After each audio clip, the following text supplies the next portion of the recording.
Hey guys, welcome back to another live stream. Okay, we are back again for preparing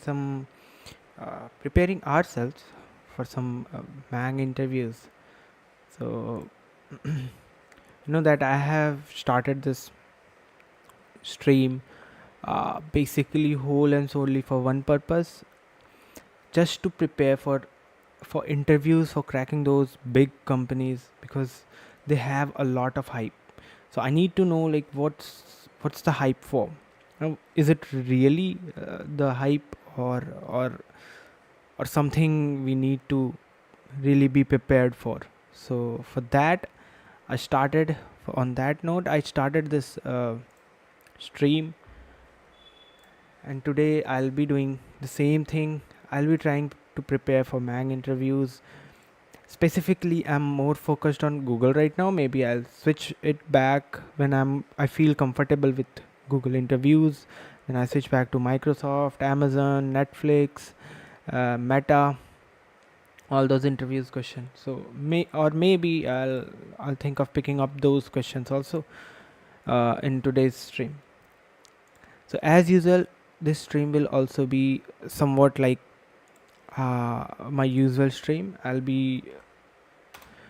be doing my Pomo focus. Let me shift it on the left side. Yes. So I'll be doing the Pomodoro focus technique where I'll do 50 minutes of stream coding, and then I'll take a 10 minutes of short break. Stream and then a short break. So it will be something like that. So okay. So this is what I'm thinking of. I have lots of open tabs. Uh, Maybe I'll close it, but for now it's fine. Okay.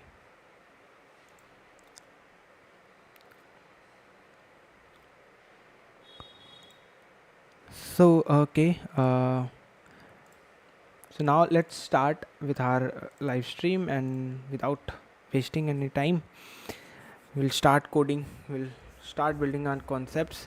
I'll tell you something very critical that I found yesterday when I was solving two questions. First was uh, no, not this one. Split array largest sum, and not maximum total beauty. Where is it? Where is it? No. Fair distribution of cookies also not. Did I close it? Yes, I think I closed that tab. Okay. There was something related to chocolate.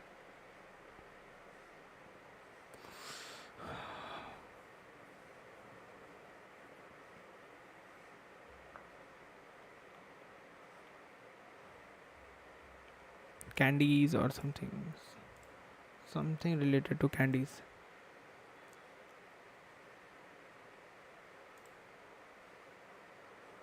Okay, I'll try to do that. Open it.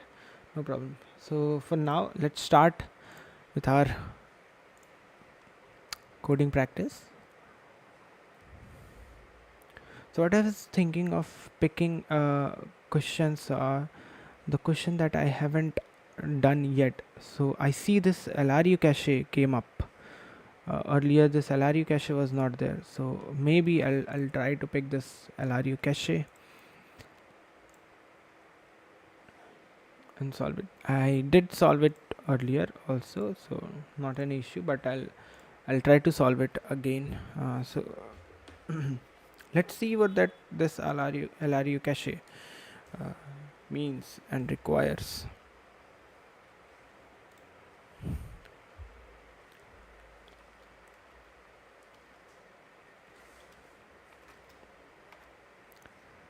Okay, so it's saying that design a data structure that follows the constraint of least recently used cache. Okay. Mm, there is a LRU cache with the capacity constructor that initializes the LRU cache with the positive size capacity. Okay. I have a fixed capacity or something, so maybe fixed capacity of size 4. So maybe this is my LRU for now. The first thing is get. Get function will return the value of the key if the key exists. Otherwise it will return -1. So I am checking whether this key exists or not. If the key exists, I have used that key. Okay, I have used that key. That key will go on the front, and otherwise I'll return -1. So void put key and value. Update the value of the key if the key exists. Okay. So if the key exists, I'll update the value of the key. Otherwise, add the key value pair to the cache, a new cache. If the number of keys exceeds the capacity from this operation, affect the least recently used key. Affect means kind of remove. Let's say remove the least recently used key. Okay, so I need to develop this get function and put function, and they should their average time complexity should be of 1, what I can see from here. So okay, so let's think of it. Let's dry run this example and let's see what we can have. So we have a LRU cache of capacity 2. It's saying we have a LRU cache of capacity 2. It's fine. I have 2 capacity LRU cache. So maybe I'll keep a map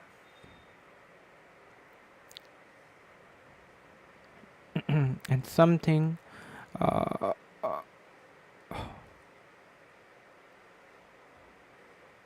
or doubly linked list. So okay, fine. So I need to put so putting one key and value.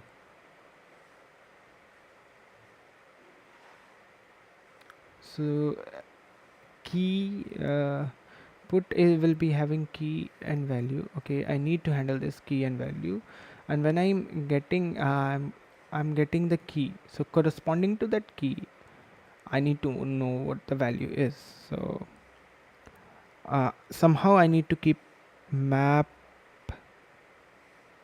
with key, and corresponding to this I'll keep the node doubly linked list, I would say DLL. And in my DLL I'll be having left, right, and do I require a key to be here? I think no. Let's see. It'll be my left pointer. This will be my right pointer, and this will be my value. Not sure if I need to keep key or not. Let's see. Okay, so put key corresponding to this value. So I'll keep a key. I'll search in my map whether I have this key or not. If not, then I'll keep this key with corresponding to. I'll create a node, a doubly linked list. So always whenever a new key arrives, I need to connect it to the rightmost element, because this will be the so this will contain value as 1, and this will have pointing to this. Its left will be pointing to this. So these two are kind of dummy operators which will keep hold of this. So next comes put 2, 2. So I'll have this address. Suppose the address is 20. So I'll keep the address 20 over here. So 2, 2. do I have 2 in my map? No, 2. So 2. uh, I'll keep this in front because this is the key used recently. So what will happen, this 20 will somewhat shift over here, and another node will arrive. This has a key value 10 and 20, and this will be a value as 2, and 30 is the address for this. So 30, and will be connected something like this. So now get 1. Do we have 1? Yes, we have 1. So we have 1. We accessed, we at node 20 node has a value 1, so we'll return 1. But now we have used this, so what will happen, this node will go back. I would say this node will go at the front. So now this will go back.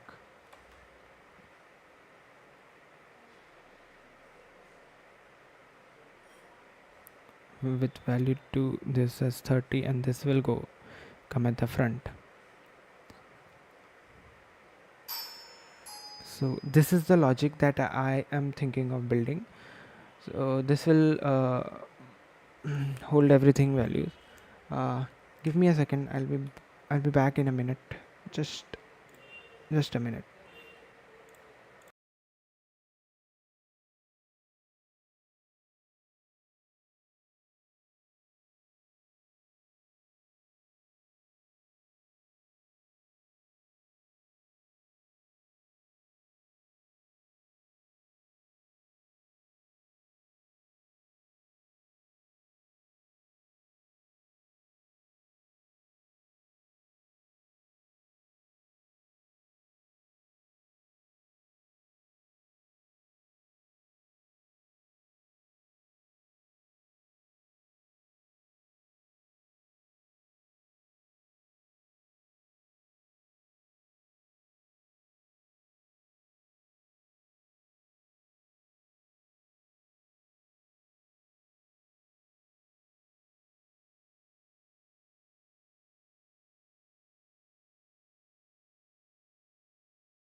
Okay, back. So this was the way. This is the way that I will try to solve this. So for this I need to create a doubly linked list. So for that what I will do is I'll create a class, uh, maybe DLL. So this will have three things.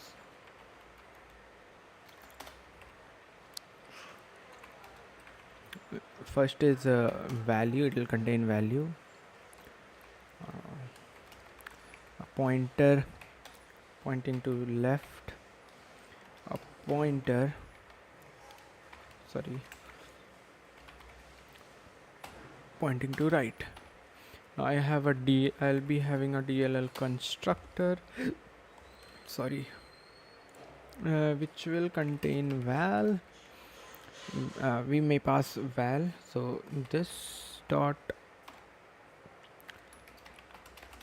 val is equals to val, uh, left is equals to null, right will also be null. So this is my doubly linked list. I need to have a max size. I'll be creating a unordered map of teacher comma DLL.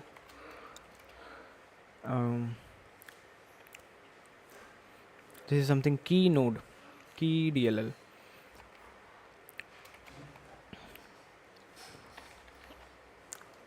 Or maybe key map. So capacity max size is equals to CAPACITY.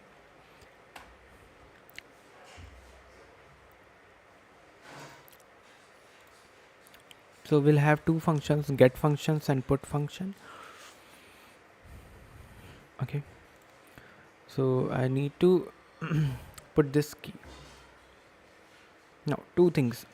When I'm getting a key, I need to check whether the key is present or not. If the key is not present, I'll have to return -1. So if my key map dot find key is equals to my key map dot end, that means this key was not present. Now if key is present, I need to take the value. So maybe answer will be something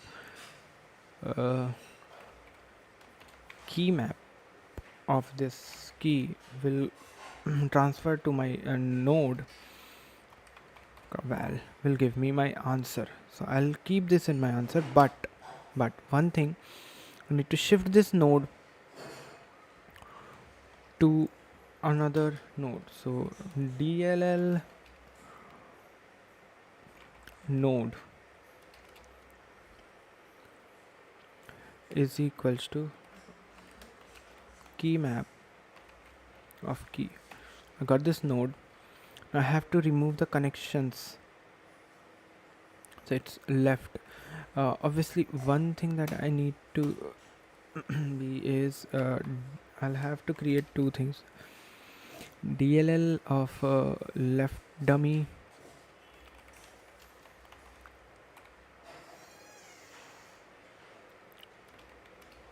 is equals to new DLL.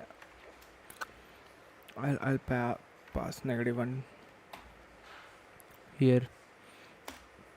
Now there will be one more DLL as right dummy is equals to new DLL. I'll pass -1 here. Now in my LRU cache constructor, I'll have a connection between my left dummy and my right dummy. So left dummy, right will point to right dummy, and right dummy left will point to left dummy. So this is what will happen here.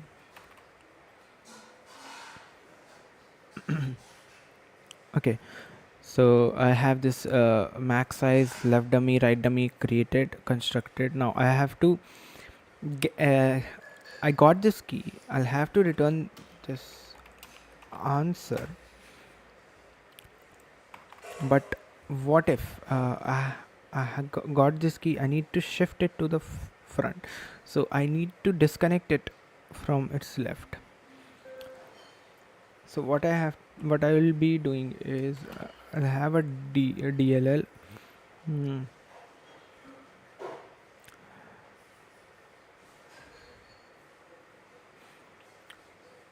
So I have this node kept with me.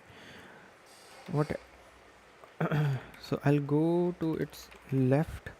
I'll go to its left. That will be a key. No, its right will point to mm, to node of right. So its left right will now point to nodes of right, and now nodes of right of left will point to node of left.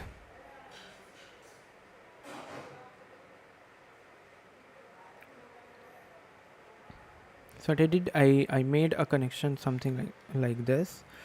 Let me make sure that I did not mess up with the pointers. I have this node's left is pointing to this. So I went this its left. Now its right is connected with that node. I still have nodes left and nodes right connected with them. Okay, so this will do my job of disconnecting current node and its left and right to match. Now I need to add this node, the same node on the front. So what I will do, I have my right dummy. So I'll shift my right dummy, right dummy's left.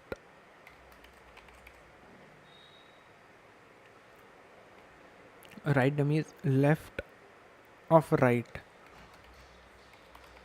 will point to this node.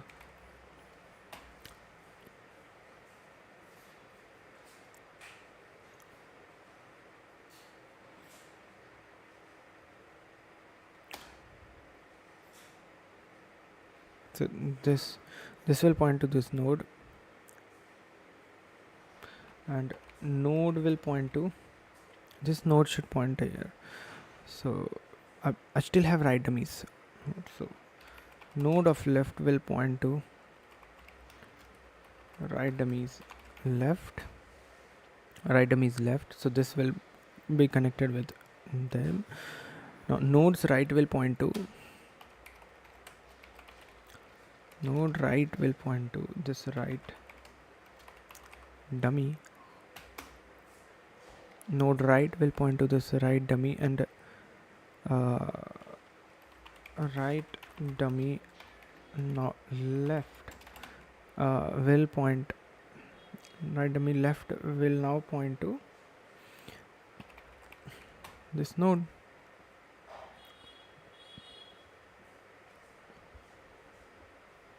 Okay, so this will do the job. Now put. So put, I need to check if the same key comes again, I need to shift it to the front again. So put will work very much similar to this. And if there is a new key, I need to check my max size.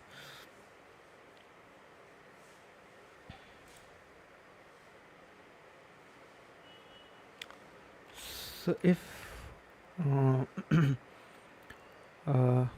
key map dot find this key, is equals to key map dot end. That means this key is not present. Key is not. Now if my max size, sorry, I need to have a count also, uh, node count, which will initially be 0. So if my uh, node count is equals to max size, return nothing, don't put it, simple. If I already have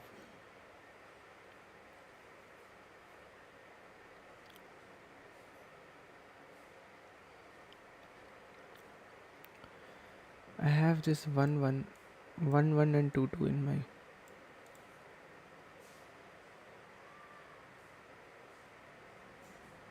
okay, sorry. So if a new node comes, I need to keep LRU key was 2, least recently used key was 2, effects key 2, and cache is 1133 now. Okay. I need to make sure that if whether this node is present or not, it doesn't matter. What matters is, yeah, it will matter, but I need to check if my node count is my max size. I need to remove a node. Remove least recently used node, that is the left dummy, closest to left dummy. I need to remove that node.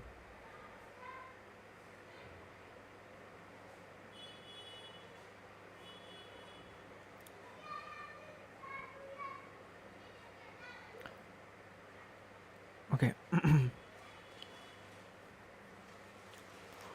And even though the map my node count is equals to my max size, if this is a new key or this is the same key, what if it this put comes with the same key? Okay. If put comes with this same key, if a different key, I'll remove the LRU and add this new key on the right. Correct. If it is the same key, I'll remove it from its place and again shift it to the right. So adding to the right is always a part. So maybe I'll create a method for add to right, where I'll pass this excuse me, current node, and this whole thing will go inside that add to right,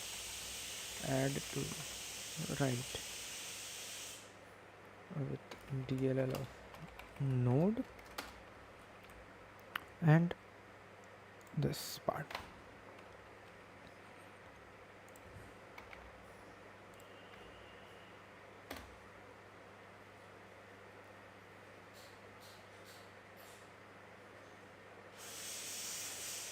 Okay, so if key is there, if key is not there, if key is there, I need to remove it.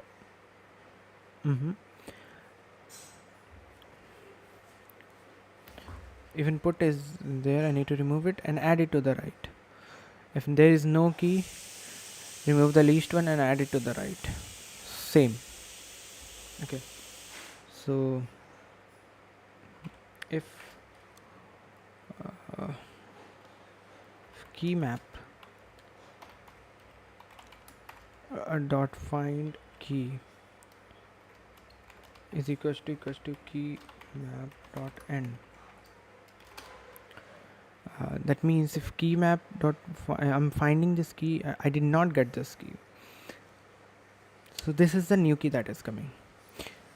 If my node count is equals to max size, then I need to remove it, and simply I have to create this new node. DLL is equals to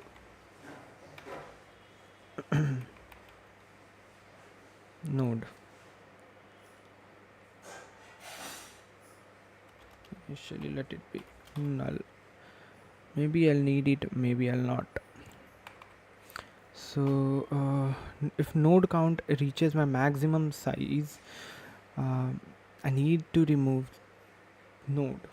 Which node? So node is equals to left dummy. Right. This node needs to be removed. Now I need to have some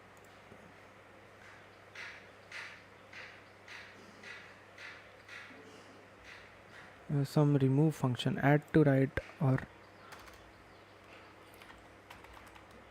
remove node. So this will be a void method. This will also be a void method.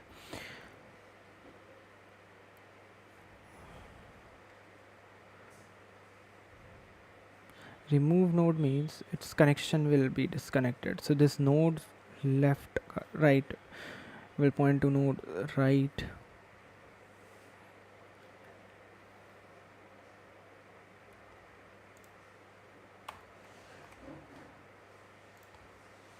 So I'll get this node and I'll call this remove node with this node.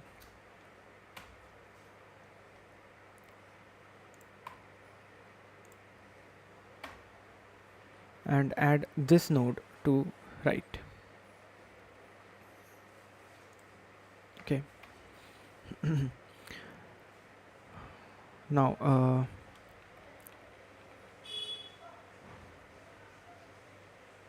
if node count has reached to its max size,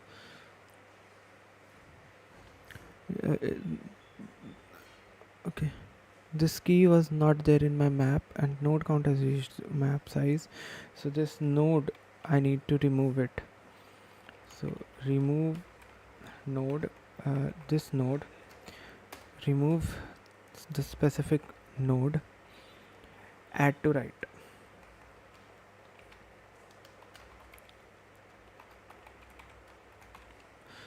And add this node to the sorry, not this node,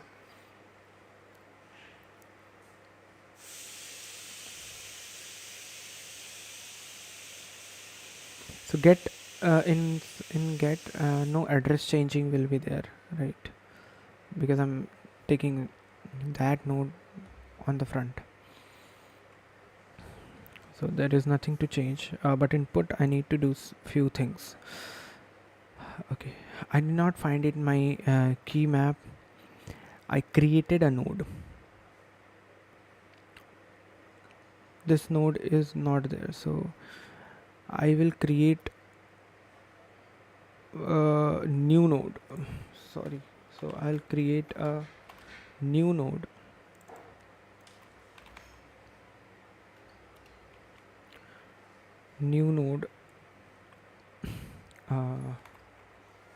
With this value.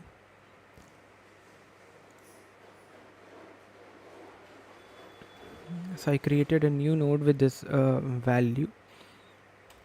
Now if so remove the least recently used and add to right this new node. this new node. So max capacity will remain as it is, but I'm removing this node. So I need to have the key. Okay, this node has what key? So I need to have a key also over here.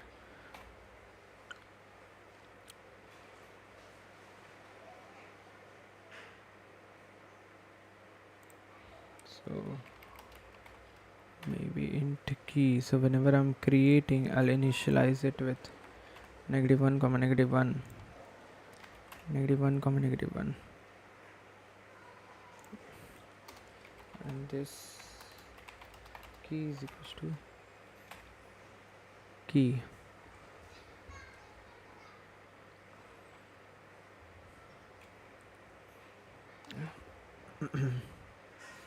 Okay, if was removed, I need to remove this node.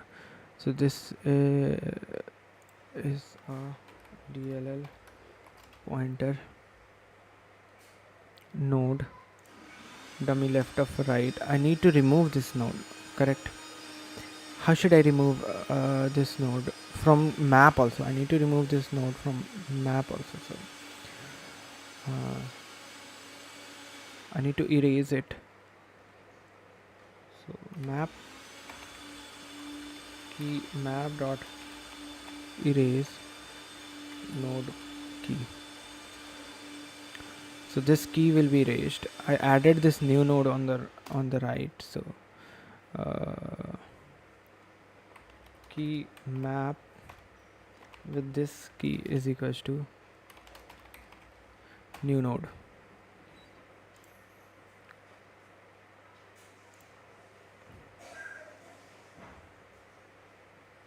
Okay, and if node is not has not reached its max size, uh, I will eventually add this key, add to right. So in both cases, this method this will be done, add to right and key map this new node.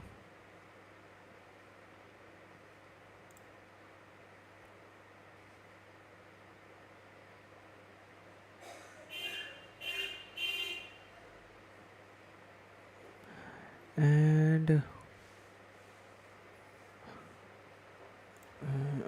I'll node count minus minus, and here I'll increase my node count plus plus, because in both cases my node count will increase, right? If it has reached max size, I'll have to remove the last node, removed it, and node count reduced. If it was not my max size, node count was not equals to my max size, I'll add this new node, I'll increase my node count. Okay, now what if my map contains that key? There's one thing that I need to be sure. If this key was not there, now if this key is there, so maybe update the value of the key if the key exists, otherwise add a key value pair to the cache. If the number of keys exceed the capacity from the operation. So here comes the else part. Now what will happen? This key was there. So I'll take this node, current node, with key map of key, this current node, remove I need to remove this current node, so from here, so remove this current node. Now current node value will be this new value. Now add to right this current node. So in this case I do not have to what I would say, update in my map. because the key is same, and another node address will also be the same. So yeah, maybe this is the way. Let's see, new node with value, where is it? So I have created a new node with key as well as value.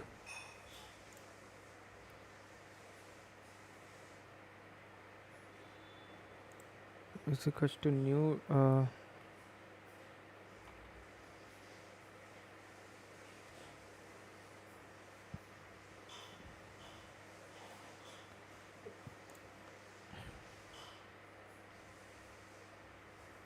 so this got accepted. Let's submit it. Perfectly fine. Nice. So we had this remove node and add to write node. So these two functions were being called again and again. So I needed to separate these two functions. So I created two functions which will do all the remove node and add to write nodes, and put was the only thing that I needed to handle, and then in the rest of the case everything was fine. So okay, now we know how to solve this least recently used LRU cache. So it's fine now. We can move to the next question.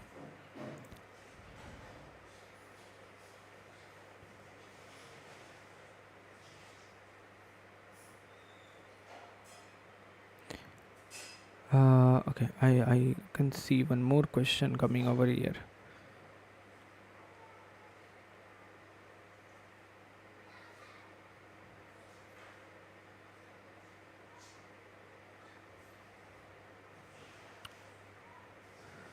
So maybe I'll solve this. I'll try to solve this, and I'm thinking of picking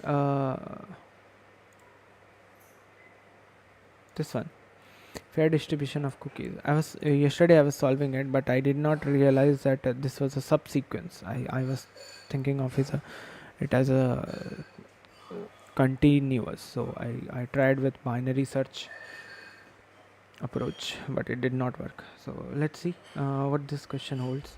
This question says that given the root of a binary tree, we have a binary tree with a root given to us. Okay. Replace the value of each node in the tree with the sum of its cousin values. Two nodes of a binary tree are cousins if they have same depth with different parents. Okay, return the root of the modified tree. Note the depth of the node is the number of edges. Okay,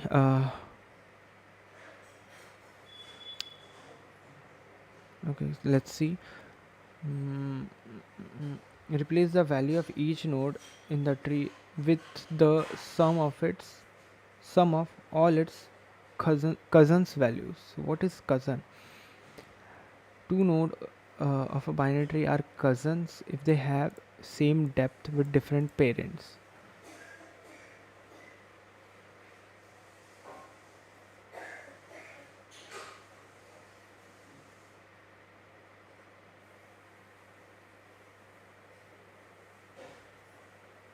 Okay, so we have this as our root node.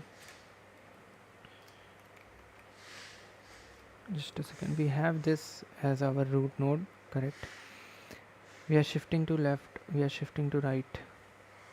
Now these two are neighbors, but they do have a same parent. So what we did, we updated the values with 0. Now we shifted here. These two are cousins. They are not cousins. Okay, cousin is someone, him, with different parent. Their parents are different.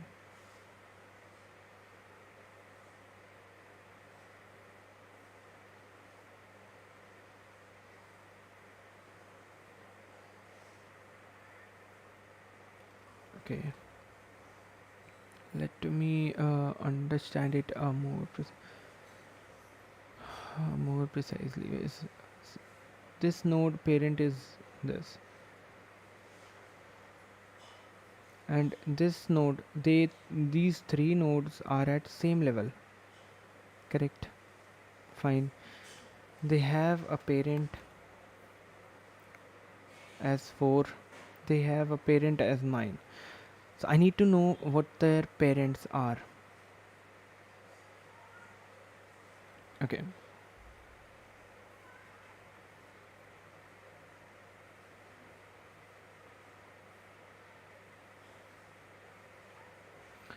So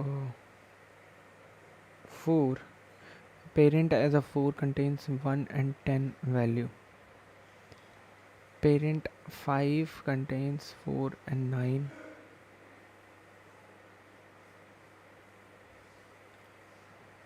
Uh,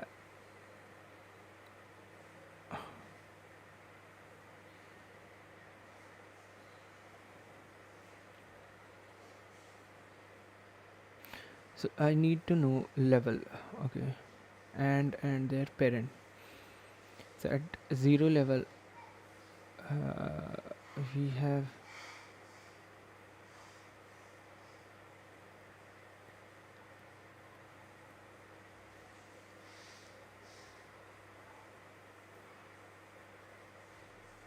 so it is a binary tree, it's not a multi tree, so there'll be no more nodes coming out of this. It'll be only 2.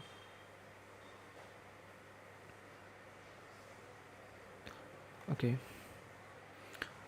So can we think of some breadth first search approach?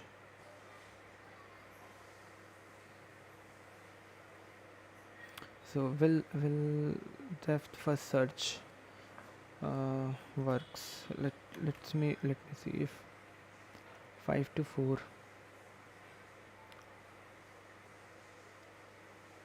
reached here, we reached here, when we fall back we reached here, and we reached here.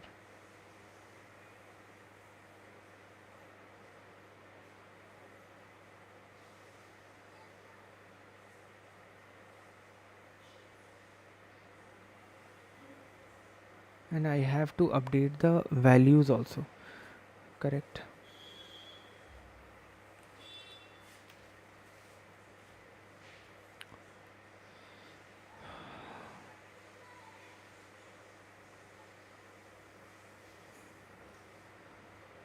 Okay, in this case what I can do, let's have some other examples. So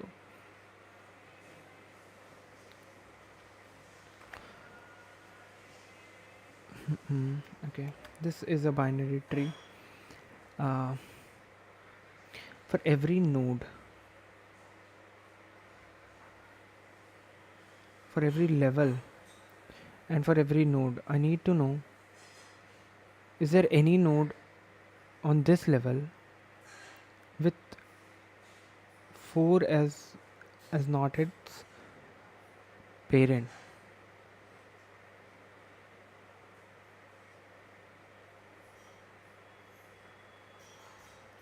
So the values can be repeated, right? It's not the values will be same, it's something, the address. I need to talk about the address.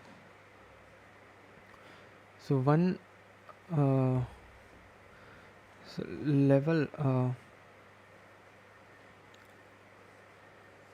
so at level 3, let's see, at level 3 we have uh, 1 10 and 7, correct? So we have 1 10 and 7 and 7.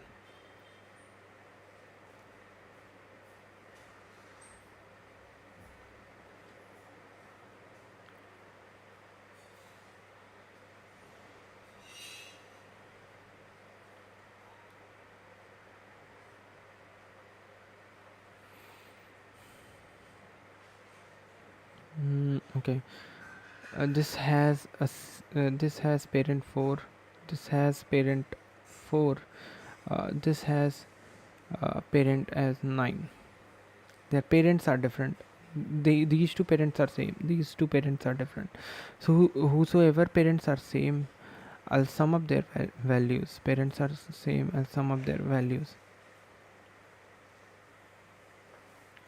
So whosoever parent is 4, I'll have to update their child.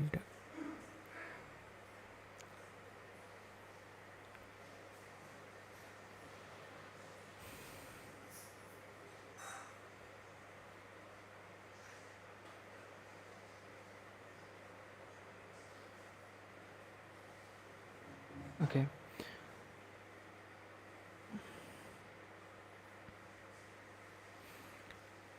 So maybe we can go breadth first search only,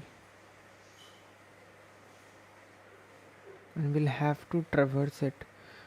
This tree, what is the maximum number of tree that we can have? Number of nodes in the trees range 10 to the power 5, so it can maximum be 10 to the power 5.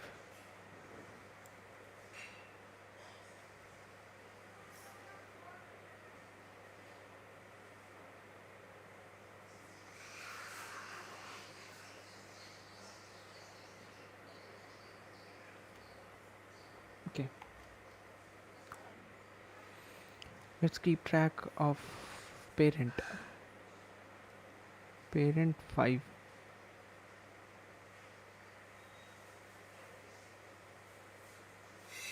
This node has children 4 and 9.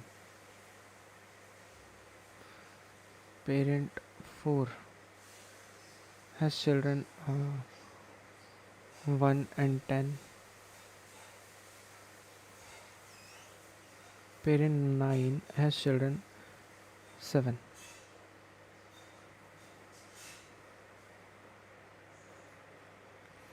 So at what level what parent has what? Something like that. So level 0, parent 5 has 4,9.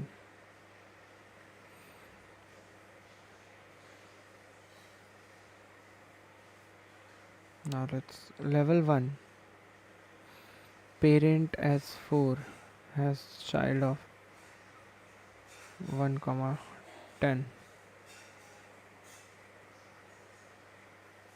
And one more thing, at 9 is also there with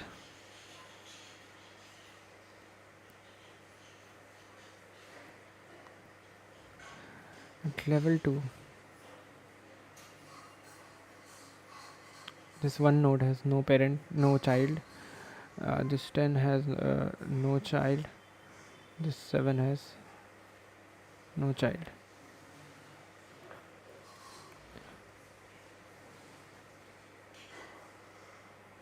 So now there is something I can see. These at level 1 we have different parents, 4 and 9. So whatever total sum we will be having here, so that is nothing but 11 will be replaced here, and whatever this will have will be replaced over here.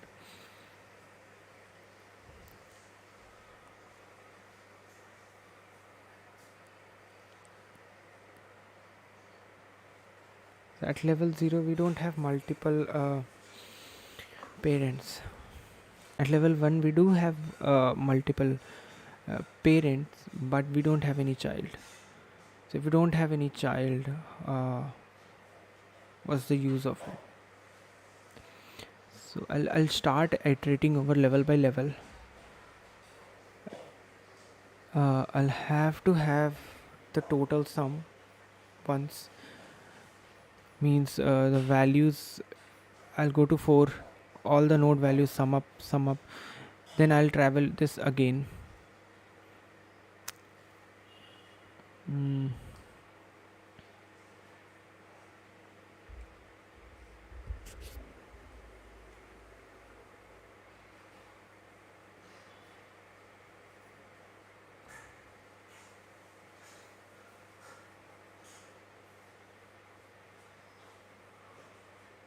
this something level node and child.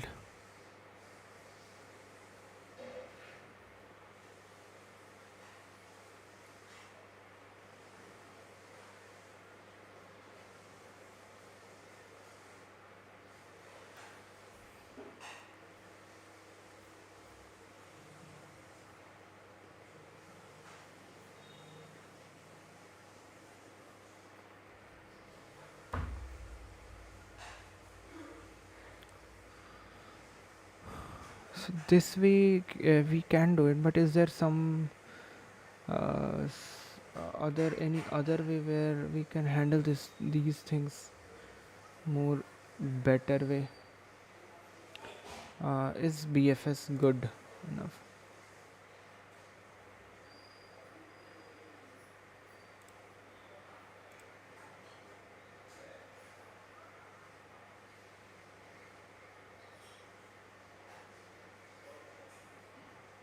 Mm.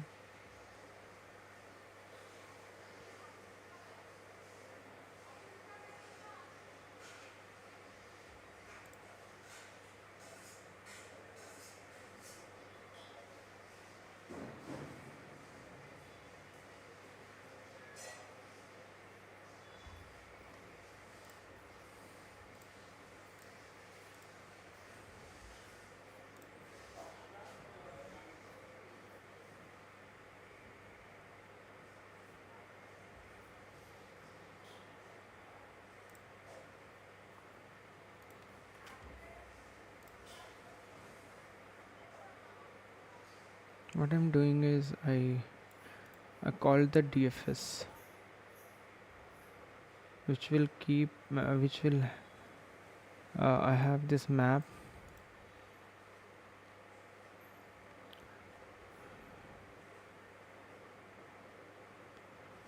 On this level, this is the root value. So every level I'm adding a root values. At zero level 0 we have 5. Level 1 we have 4 plus 9. Level 2 we have 18.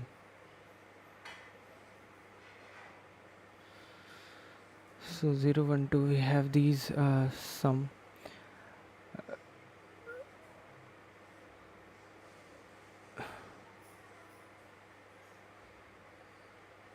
We have 4.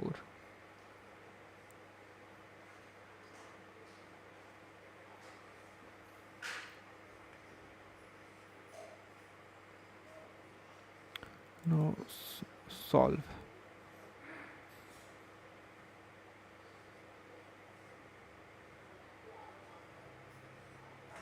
Now the solve function is doing what?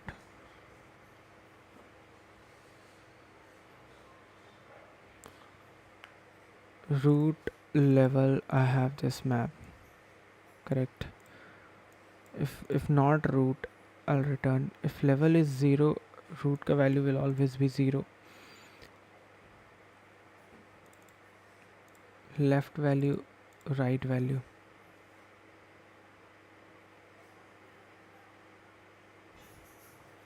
So these are some calculation that I'm doing, then I'm calling left and then right. It's simple DFS here. So suppose we were at 5, so level was 0. Left value, right value. So if there is root left, what I will do is left value is equals to m of level plus 1 minus root left value minus, if root right is there, then root right ka value or 0.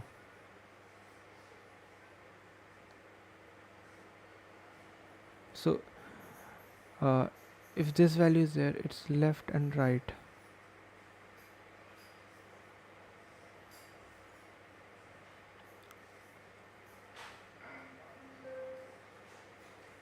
So correct, because this is a binary tree.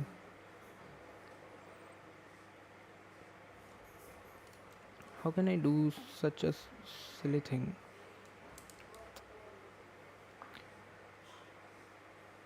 this is a binary tree, it's left and right. So what, if I'm at 4, I know it's left and right is this. So if total sum, from total value sum, if I remove this left and right values, I'll get the rest of the values sum, correct?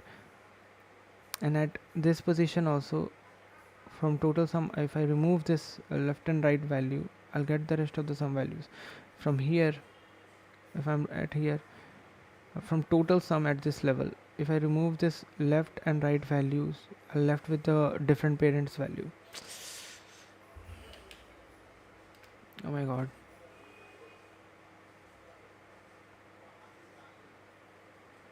that's so simple, so logical. mm,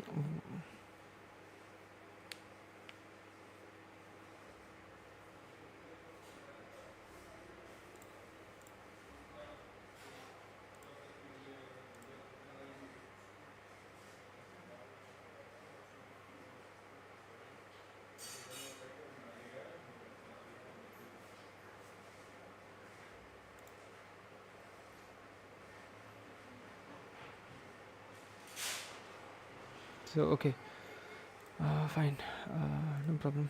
I'll take a 10 minutes of break, and when I'll be back, I'll try to solve this, and then we'll jump to next questions. So I'll be back in 10 minutes.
Mac.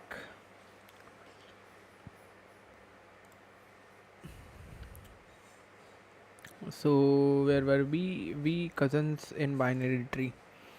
This is so logical question. I could have came up with a solution with this. What was the thing that I was not thinking?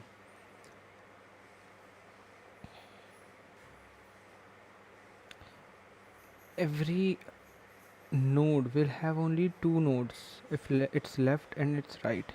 So if I'm at parent, I can update its left and right by adding the left and right values and subtracting it from whole value. So whole value will I can keep in a map. So it's so simple.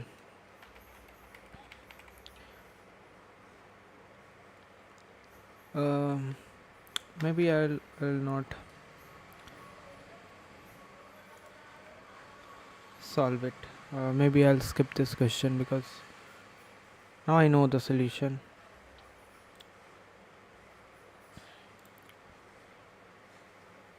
I'll go with this. Let's see this. When a root of a binary tree, the level of its root is 1, the level of its children is 2, and so on. Return the smallest level such that the sum of all the value of node at level x is maximal.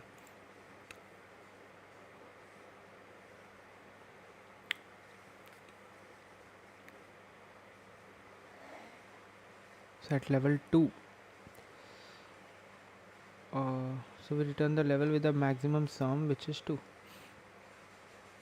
This is simply iteration of an unordered map and adding all the root nodes, and wherever I'll get, I'll return the level. It's fine. This also is fine.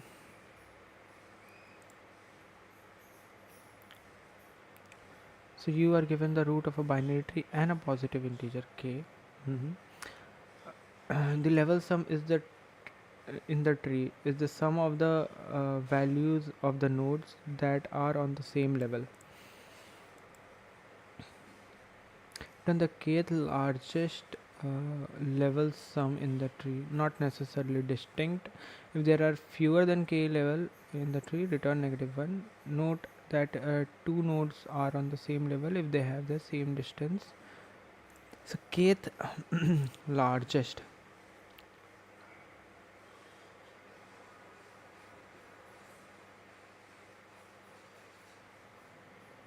Kth largest. So I'll keep a priority queue, and level by level I'll have to. So what I will do is I'll iterate level by level.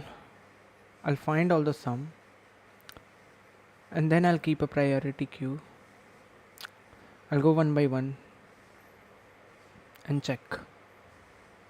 So the time complexity will be n log, not exactly n but k, or even I could say n log n. So log of k is only the, so n log k will be the time complexity, and I think this is the solution for this also. I'll keep a priority queue, obviously.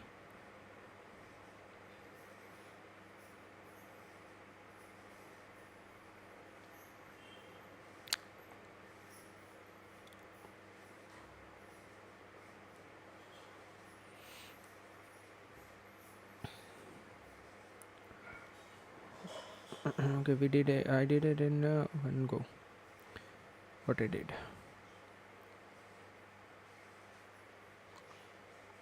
Okay, I iterated to its whole child and added it in my queue directly. So even I can do that.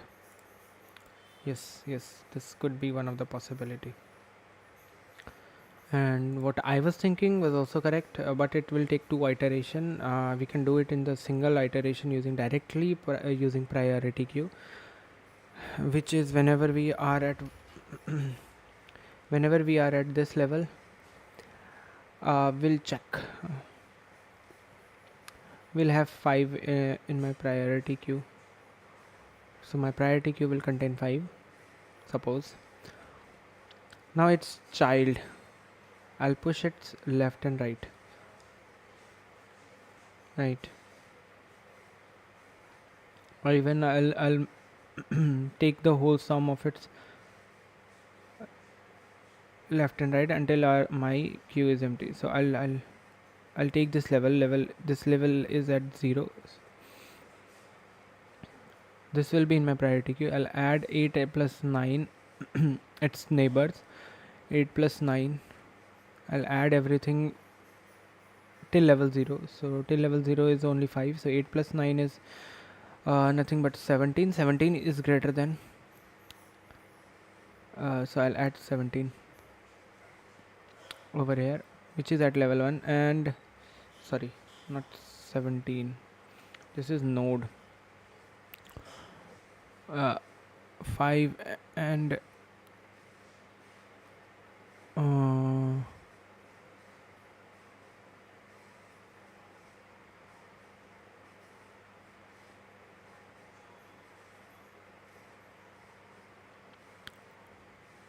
its node is 17. 8 and 9 will be kept. This will be removed. Now 8's neighbor nodes will be added, which is nothing but 3. This will be removed. Now 9's neighbor node will be added with this node only. So 7 plus 2, that is 10 plus 3, 13. 13 will be checked. Yes, 13 is there. So we'll add 13. 8 and 9's neighbor will be added same way. Sorry, 2, 1, and then 3, and then 7. Now they will be, their neighbors will be added and checked. 4 plus 6.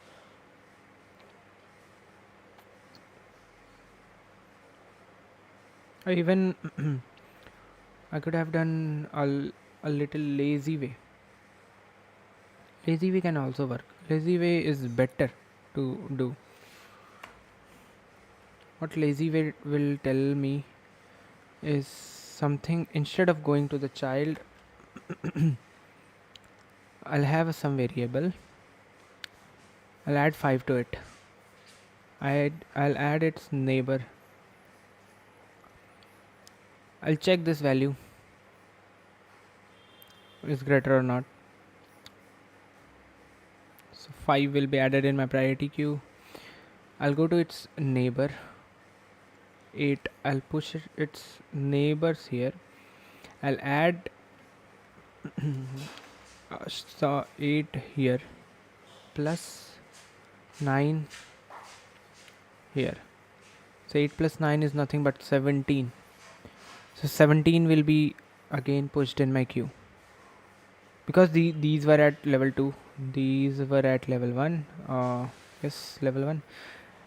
And 8 9's neighbor will also be pushed in my queue. So 3 and 7 will be pushed. Now these are at level 3. So I'll iterate over all these at once and add it in my sum. And what is my k? K is 2 only. So I need to. Okay. So 2 will be added in my sum. 2 will be removed. 2's neighbor, which is nothing but 4 and 6, will be added in my queue. So they are at another level. 1 will be removed. 1 will be added. 1 has no neighbors. Fine. 3 will be removed. 3 will be added in my sum. Has no neighbors. 7 will be removed. 7 will be added. Has no neighbors. So only 4 and 6, which is at level 4, will be there in my queue. Now what's the sum? Total sum? It's 13.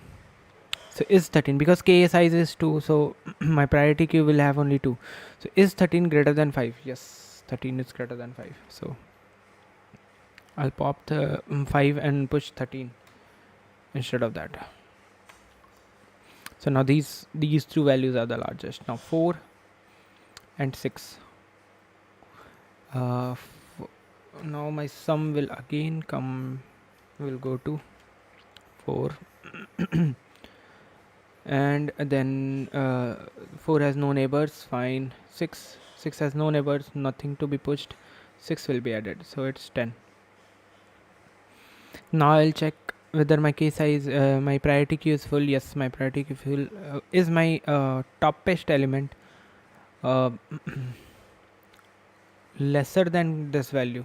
No, this value is smaller, so I will not push this in my queue. So whatever we'll have in the top will return directly over here. So 13 will directly be returned. So this is how we will be solving this.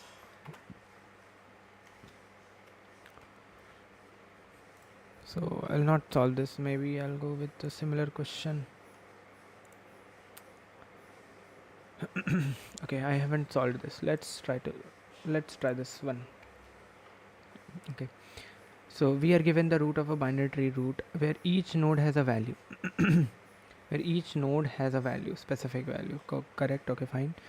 Return the level of the tree that has minimum sum of values among all the levels. In case of tie, return the lowest level.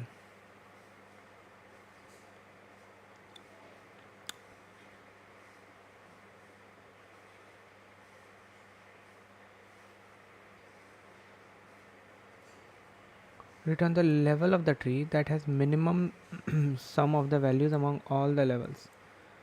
In case of tie, return the lowest level.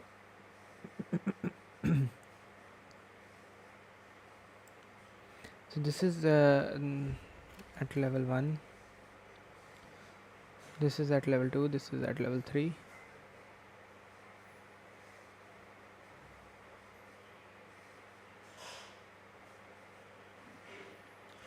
So level 1 has 50 as a value. At 0 we have 50 as a value. At level 2 we have 6 plus 2. Okay, 8 as a value.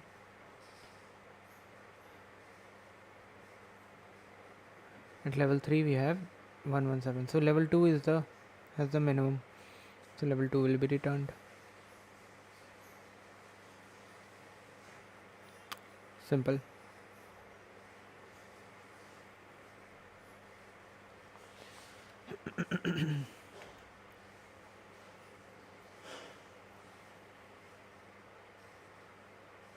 Here level 3 will be returned because it has only 24 as a value. So this is very simple question.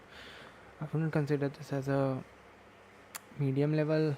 I would consider this as a easy level question, kind of, where we iterate over the array and then find the sum. We can keep a map for this. Is there any follow up for this? No. I'm not sure. Should I solve it? Maybe let's try. Let's do it.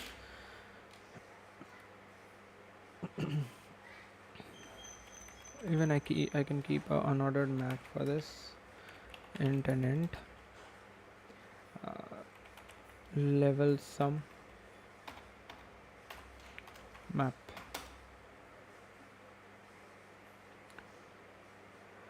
Now what I will do,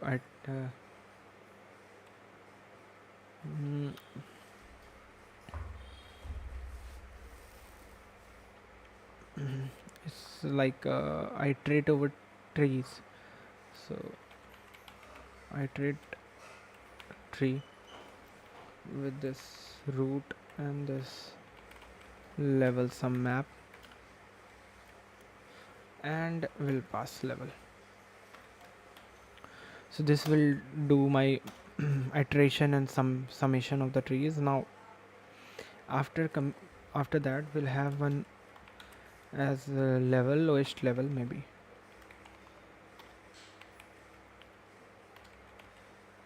Lowest level that is first initialized with int max.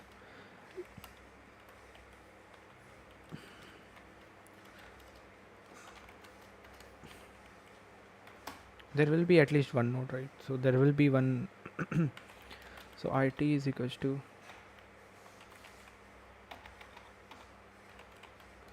level sum map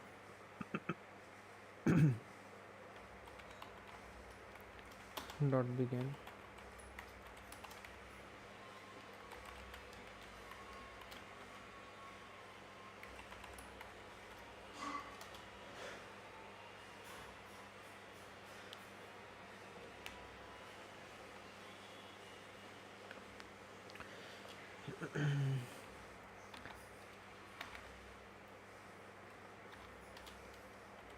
So I'll increase my IT. Now if lowest sum is greater than or is greater than my IT second, then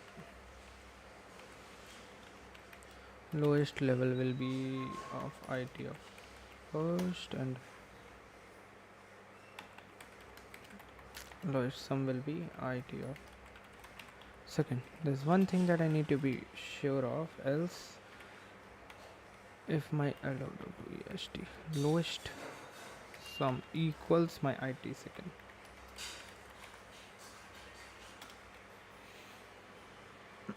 then lowest level will be is equals to minimum of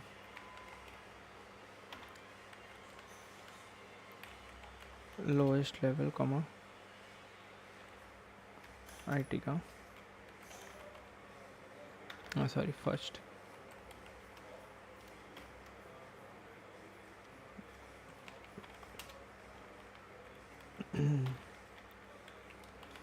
So this will return my lowest level. I need to now iterate the trees. So this is something.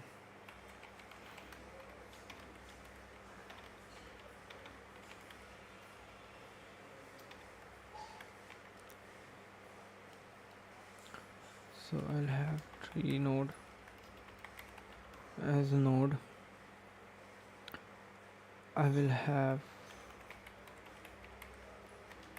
unordered map of integer comma integer and percent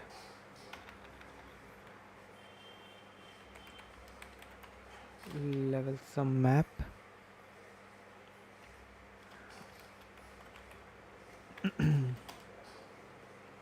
So if not one thing, if not root, I'll return,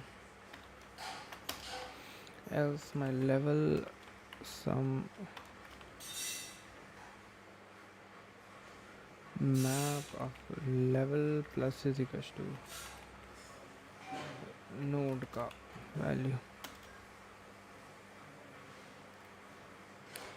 and simply iterate tree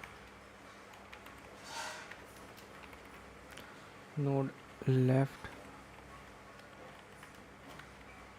level sum map and level plus 1.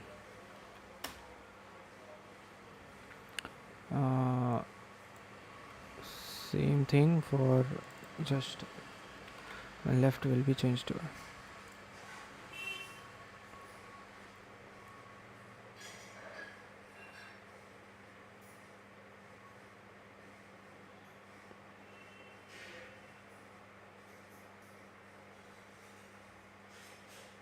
oh we have node, sorry.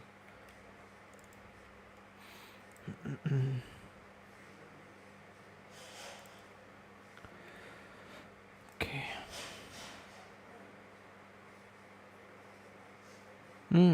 Sorry, lowest level I started with this, right?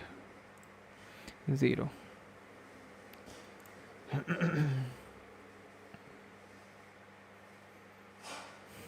Okay, long fine.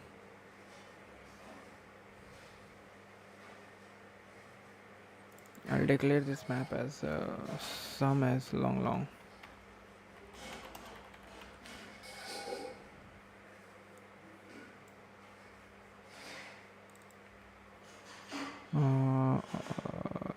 Lowest sum.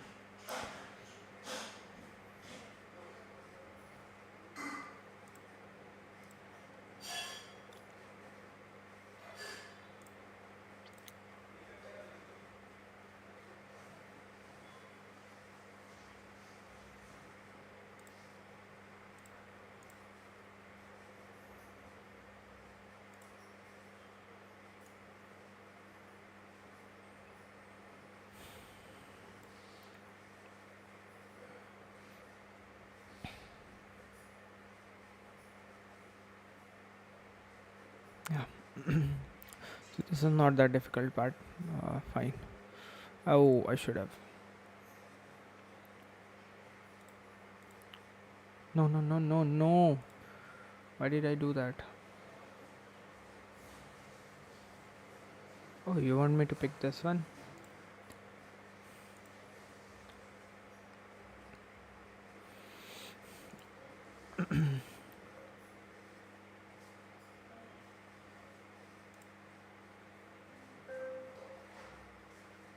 Okay, let's try this question. Let's see what can we have here.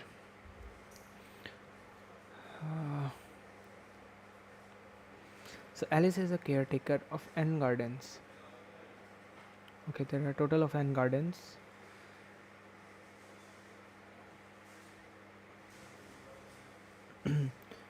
She wants to plant flowers to maximize the total beauty of her garden. Okay,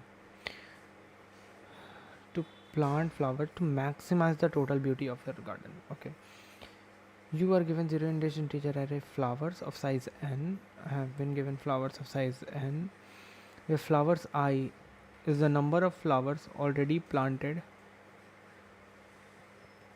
in the ith garden. So this is number of flowers already planted in the ith garden.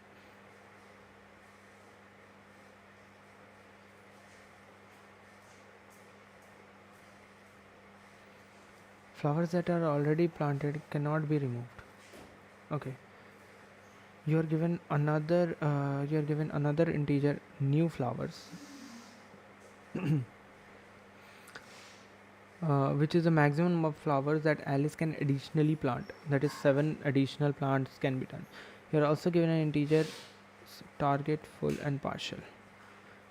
Target full and partial. Okay,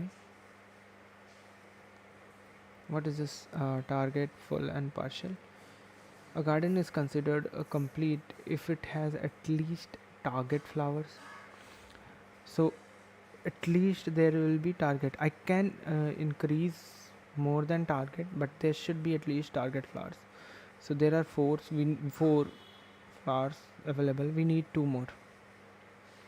So these new flowers can be used for two more flowers. Fine.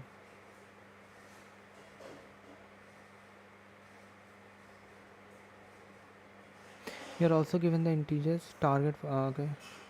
The at least target flowers. The total beauty of garden is then determined as the sum of the following: the number of complete gardens multiplied by full.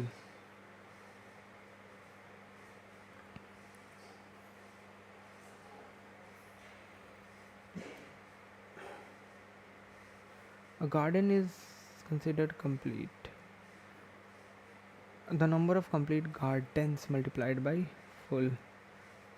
So if I use these two here, I'll be left with 5 more flowers. But I cannot make one more series till my target. I cannot reach my target.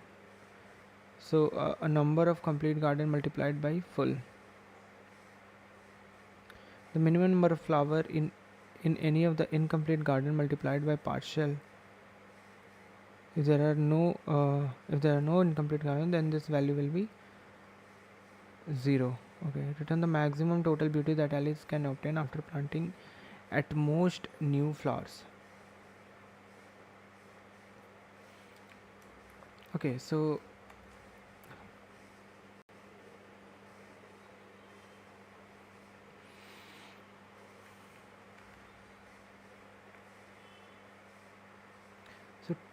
two flowers in the 0th garden.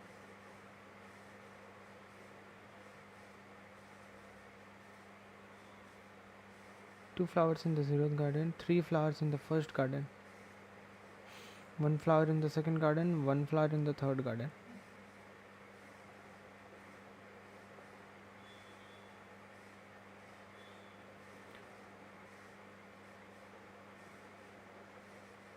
Okay.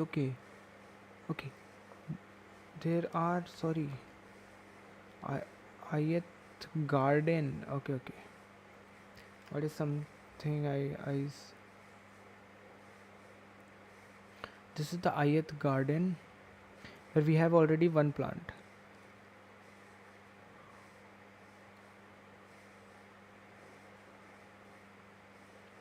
So if it is complete, should I try to complete it?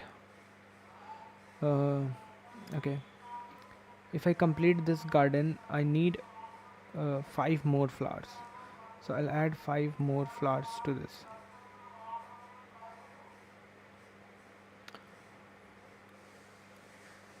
And this will this will help me to reach my target, that is target 6.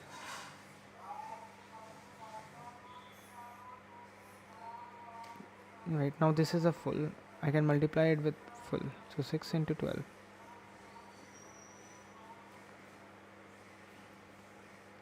Now I'm left with 2 more, so I have this second as 3.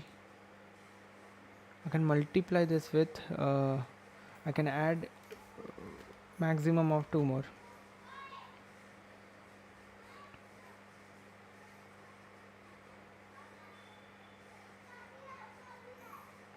So one thing that might be possible is whoever garden has the maximum flowers already thank you, already present, what I can do is I can add that will have the minimum number of flowers from my new flowers, and I'll try to make it complete, reach to my target, and multiply it by full, else I'll have to multiply it by partial.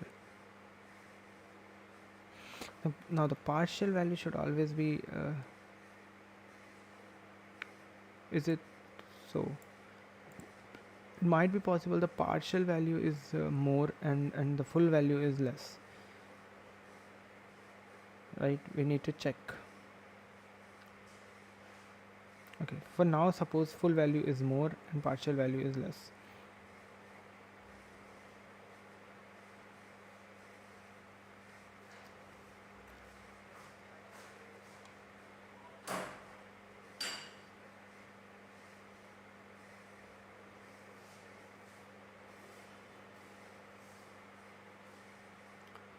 So 3 plus 2, that is 5.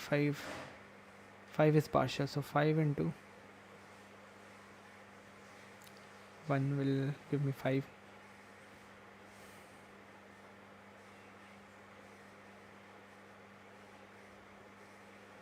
So 72 plus 5.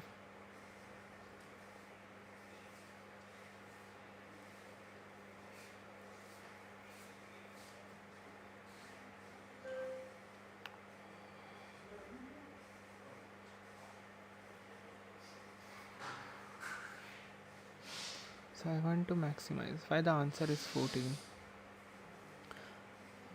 So if I add 2 flower in first garden, that will be this, and this. She planted total of 2 plus 3 plus 1 plus 1, that is 7 flowers. There is one garden that is complete. Correct, one garden that is complete.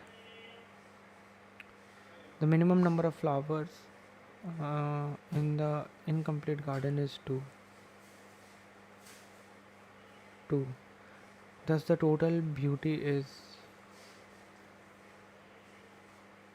there's one garden with complete. Okay. I need to multiply it with the garden.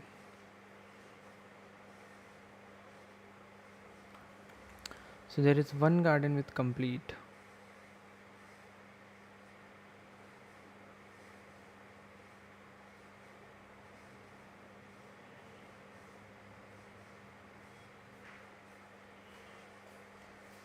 Two garden.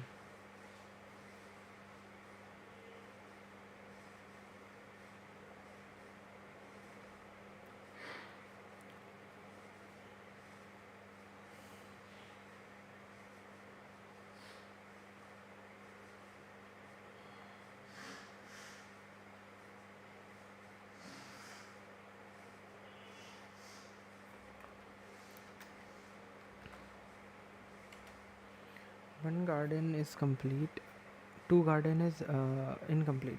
Three gardens are incomplete.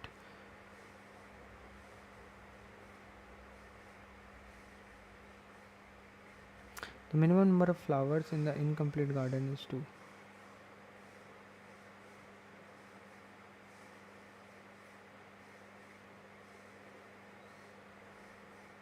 Okay.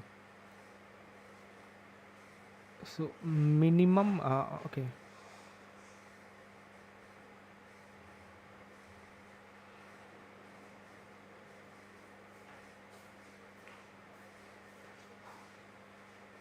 So minimum number of flowers in each in rest of the garden is 2. So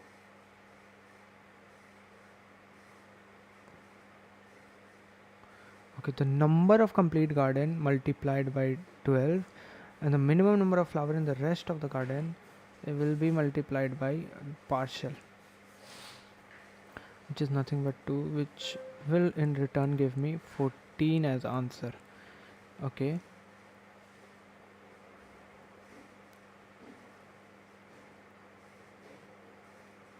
Okay, quite interesting.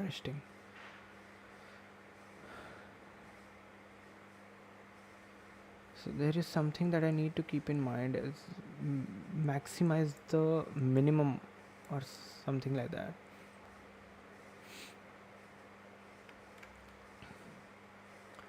Now we have 2, 4, 5, 6. We have 10 new flowers. My target is 5. If I reach the target, obviously I'll try to not exceed the target, because that will not count all anywhere. So that is one thing that I need to keep in mind. I should not go beyond my target value.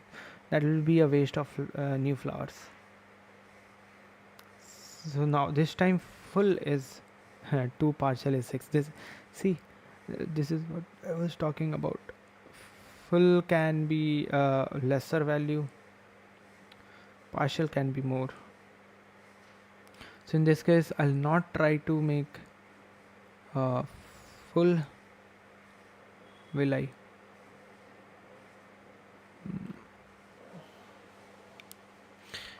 I'll try to make partial close to my full, and not making all complete. What if I sort the values? What will happen? 5, 4, 3 and 2. This is a complete. I'll not use this. This is incomplete. I can use this. So I can add one flower to this, so this will be complete also.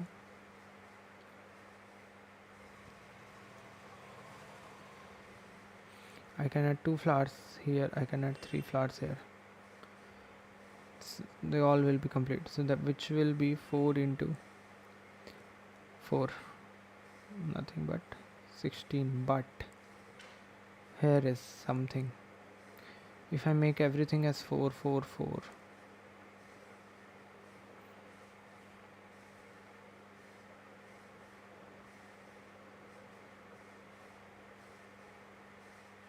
I can make 24 from here, and full is 1, so 1 into 2.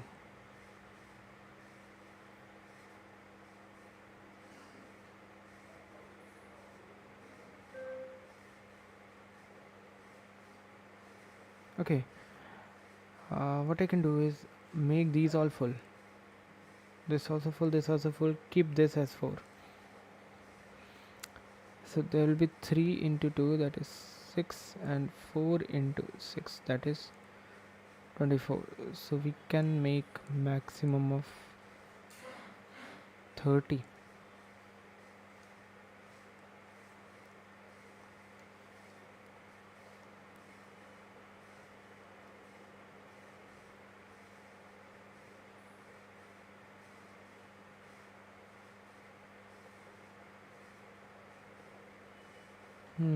Okay.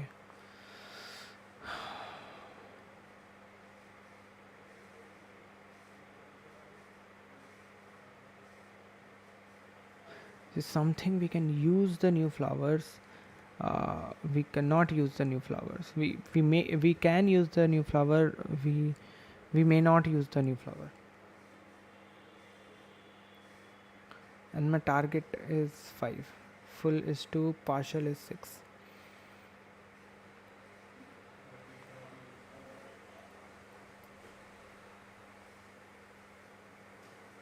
Mm, kind of looks like a DP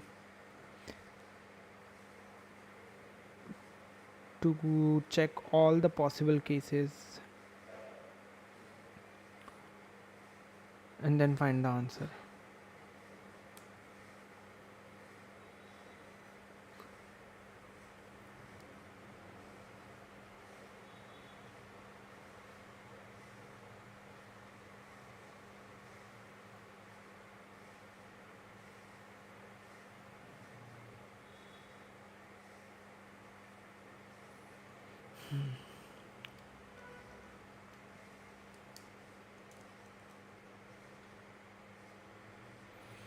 Mm, mm, mm, mm, mm, mm.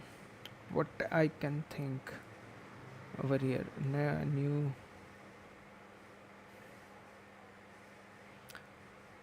is sorting and then doing something is going to help me.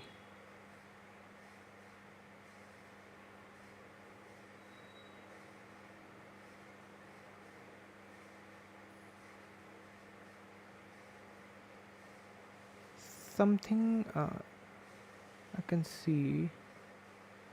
I have this new flower. What if? What if? Okay, okay, okay, okay.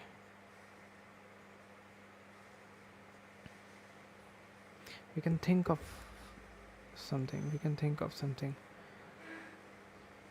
Why we can somehow we can also waste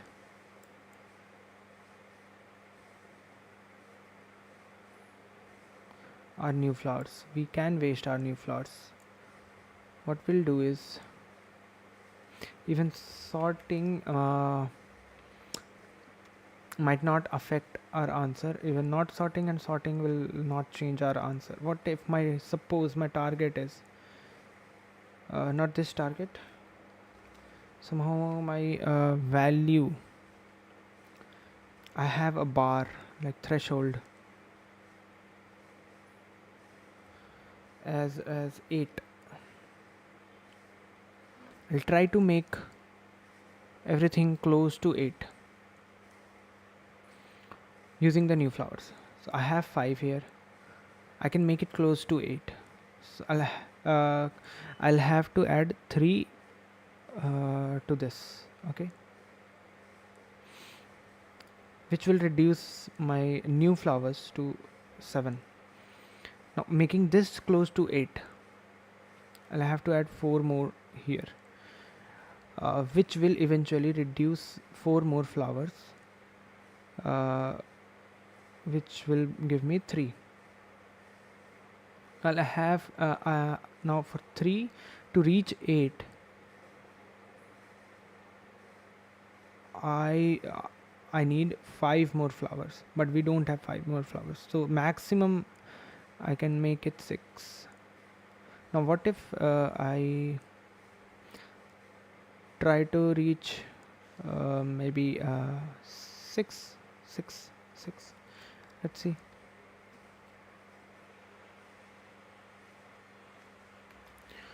So I have to add 1 flower here, which will eventually sorry,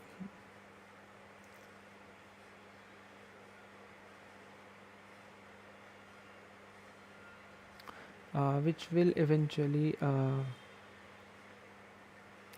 leave with me as 9 more flowers. I have to reach 6. I need to add 2 more flowers, which will be eventually leave me with 7 flowers. I have to reach 6. I need to add 3 new flowers. 4. I'm left with 4. And what if 7? I'll try with 7. Let's see.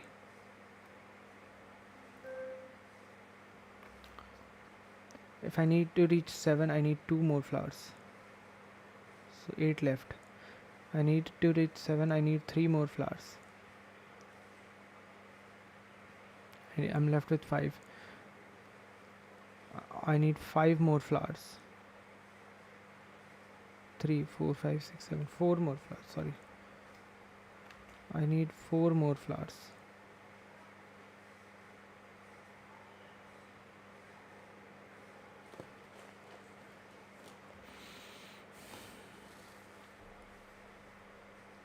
I'll reach 1. To reach 7 I need, but I don't have that many flowers. I can add 1 more flower and I'll reach 3. So this is 7, this is 7.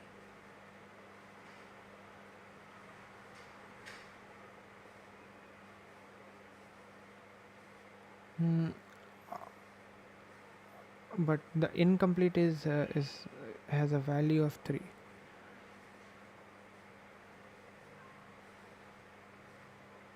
I need to maximize the incomplete. I need to increase, get more closer to my target.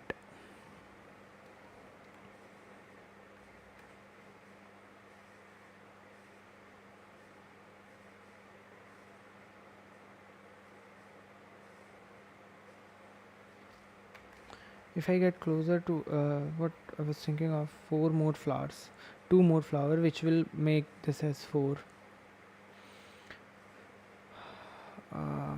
Now we are left with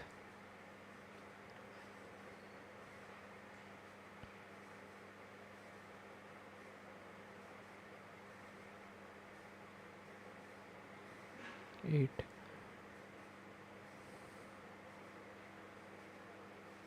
Make this reach 5. I need 2 more flowers, which is nothing but 6. 1 more flower. I need 1 more flower, which will be nothing eventually. Let me go down to 5.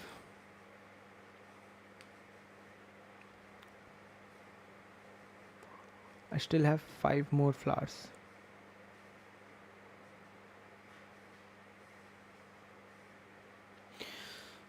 Okay.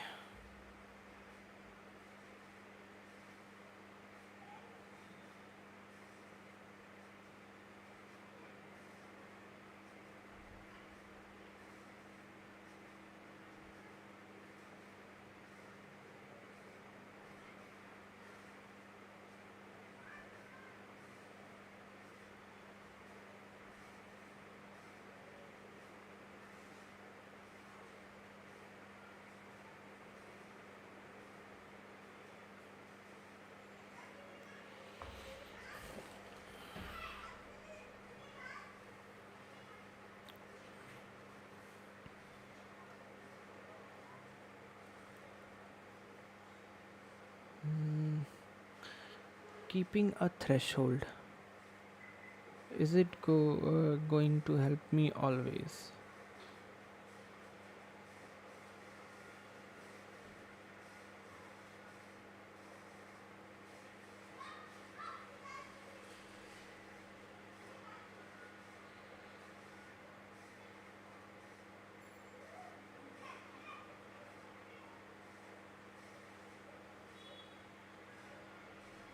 It's saying at the most new flowers you can plant, but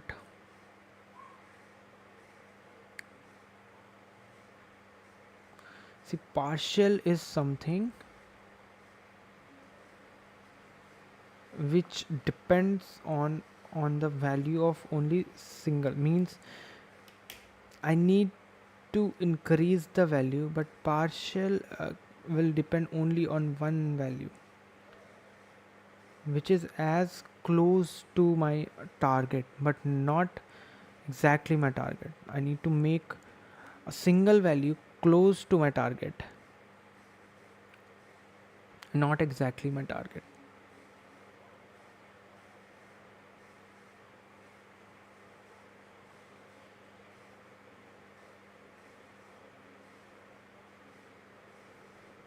uh, Something like that. So single value closing out to my target, and rest of the values can be equal to my target. I don't have any problem with that. So this piece of extraction is fine. I need one single value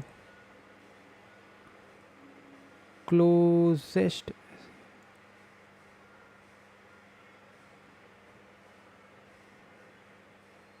to the target, and it may change. What if my partial value has a value of only 1 and full has a value of 20? So I'll always try to make everything close to everything full.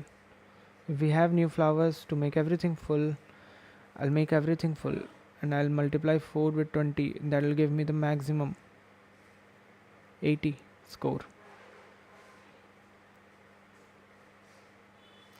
It's not always the case that we are multiplying partial,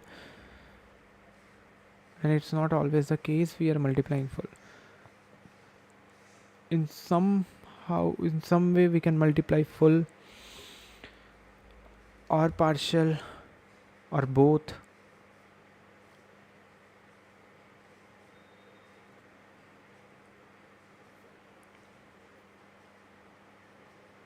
So one thing I am sure about it,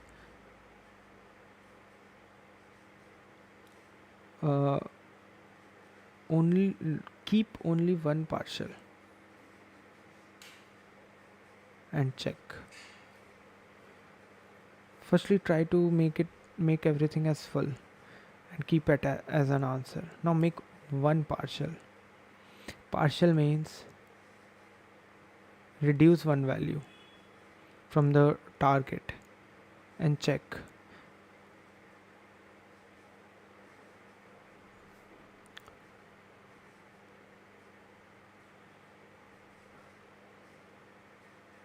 Whether this is giving me a maximum answer or not.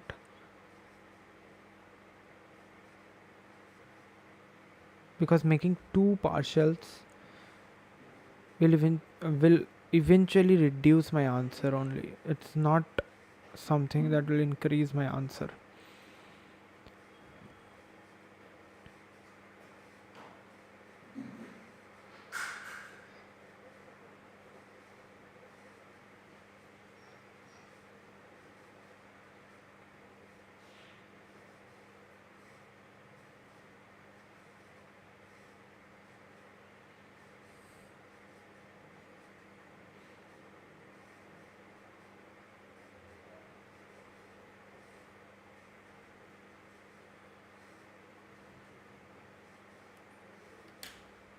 So it's something.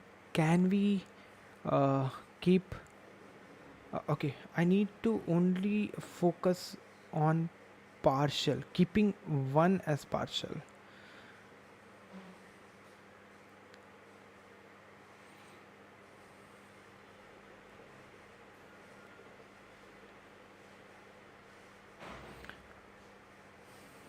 One thing is, if everything is full, that is one case, and that will be only one case. Keeping one partial is the only case partial. So making partial, yes, we are somewhere very close. So making partial close to the target, but not exactly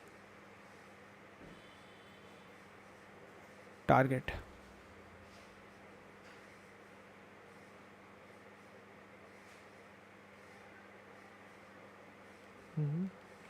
Okay, let's see if this works or not.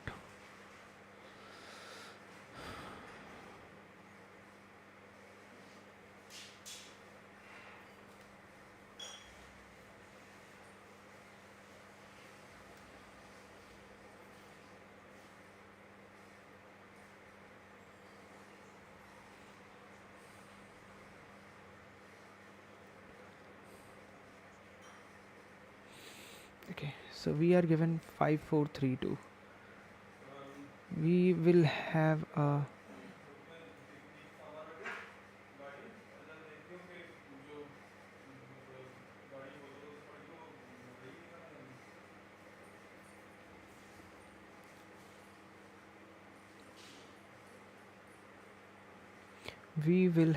a threshold value, correct?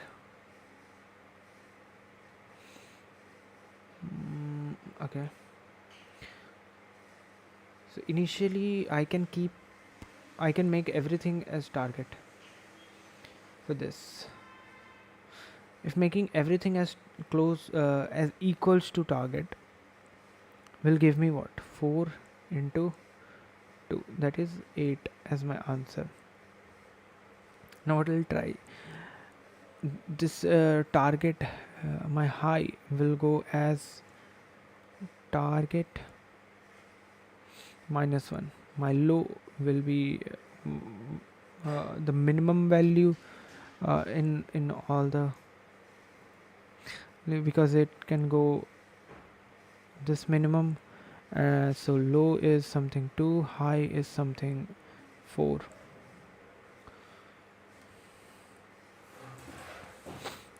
I'm trying to find mid.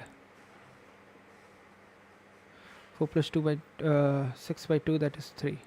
So I'm trying to make it everything close to 3, not more than that, close to 3.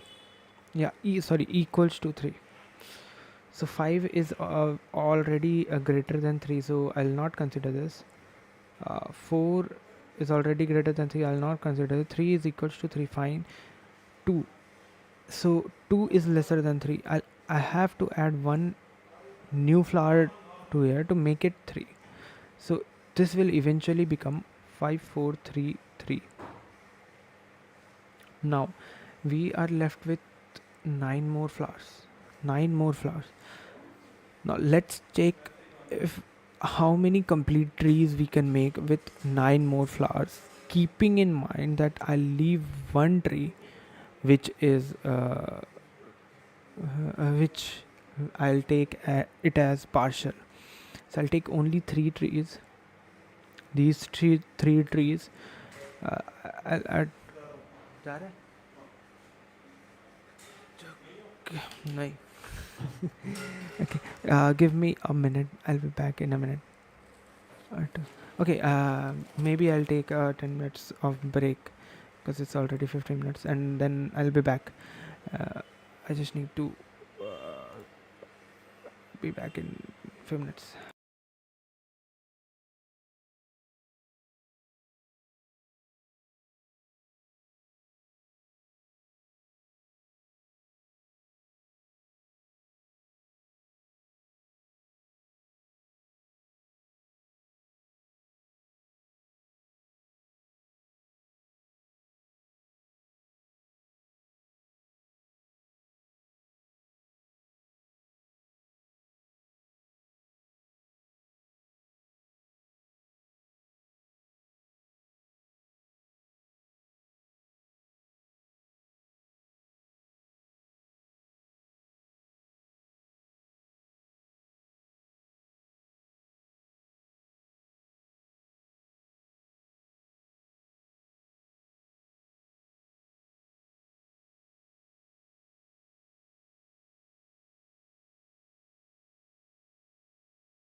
Okay, I am back. So we were somewhere here. Yes. Okay. So what we were talking about is we were talking that can we make mid as 3? Is it possible to make mid as 3 and rest of the tree or garden as maximum flowers? Is it possible? Yes. If it is possible, I'll try to make I'll try to increase my mid closer to 4, and if it is not possible, then I'll try to make it reduce. So this is what actually I'm thinking currently right now. So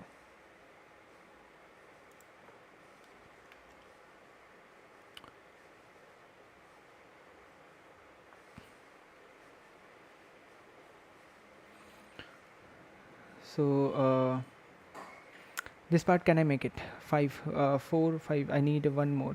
So okay, one more. I need two more. So total of 3 wasted. It's 9 is greater than 3. That's fine, so I can make it. So what will be the answer? 3 into 3 into what was my full? It's 2. That is 6, and partial is as 3 into 6. That is 18, right? So 6 plus 18. Yes, I was able to make it. So maybe I'll try to increase my mid and check whether is this possible or not. So I'll keep my low as 3. I'll update my low as 3. I'll keep my high as same. So 4 plus 3, 7. 7 divided by 2. It's again 3. So 3 was possible. Uh, so I'll keep mid plus 1. Sorry. I'll keep this as a mid plus 1. So 3 plus 1, that is 4. So low will be 4 plus 4, that is 8. 8 divided by 2, that is 4. So can I keep my new mid as 4? Is it possible? So if I see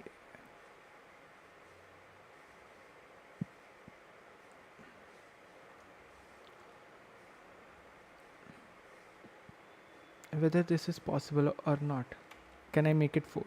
It's greater than 4. It's greater than 4. For this to be 4, I need one flower, which will make it eventually as 9.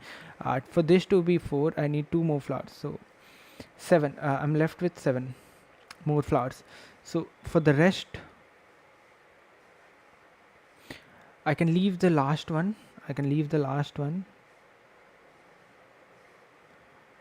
Because that is what I want to be 4.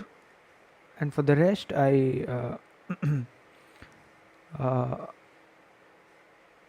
I'll make it close to my target, closest to my target. So this is already 4, right?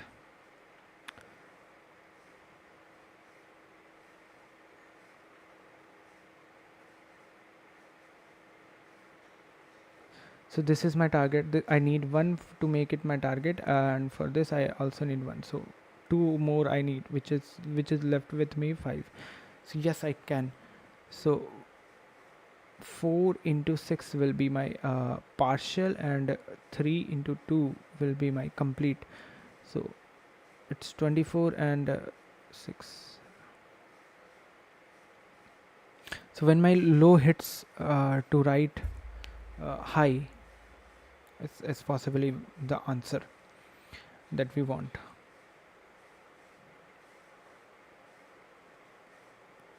So even we can make our high as 5 and try to make it 5. And now how many uh, are complete? I'll have to count. And how many are partial, if there is any partial or not.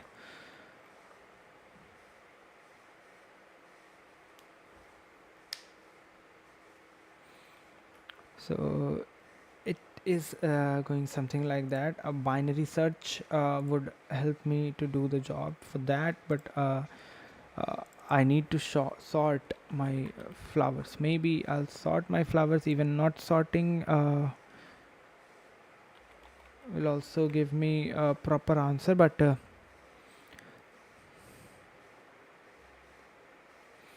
sorting will give me uh, a, a proper answer. Maybe it'll be easier for me to manage.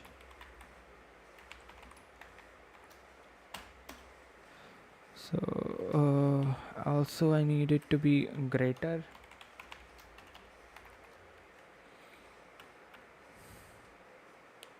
So it will be from right to left, largest to smallest value. I need to have my low as the minimum element, my high as the as my target. High as target, and low as uh, the minimum element, because we cannot reduce the value lesser than that. So low as completely low as the min element of nums dot begin comma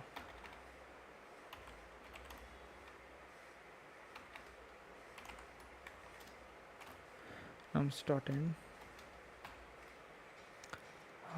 Okay, so I need the element, not the index, so I'll, and same thing for high. I can go as high as my target. Now, while my low is lesser than equals to my target, a high. So I need to maximize, right? So I cannot go more than a maximum size. I need answer which is 0.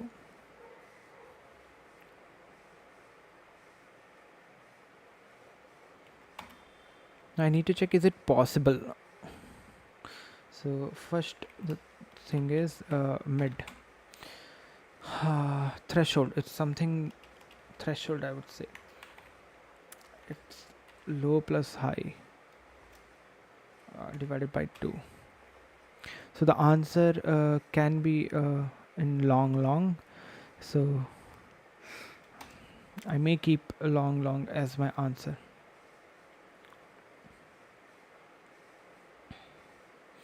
So I have my new flower. So flowers left new is new flowers. What I will do is I will iterate over this array,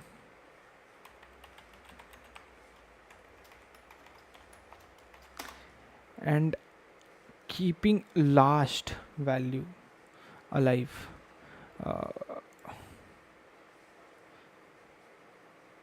There's one thing that I'll try separately. I'll try this as partial. I'll only have this as partial, this binary search, and for complete I'll do some separate calculation, right? So I'll go till one lesser than, because I need the last one to be equal to my mid value only. Rest of all of them I need to I need them to be equal to my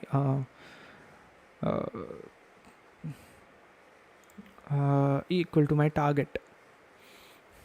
So if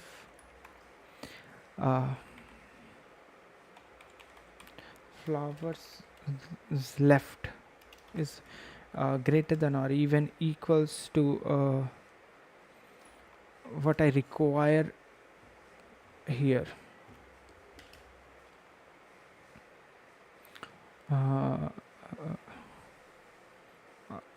that will be nums of I sorry, target minus nums of I. So this is what my flowers left is, if it is there. So flowers left is equals to flowers left subtracted with target minus nums of I.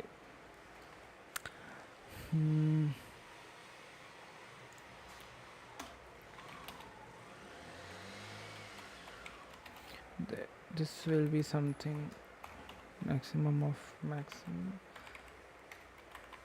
just to make sure that it should not go lesser than 0, because it might be possible that it goes lesser than 0, and I don't want to remove that. That will something will be added, so in my flower left that will be negative, and it will be added in my flowers left, which I don't want. So I'm closing everything to my flowers left.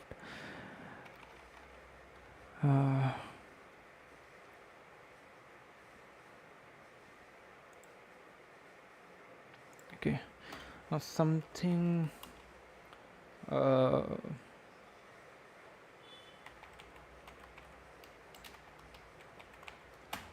possible,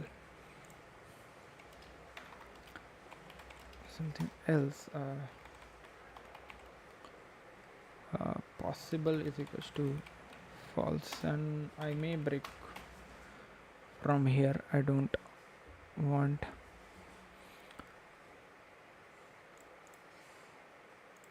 POSS, it should be possible. Okay, so if it is possible, I'll move it now.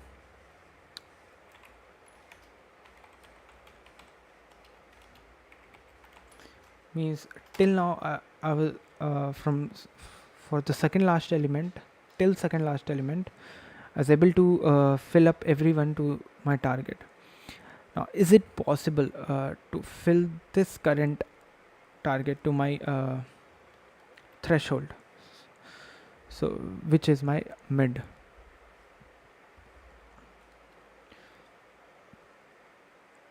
So if because my low is the minimum element, so it will always be equal to minimum element or greater than minimum element, but it will not be lesser than minimum element, low value. So I can directly check.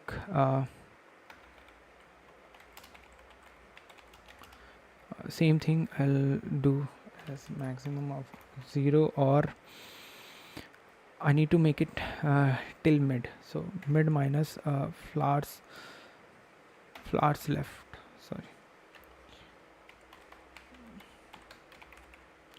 flowers left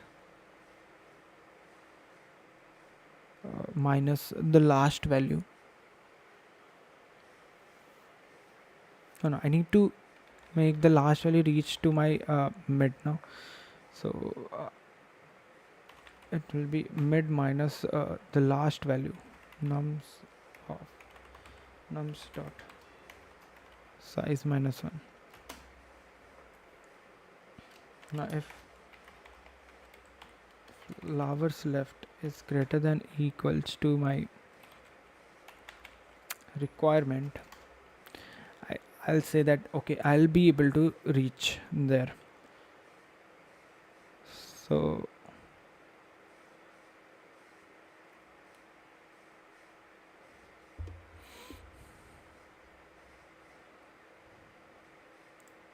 I can possibly reach there, so maybe possibly I can reach more. So what I can do is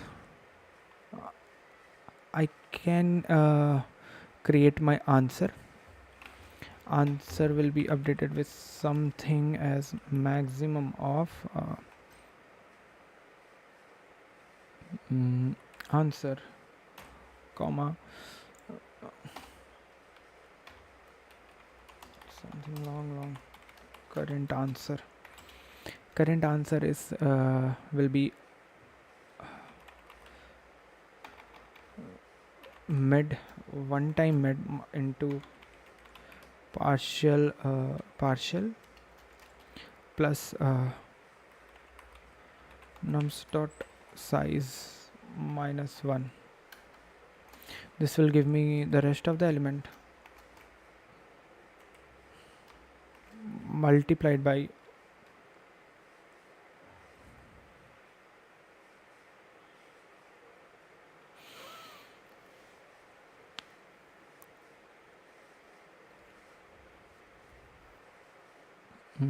multiplied by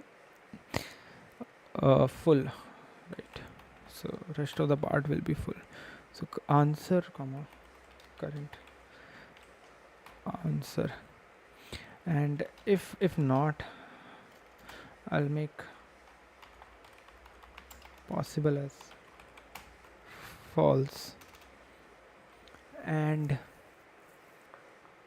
now based on this possible, if possible is equals to true, that means this was possible. I'll try to make more with more bigger numbers, or else I'll try to reduce my high to mid minus 1.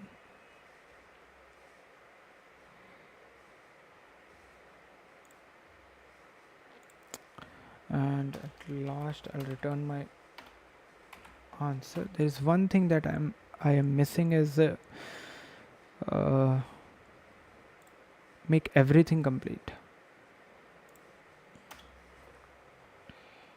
If possible, make everything complete. So int some my answer, I'll have a for loop which will initially iterate over the array, and I'll have something as, or maybe I'll create a separate function for this. So answer is equals to complete possible. I'll send my nums, I send my new flowers, I'll send my target, and I'll send my full because I don't need partial here. So it will return something in long, and also I need answer in long.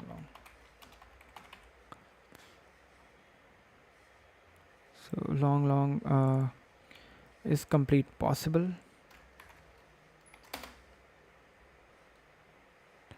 So I'll be having this num new flowers, my target, my full, everything.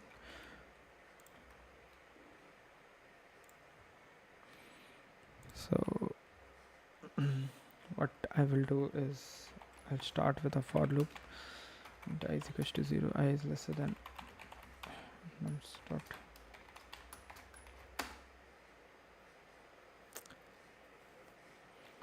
So if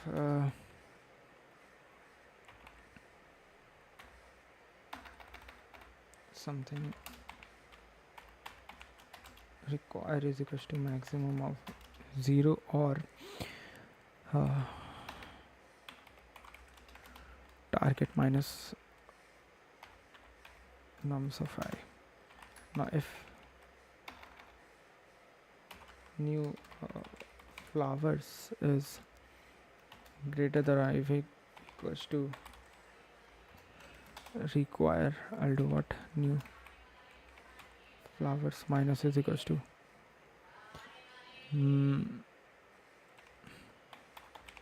require, or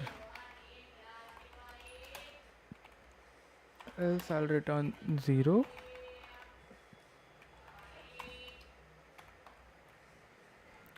I'll return 0, and if it is possible it will come over here that this is possible. So I'll be returning something nums dot size total multiplied by full.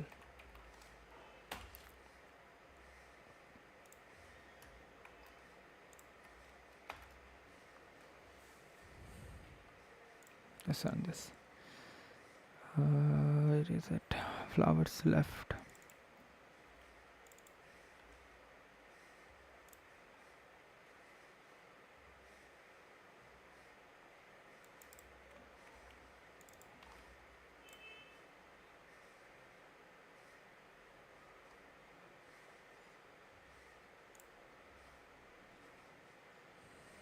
So for second it came correct.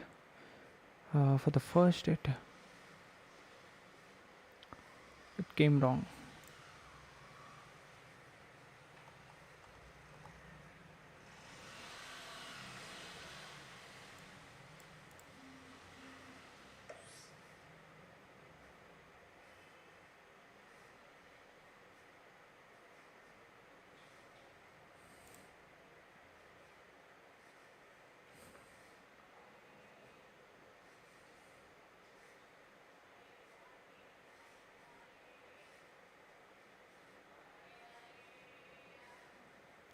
See, there is something that I missed, right? If it is possible to make it complete, then do it. If it is not possible to make it complete,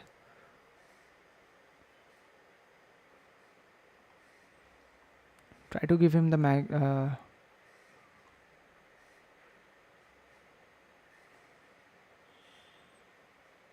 try to give him the maximum that we have.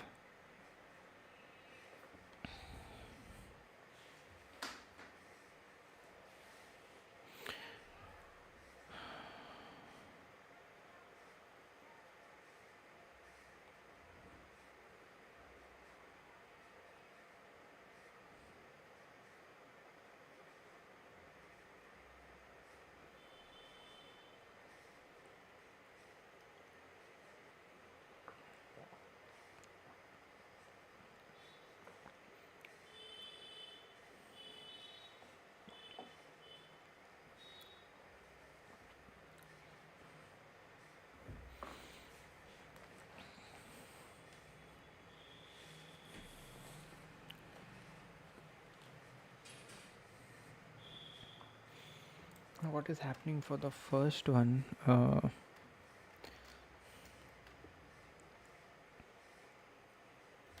Something 1311, so I can sort it 3111.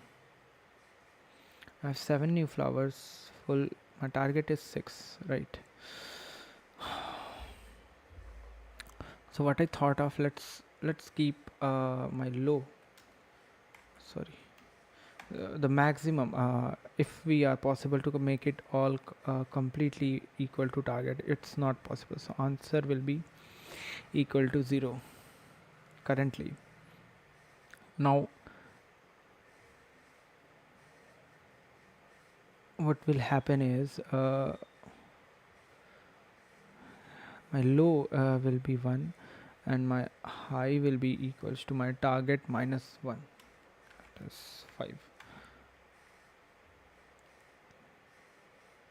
So I'll find mid in this case. So 1 5 3.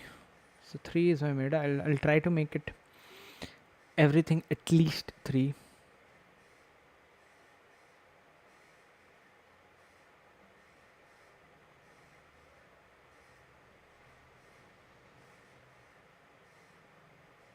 So I'll try to make everything equal to 3. If now everything is equal to 3, I can assure that it's possible. Now I'll take the rest of the element and make complete. How many completes can we make? So the number of complete can be make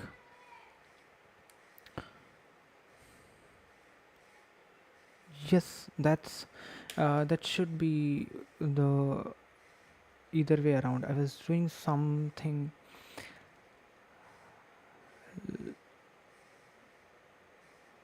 Okay, Here is the one. I was making everything equal to target. No. Make everything equal to mid.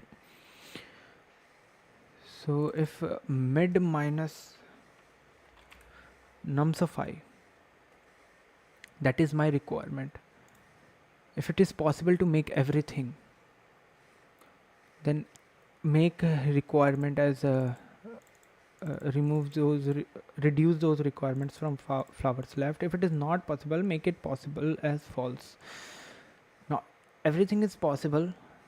Now I'll try to make it equal to target.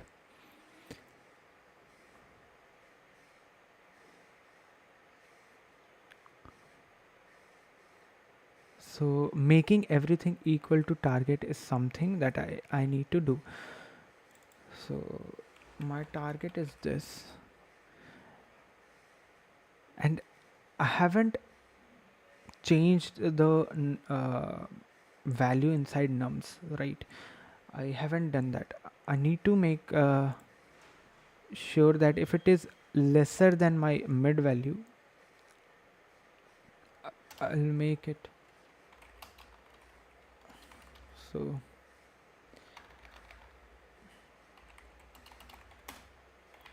If nums of no, this is done. Wait, let me remove this. Now flowers left is what I will be using.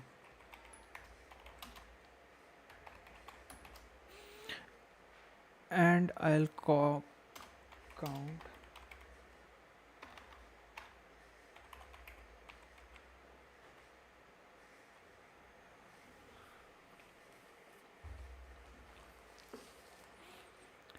complete, and this I will go till my nums of I, nums dot size, and complete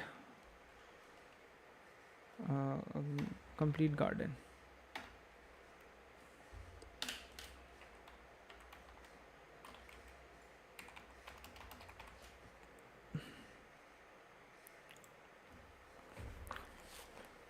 For making a garden complete,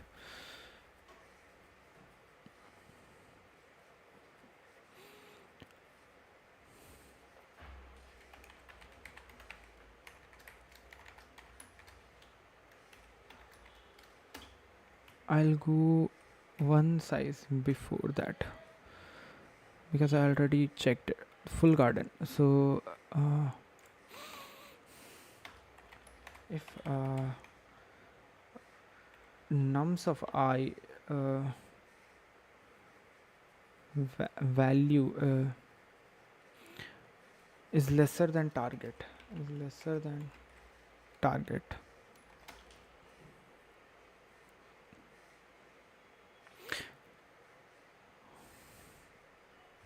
so everything is mid now. So if mid is lesser than,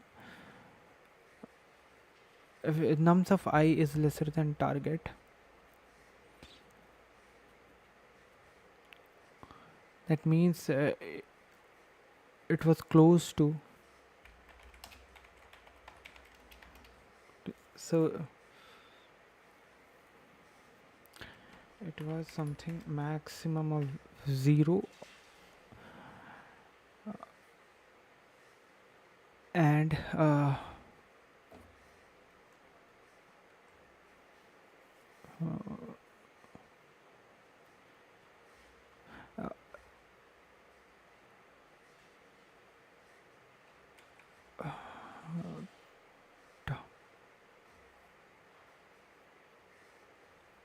no, there is something. What if my target is 5, uh, target is 6, these values were okay, a simple calculation maybe. I have 4, I have 4, I have 1 and 1, so I was making everything equals to 3 3, right? So they will not change, correct? They will be as it is, 4 4, they will be 3 3, right? So my mid was 3, they are at 3, my target was somewhere 5. So initially they were 4411. I know that they are 4411. So this value is lesser than target. I need to close it out to target. I have to make it close to target. So I'll check whether is this greater than my mid value, then this value target minus this value, else target minus mid value.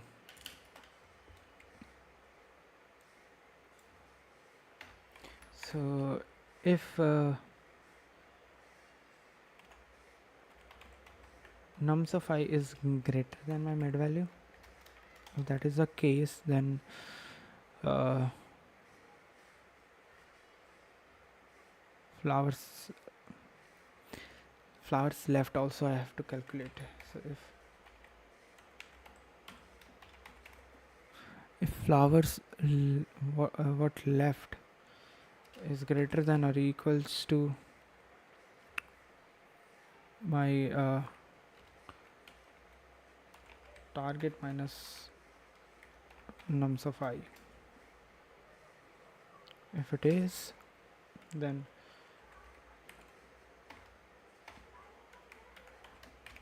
flowers left minus is equals to target minus nums of I and full garden plus. Now if it was not greater than, then it is mid. So else it is mid. So else if flowers left is greater than equals to target minus mid, if that is the case,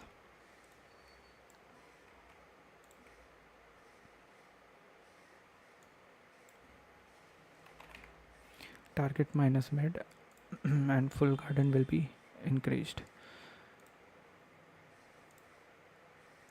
I don't know, is this left?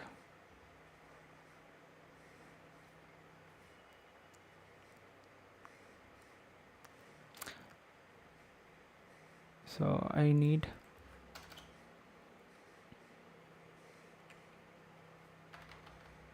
so if it is possible, so I'll update my answer as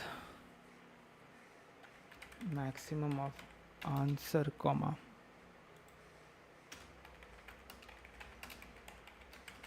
current answer will be something full garden multiplied by full plus mid multiplied by partial.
If nums of I is lesser than target, then it's fine.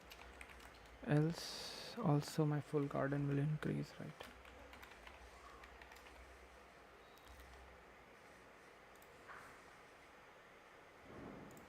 So again case 2 is correct, case 1 is failing, 3 this time 3. Okay, what wrong did I do? Let's try. So 3 1 1 1. My target is 6, so I have my low as low, high and mid, correct. So my low is 1, my high is 5. So for according to this, my mid will be 3. So can I make everything to 3?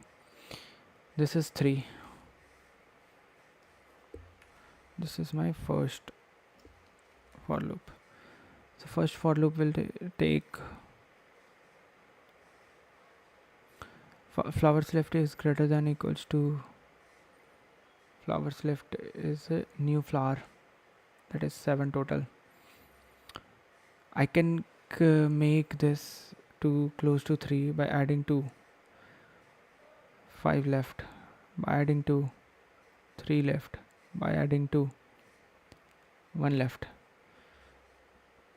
So now everything is 3 3 3 3, right? This is my first. Now can I make complete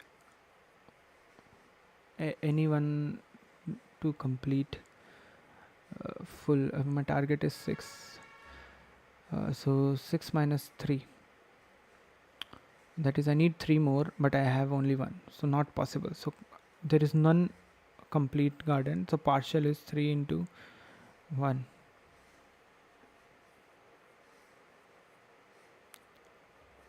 Now in this case possible was true, and I moved my low as more greater.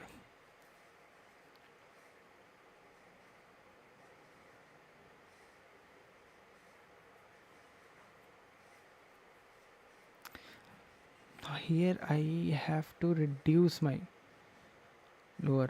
Why I need to reduce my lower?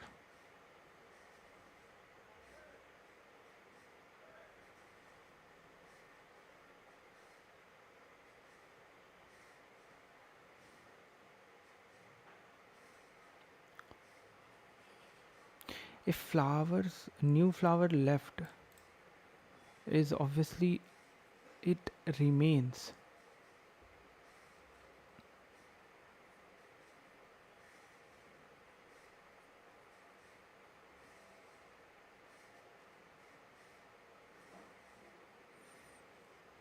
I didn't make these, and I tried making these.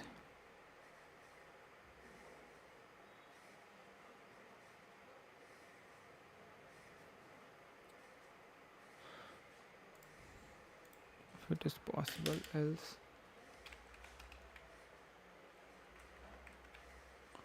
flowers left is equals to 0. Make it 0 if it is possible, else flowers left is equals to 0.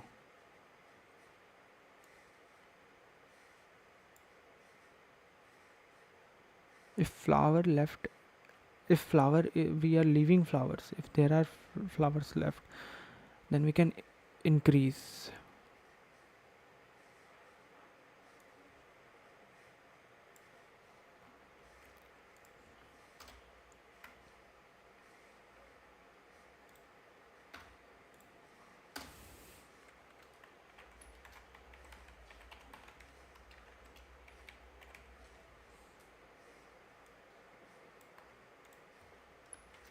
I was actually able to make everything equal to this. If possible is true, not if flowers left.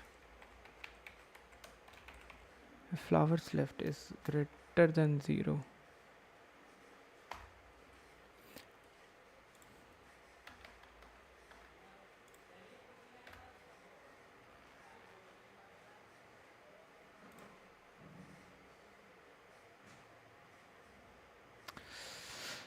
Okay, why? Every time case 2 is success, but case 1 You're getting 13, not 14.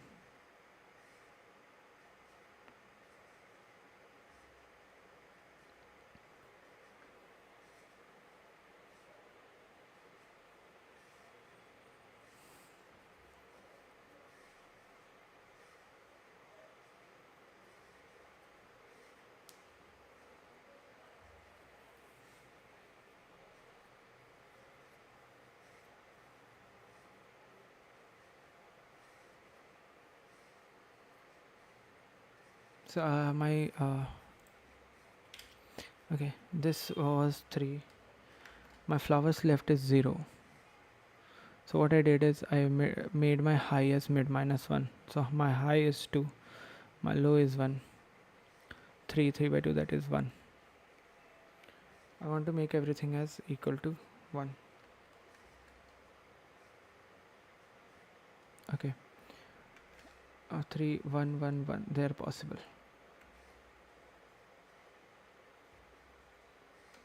Now what I did is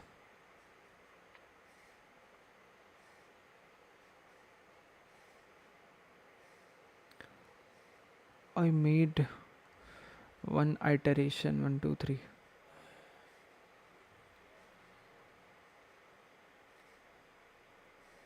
Plus 1. Okay, I have new flowers left as 7. So I made this as 6. So by adding 3, I'm left with 4.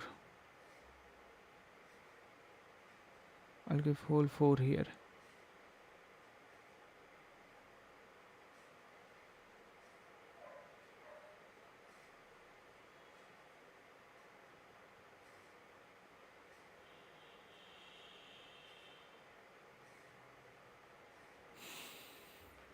Okay. This moving left and right.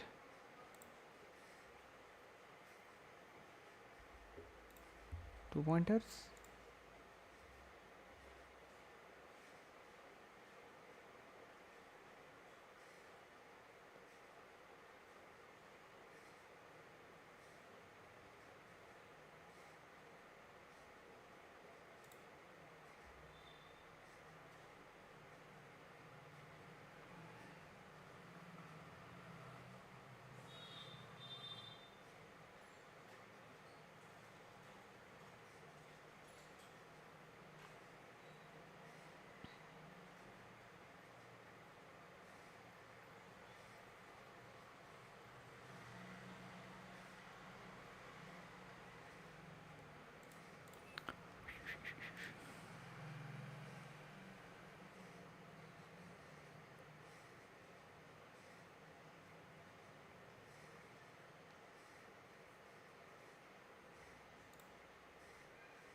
In 17 he started.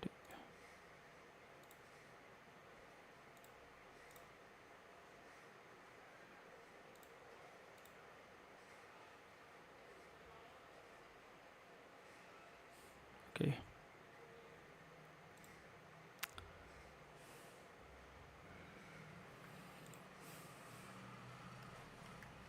I don't think we need binary search here. We sort garden descending and then go left to right and make gardens full until we run out of flowers. Thus our first pointer P1 indicate full gardens, and the last garden defines the minimum number of flowers among all gardens. There is special case when we can make all gardens full. It may be better only plant target -1 flowers in the last garden if target 1 into partial is greater than full. Correct. We then go right.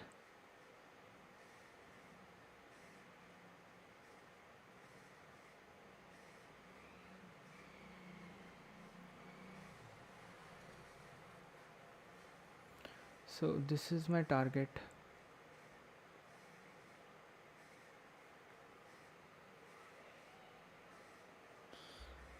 We sort. Okay, that's what I did is we sorted and then go left to right. and make gardens full until we run out of flowers. So what is here is an example of 976 this one gardens with target as 8 and 9 new flowers to plant. As you see, for min f is equals to 2, we have 5 full gardens.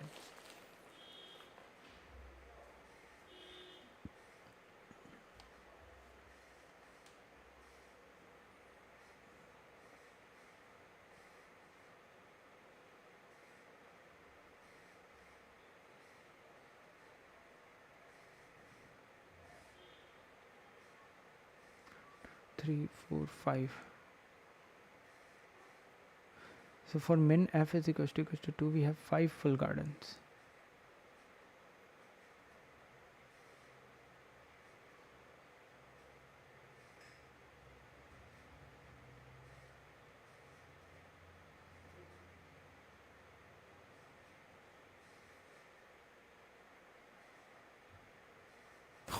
Okay. Oh my god.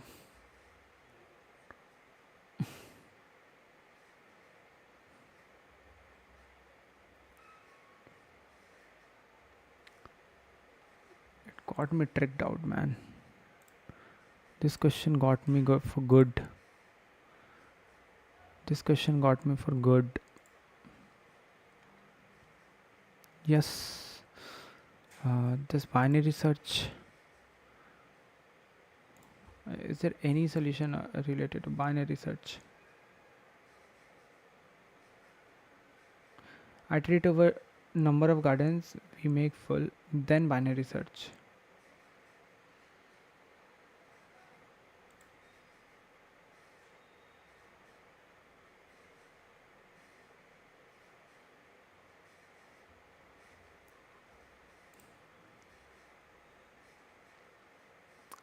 Okay, so he's saying we can apply binary search on the rest of the flowers and rest of the garden.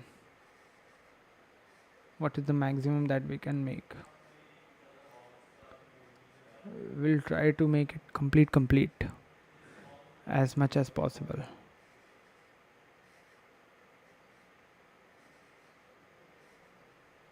But why?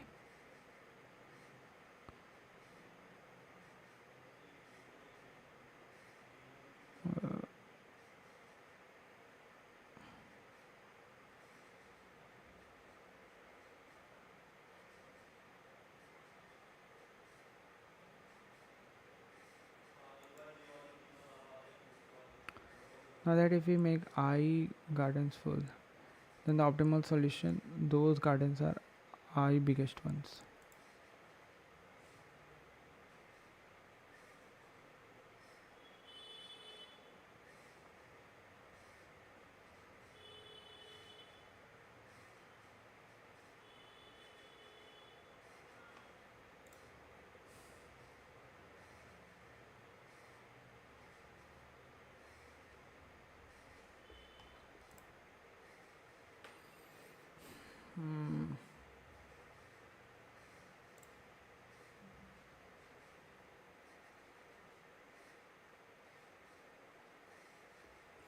It's clear that if we move complete gardens, we are likely to have fewer flowers in the smallest garden.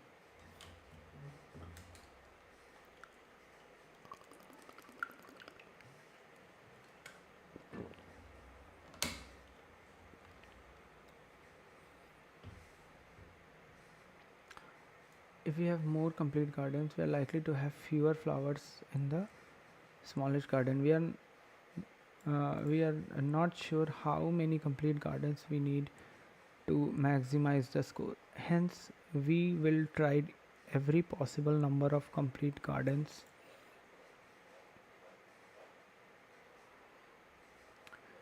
We want to use fewer flowers to fill a complete garden. Hence, sort gardens by the number of flowers and complete each garden from the incomplete garden that having the most flower. Correct. Count complete gardens from tail. Maximize the incomplete gardens from head.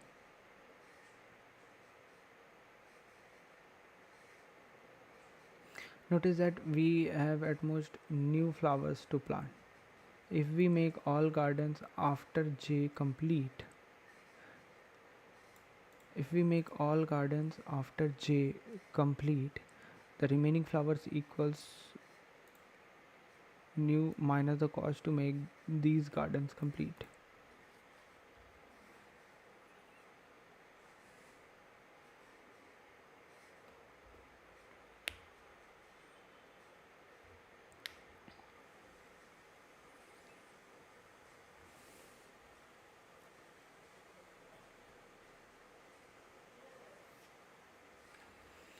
Notice that we have at most new flowers to plant. If we make all gardens after J is something like complete, the remaining flower equals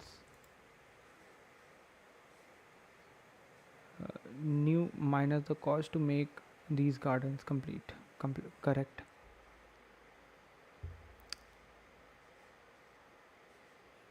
Then we maximize the number of flowers using updated new as shown in the picture below. Hence we have to score in this case. We have the score in the key.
Okay.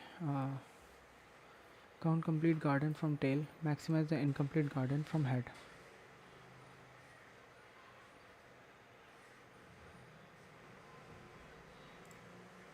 It's something I'm understanding this water bags answer. I sorted this array.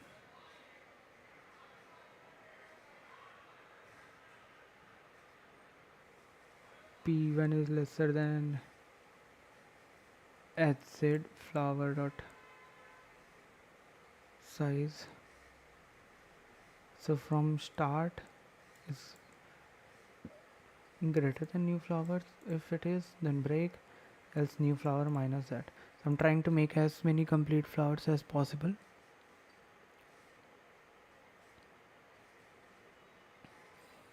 Now if P1 is equals to Z, if it reaches maximum, so I'll return maximum of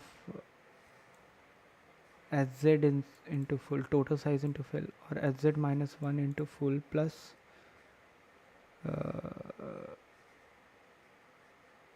fill back is lesser than target.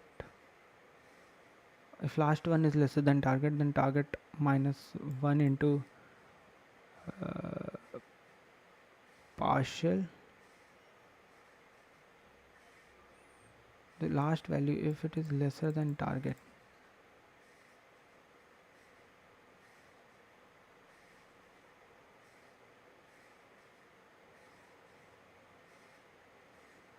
So I'll try to target one partial or make it full.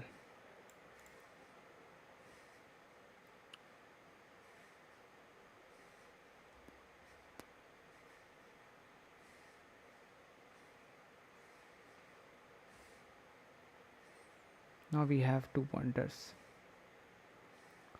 Minimum f started from fl dot back. P2 is f1 dot size. Minimum f is lesser than target.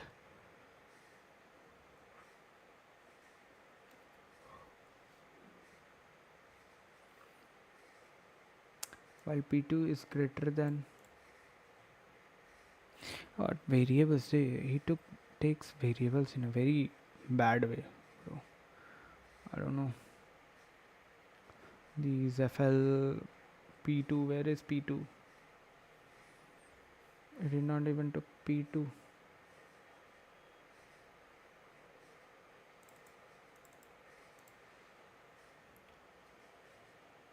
Okay, here it is. So P2 starts from end,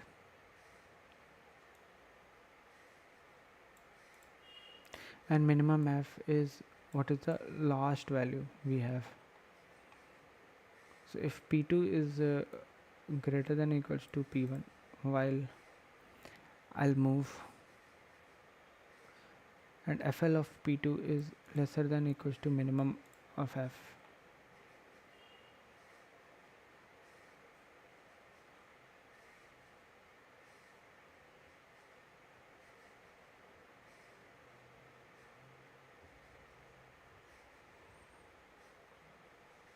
Sum is equals to sum plus FL of P2 minus minus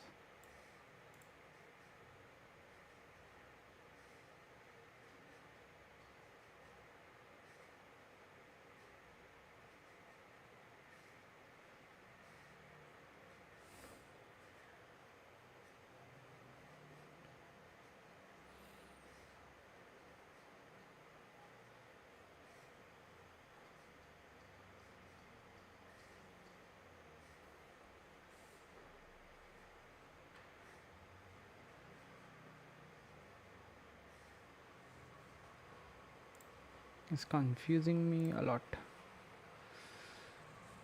Okay, what I can do is I'll take a 10 minutes of break, then I'll be back. I'll try to read this solution again and try to understand completely, and then we'll code it. So I'll be back in 10 minutes. Don't go anywhere.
Okay, I'm back.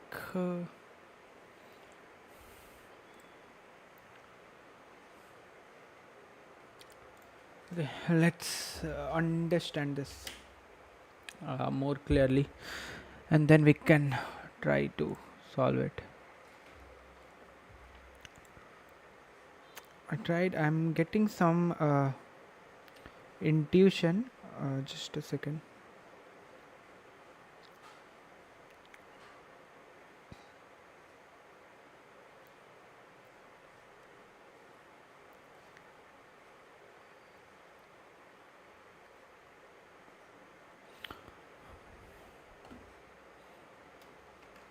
Okay.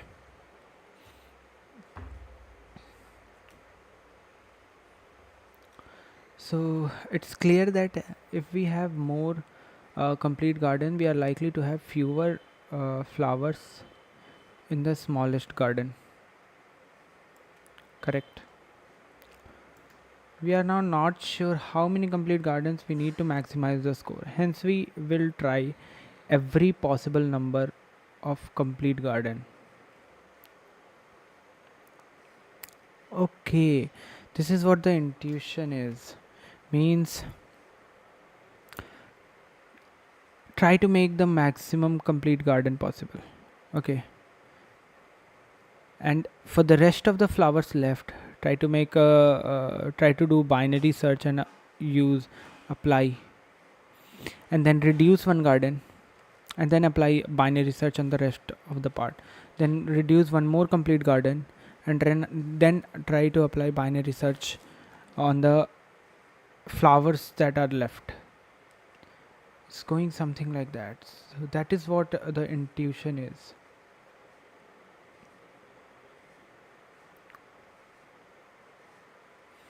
Notice that we have at most new flowers to plant.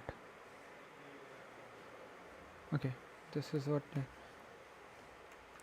notice that we have at most new flowers to plant. If we make all gardens after j complete, the remaining flower equals new minus sorry cost to make this new minus the cost to make these gardens complete. Then we maximize the number of flowers using the updated new as shown in the picture below.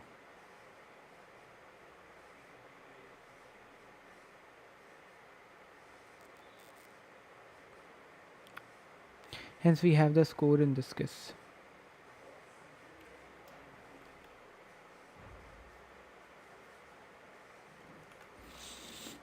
Correct. Fine. Then we move on to make one or more complete garden, that is to make j minus 1th garden as complete. So these were complete already. Now I'll try to make this garden as complete. If there is still flowers left after making this garden complete, we'll repeat the same process to calculate the maximum minimum number of flowers for the rest of the part.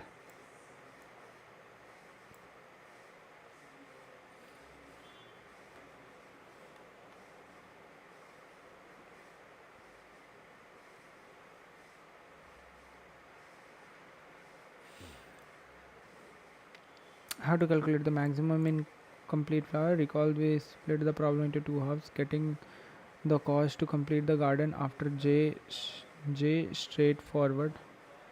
We iterate from n minus 1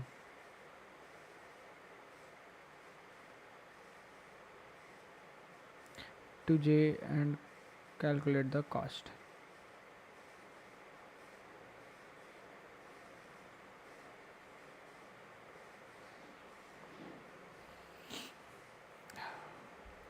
Hello Shubham. Uh, how are you?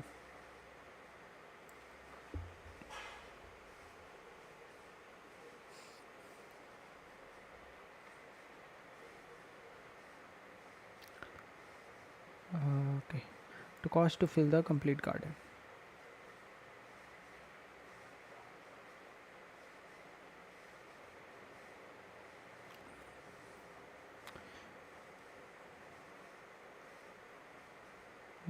Great.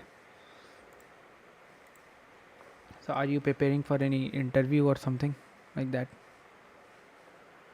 currently? Cost I stands for the total cost to make all the gardens before I having the same number of flowers as garden eyes. I colored the cost one in purple and you can tell the reason why.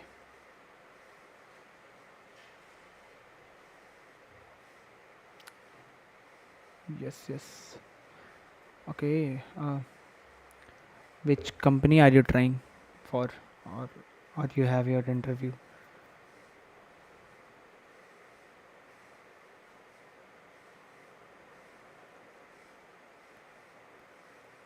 Suppose we have 6 flowers and would like to maximize the incomplete flowers.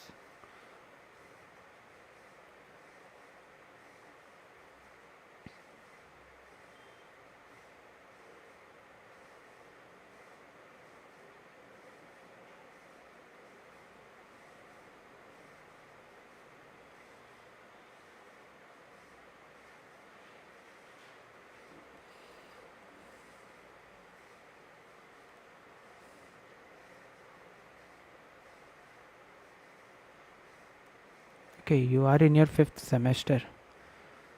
Nice, good to know.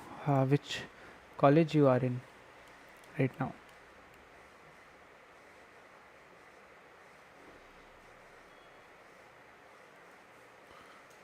Trying to get an iOS internship. Okay, good. Right now, I think iOS opportunities are really more. I say as one of my friend is they are getting good iOS opportunities. So I think it's good if you are trying for iOS.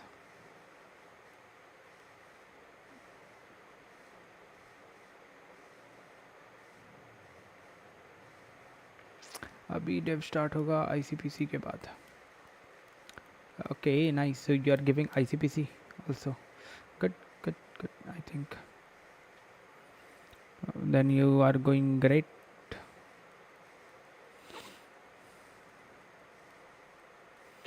You can continue with my channel if you want. We can solve together. Even if you want to do your development part, you can still work around and do your development. Not an issue.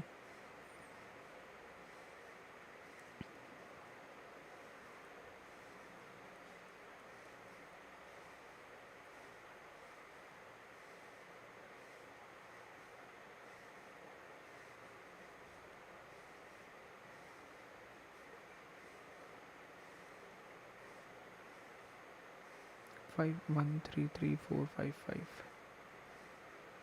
Great. All the best.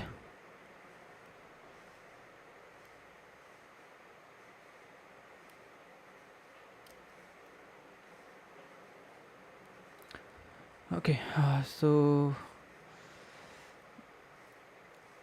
we need given new 6, what is the maximum number of flowers? Let's have some steps. I think in case I didn't explain it well, take a look at the right hand side of the picture above. What does the IDX3 of the binary search tell?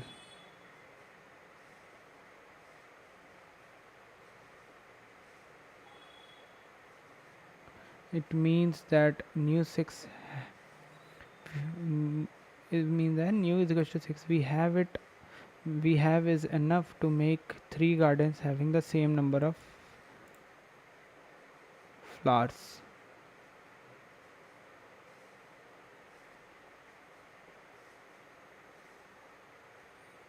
आप क्या करते हो अभी student? Not exactly. I'm working. I passed my college last year, so I've done masters from NIT Kurukshetra. By the way, I didn't get your college. Which college are you in?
Techno India University. Same question as POG में solve. क्या है? क्या है? Okay, so you know this question.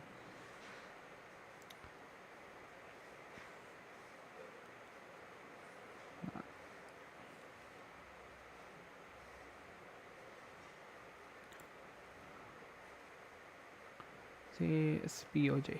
Nice. You can also try to explain me if you want. If kind of. Okay, maybe I'll give you this question in the description. Try this, and if you have any solution, let me know.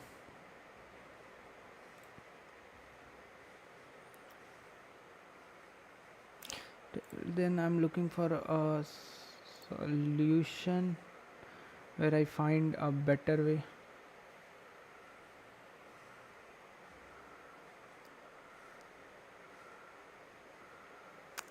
So logic in a nutshell.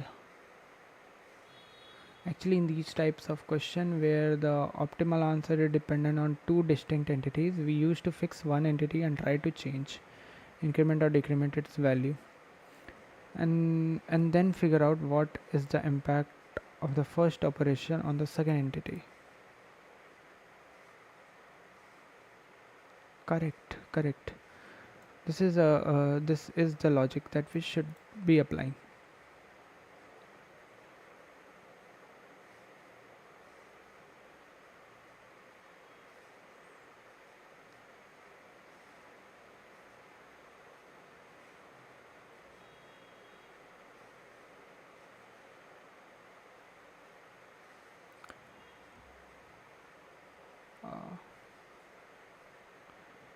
EKO on SPOJ.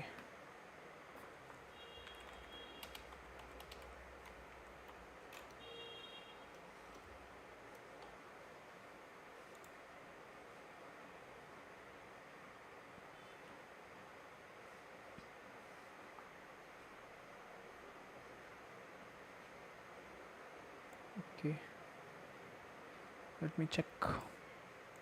This is what you're talking about.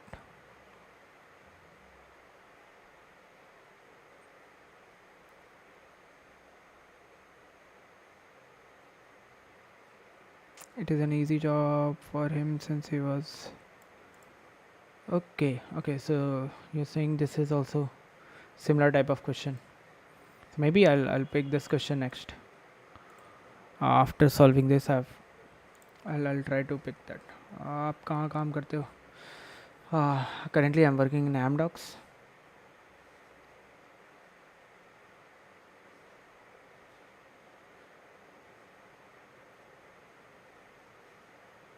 Maybe it sounds not so good, but analyzing the question, you can easily get that our answer depends on number of full flowers, uh, minimum value of incomplete flowers.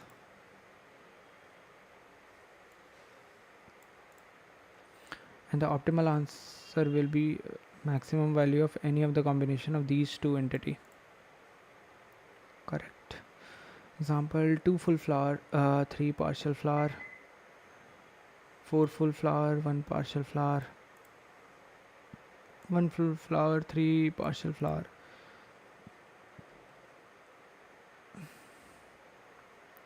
So, but how can we determine which valid combination fetches us our desired output? For these, we have to make some basic but important observations. Okay, he has some good comments. I would say these are better than the pictures that we saw. Observation 1, we are given with fixed value of new flowers. Let us consider it k. Now we can use at most k flowers.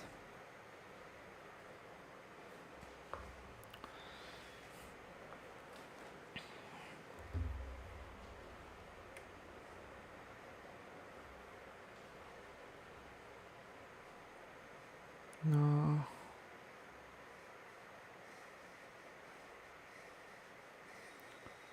we are given with the fixed value of new flowers, correct? Now we can use at most k flowers, correct? So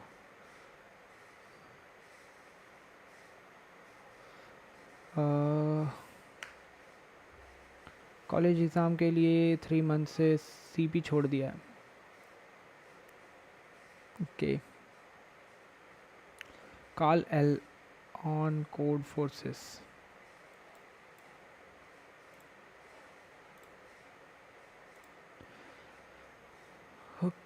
Okay,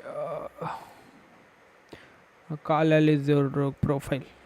Might be. Call L. Let's see.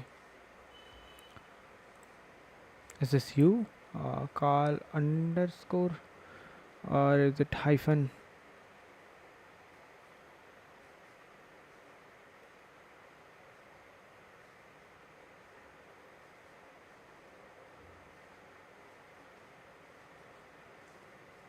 Specialist. Nice. Awesome. Keep up the good work, yaar. If you are doing this, man. Not this. Okay. I don't see call underscore L. Maybe shayad this one.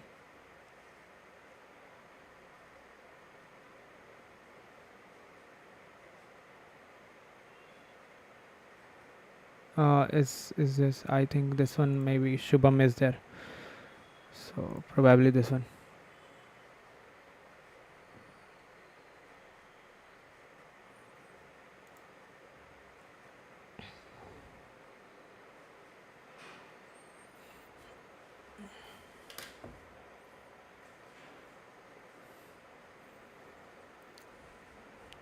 Good.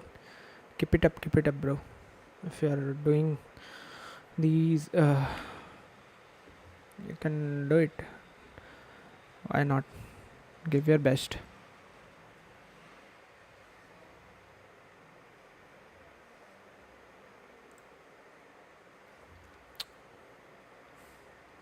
Okay, let's focus more on this question. Let's not get distracted.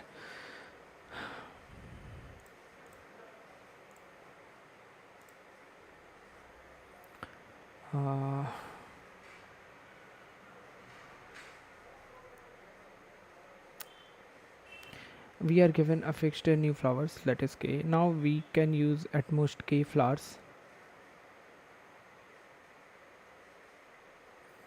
So how can we use minimum number of new flowers to get maximum number of full flowers whose value is greater than equals to target?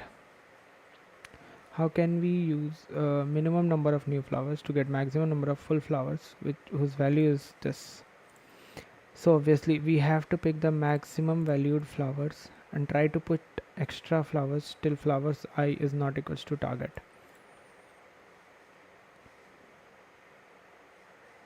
And try to put extra flowers until and unless we reach the target, correct? So it's correct, right? Example flowers is this. New flowers, I have 5, full value is 10. Now we pick the flower 4 as 9 and use one flower. This is what my target is currently, and use one flower. Observation 2. Now after we are done with the first part, currently number of full flowers we can achieve using at most new flowers, amount of flowers. After using certain amount of flowers in making certain amount of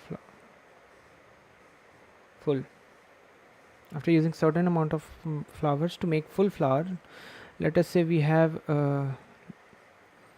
rest amount of new flowers. So for these we have to look for the definition of sum of beauty. Number of full flowers, total number of full flowers that we have into full flowers plus the minimum value of incomplete flower into partial value. So this is what we have to calculate, correct? So it is not that we can make flower I so big with the rest flower. As the minimum incomplete flowers I remain the same, and it will not increment our result that much. Well, we have to eventually distribute the rest of the flowers to all the incomplete flowers and pick the minimum one, obviously. Wait. So as a whole we have to maximize them. As a whole we have to maximize the minimum flower. Bang on, here comes the approach of binary search. So whenever we see maximize the minimum, two things. If we are seeing maximize the minimum,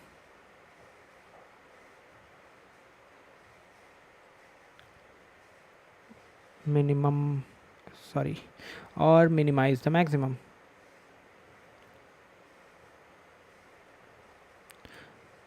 there are two approaches that we can use for this. Is the first and foremost that everyone will have in his mind is binary search. We can use binary search. And the second solution or approach that can come in my mind is as a DP solution. We pick the minimum and try to maximize it, or we pick the maximum and try to minimize it. So DP and the binary search, these are the two approaches that I have seen till now of solving these maximize the minimum and minimize the maximum approaches.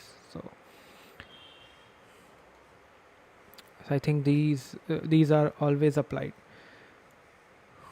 Okay, finally we have to fix the value of incomplete flowers which have flowers I lesser than target to mid, and check whether all the incomplete flowers can reach the mid value. If yes, then increment the value properly.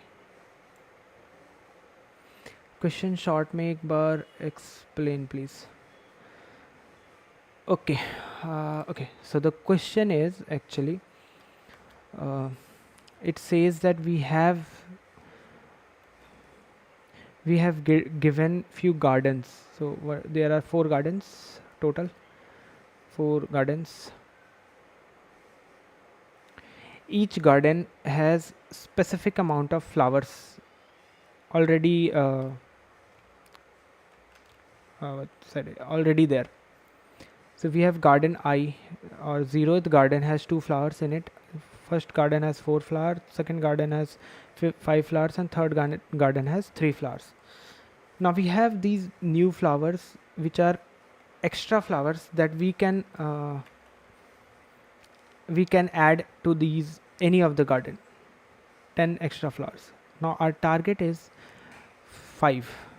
What does it mean is, if a garden has can reach at most 5 flower, there is some threshold, I would say 5 as our target. So currently we have first garden has 2 flowers, second garden has 4 flowers, and third garden has 5 flowers, and fourth garden has 3 flowers. So if we reach this target which is given, we consider this as full garden. We can even go beyond that, it doesn't matter, but that will be considered as full garden.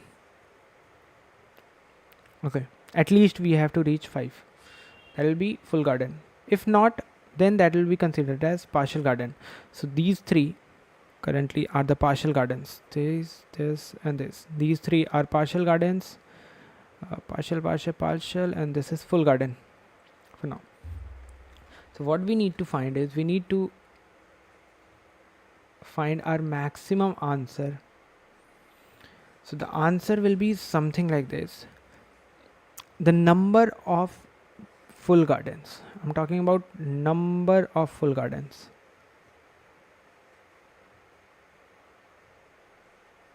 multiplied by this full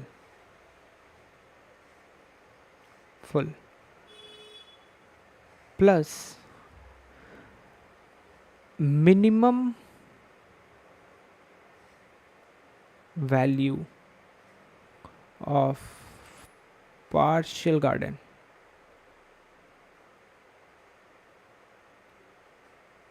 multiplied by partial that we have, and we need to maximize this.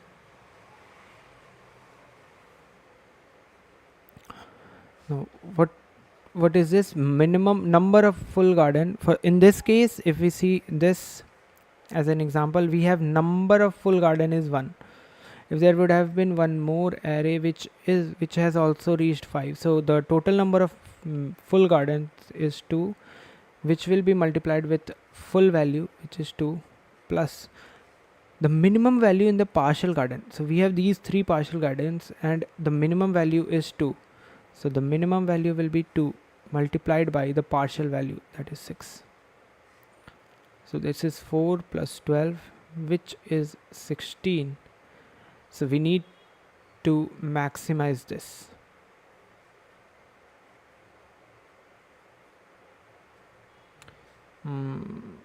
Is the question clear to you, or if you need some more insight?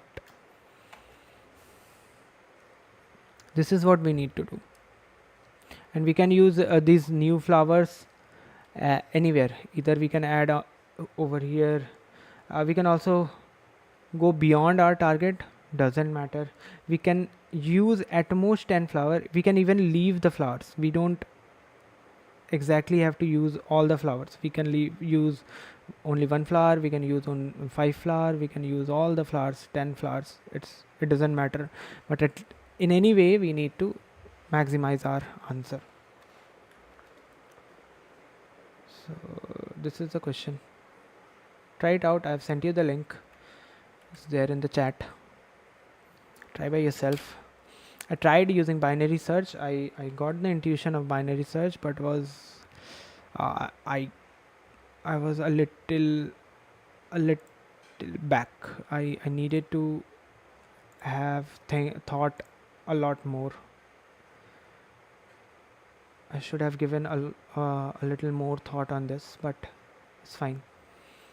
Now I have the intuition on how to approach this. If you want, you can watch this video. Maybe you'll get more clarity about the solution. Also, if you want to try on your own, you can try on your own first, and then you can roll back and see the solution for this.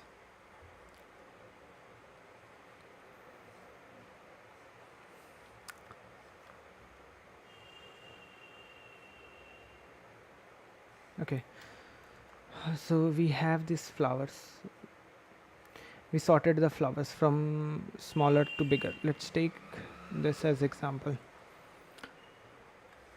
2, 3, 4, 5. We have a new as 10, target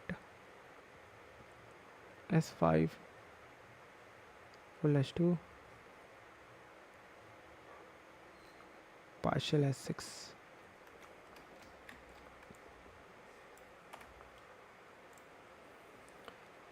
Okay,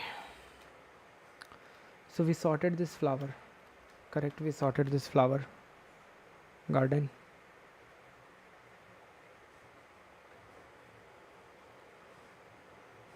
We have this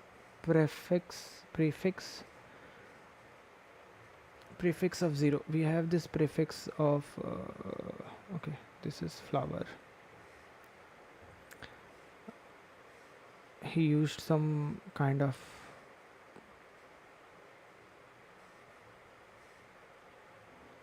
prefix to approach this. कल भी live करेंगे most probably. Yes, I will be doing live stream tomorrow also. I'll update on LinkedIn that I'll be doing live stream or not, but most probably yes, I'll be doing live stream tomorrow also.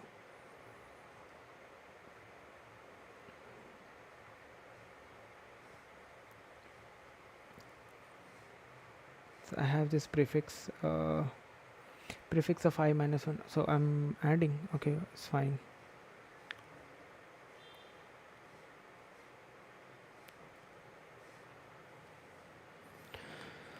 Uh, 14. Okay.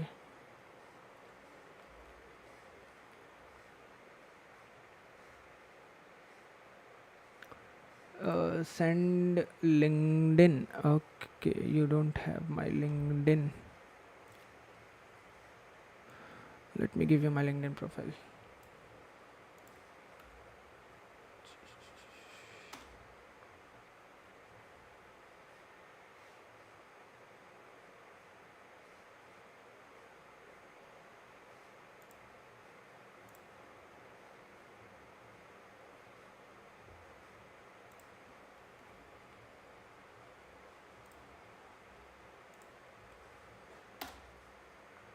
Here you go.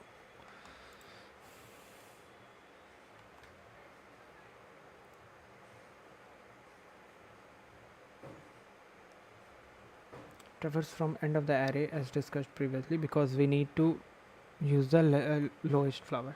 Check whether we can make full flower from index n minus 1 to index I.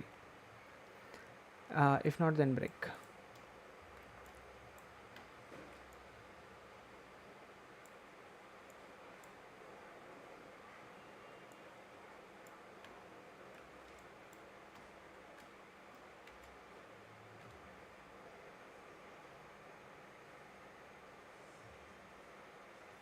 Connection send कर क्या है, कर दिया है.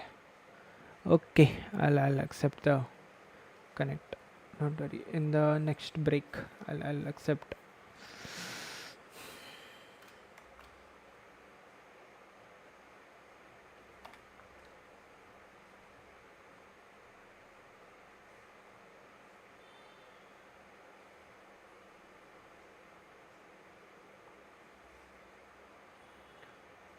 Check whether we can make full flowers from index n minus 1 to index I. If not, then break. Okay. There is one additional corner case. Sometimes it will be optimal to select 0 number of full flowers and try to maximize the partial BT using new flowers. Correct. This can be one of the corner case.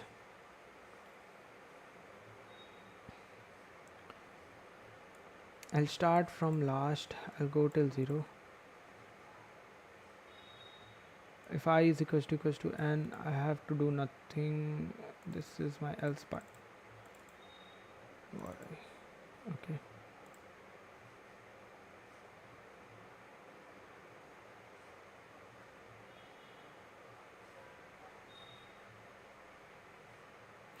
आप एक बार profile review करके बता दीजिए क्या improve करूँ, time मिला तो. Okay, sure Subham, I'll tell you.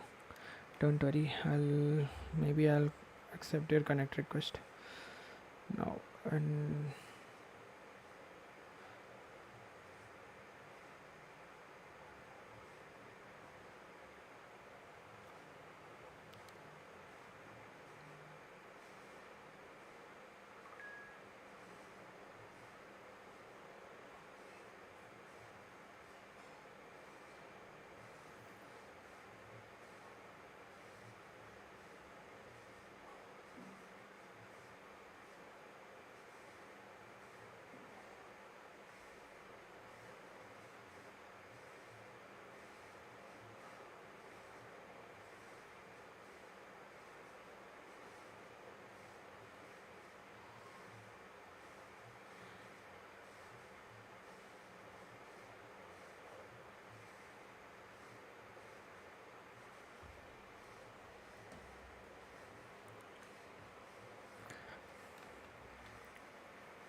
So ll is equals to request for full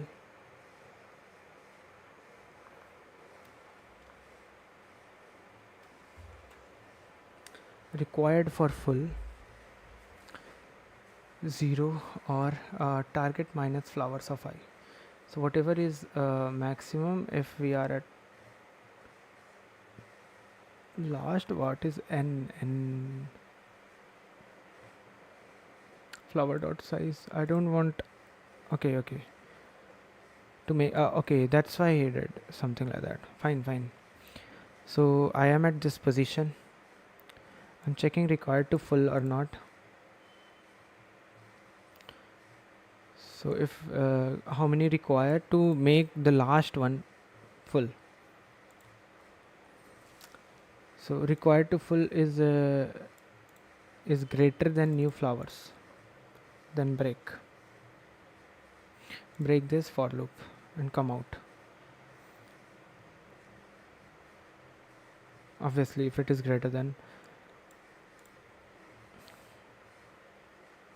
else new flower subtracted by required to full. Okay, so what I did is I completed this last as my full. So if this was not complete, I would have completed it, but this is complete for now. We have our target as 5 and it is equal to my target. Then it is fine.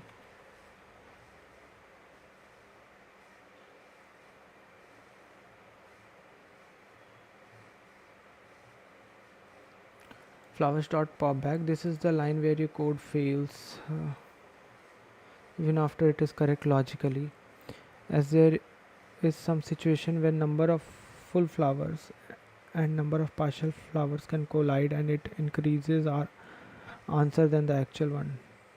Try the example test case 2 by your own.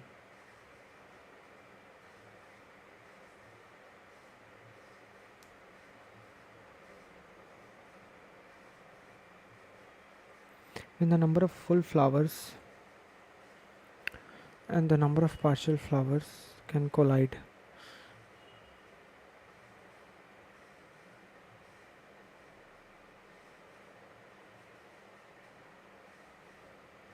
okay, let's see. So what I did is I popped back the last one. I removed this. Come on.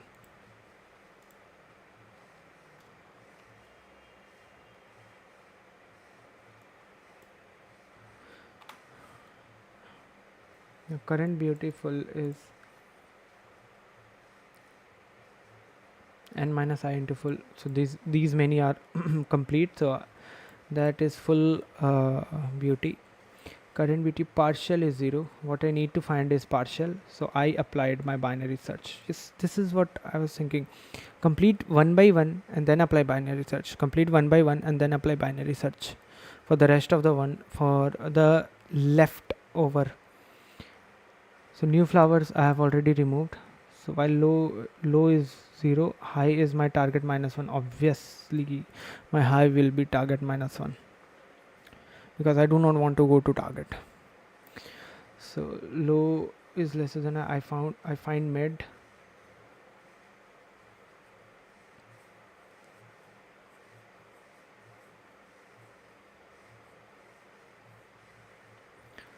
Okay.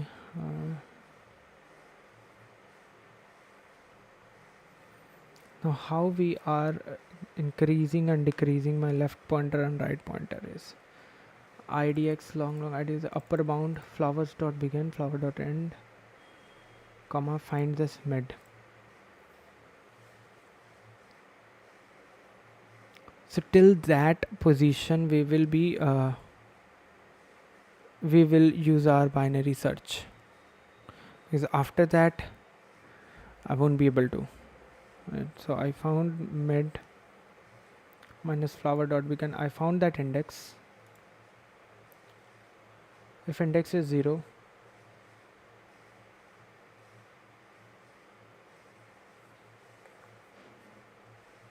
low is equals to mid plus 1, else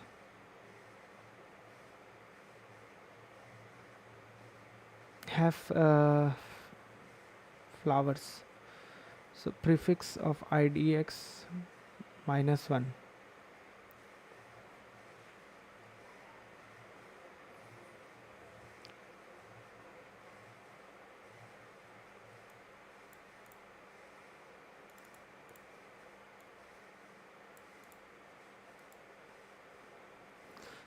So long is request flowers, required flowers is idx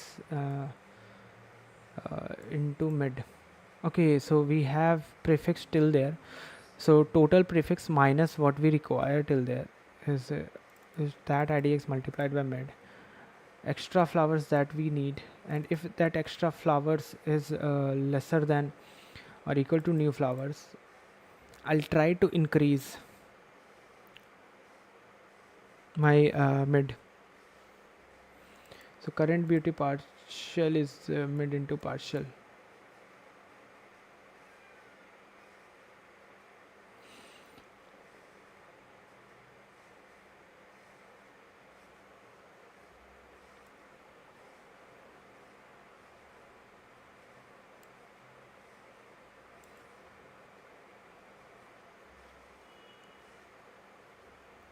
And max beauty will be maximum of max beauty or current beauty partial plus current beauty full.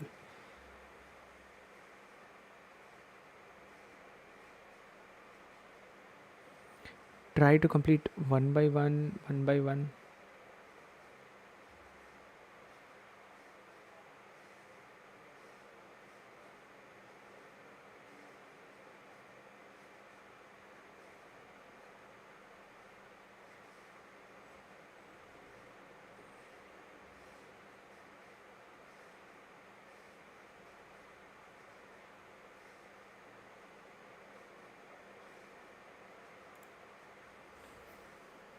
Right, so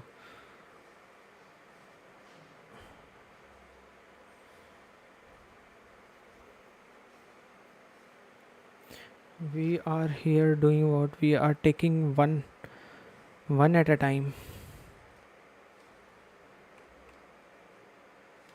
completing it, and for the rest we are doing some binary search and checking what is the maximum that we can go using mid. So I'm fixing one. For the rest we are applying binary search, and then after that completion we are fixing 2 as our target, and then we are for the rest of the things we are applying the binary search, and in the third we are fixing 3, and for the rest of the thing we are applying binary search. It is something like that.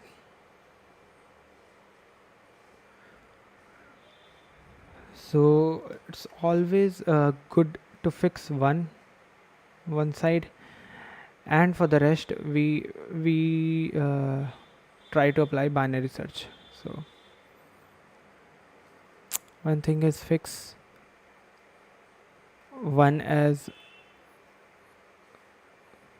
complete, and apply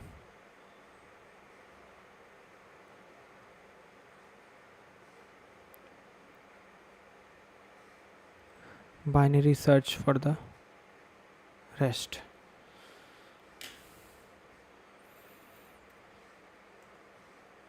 So complete one and apply binary search for the rest. So I was doing handling both the things at the same time, so that is why my code was failing always. Whenever I was trying to handle both the things at the same time, it will fail. Fix one, and for the rest of the part I can use binary search. So I have this flowers, maybe so what I will do, I'll keep it nums, much more easier for me. So I'll sort nums dot begin comma nums dot end. I'll sort it. I'll start from last and try to complete everything. There is one thing that when I may not complete everything, and I'll take everything as a partial. That case also can be there. So from end I'll have to take some variable complete end will start from nums dot size.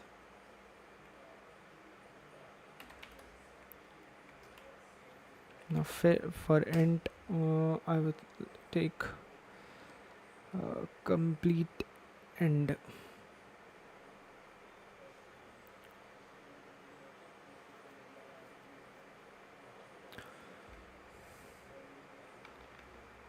Even while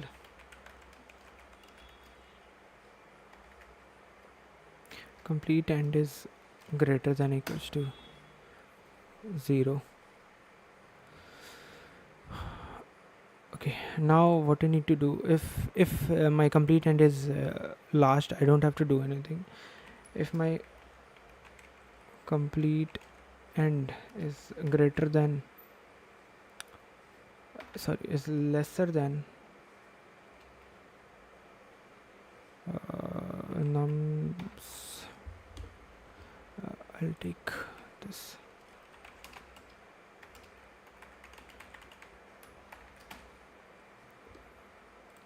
Is lesser than n, then I'll come here. If it is not, then I'll not. Means if it is equals to n, then I'll not come here. If it is equal not n, so there'll be something required.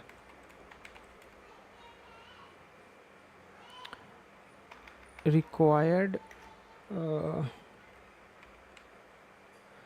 flower to complete.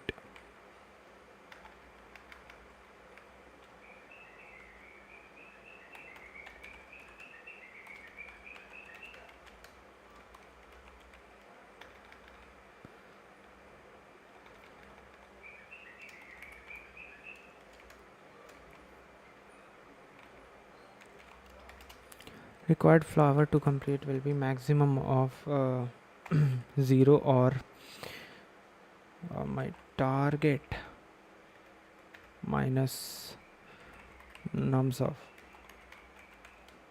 complete n.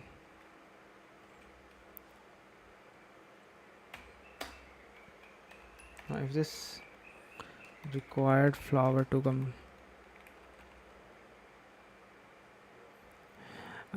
required flower to target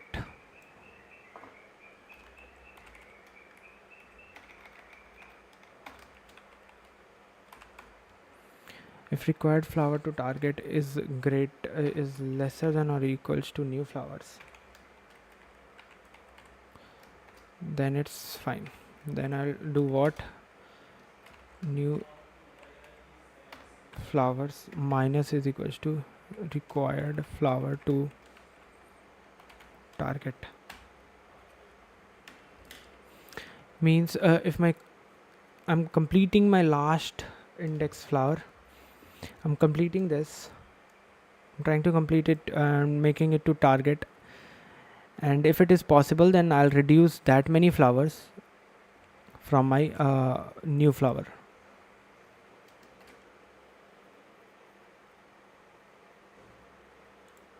And if it is not possible to complete it, else I'll simply break from here and come out that it's not possible now to go any further. So after completing this, I need to somehow know, I need to apply the binary search here. So low may start with 0 and high will always start from target -1. Why we are doing target -1? Because we know that target will be full, but we don't want, we are now handling the partial part. So if we are handling the partial part, we need not to go to the full. We need not to go to full. We need to handle it at max target -1, because partial, and then only we can say that it is partial. So it should be target -1, something like that. So while I'll simply apply binary search, low is lesser than equals to my high.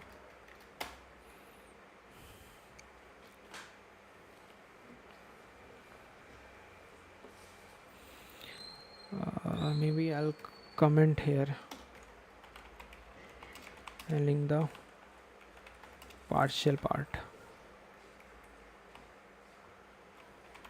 I'll try to find mid, which is nothing but low plus high by 2.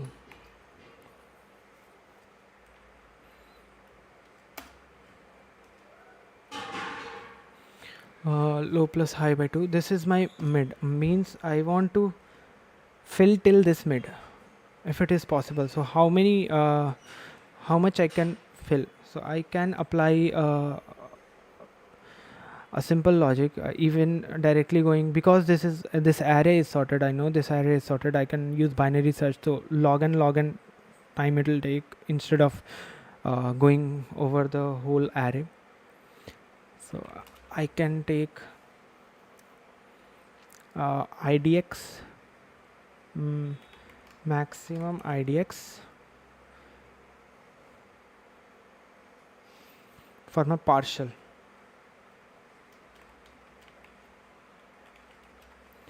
For partial,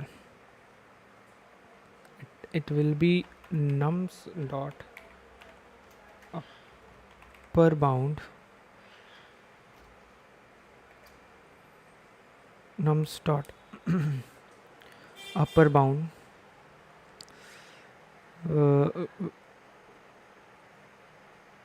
sorry, is it upper bound nums dot begin? What was that upper bound?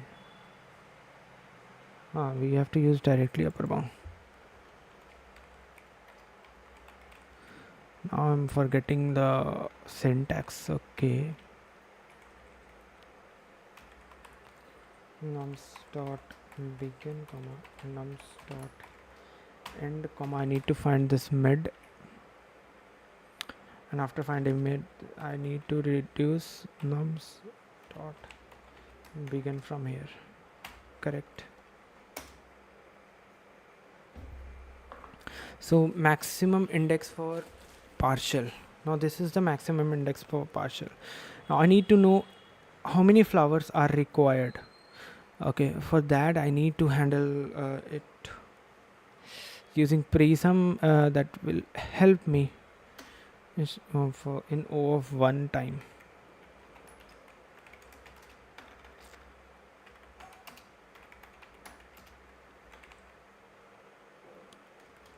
Prism of size n initialized with 0.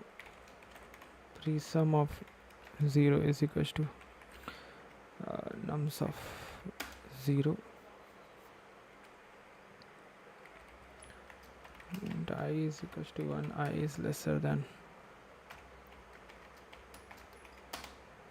shit. So pre-sum of I plus is equals to pre-sum of I is equals to pre-sum of I minus 1 plus nums of I. Correct. So this will handle in O of 1 time my required flowers. This is my maximum index. Now how many flowers do I require to reach there?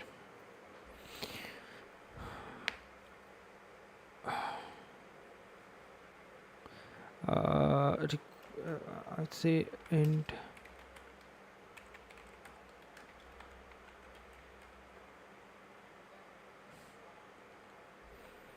mid is required flowers is my pre sum of this max idx for partial minus 1, because I have used upper bound, so I have to go a little one step backward. Okay, so it might be that going one step backward, if it is 0, if max index for partial is 0, that we found nothing, that means it is not possible.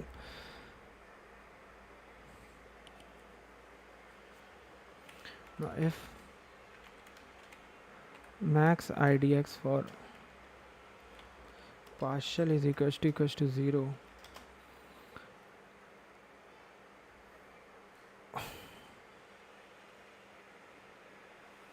what I will do,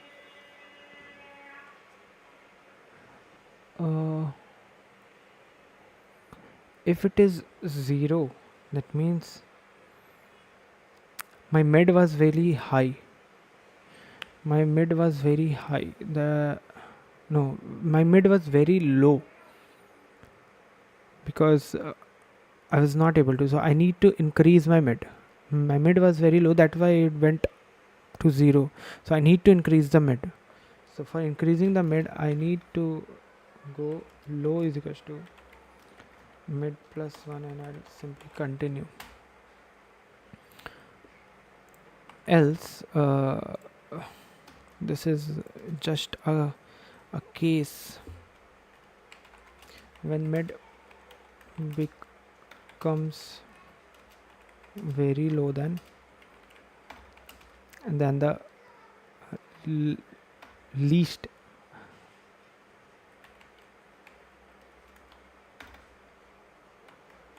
okay, maybe we can handle this by using the minimum element from the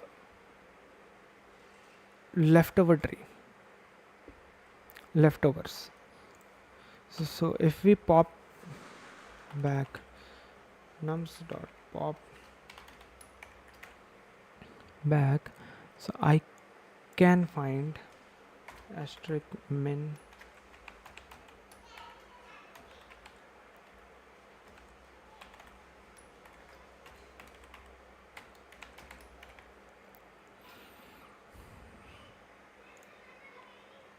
then I don't need this.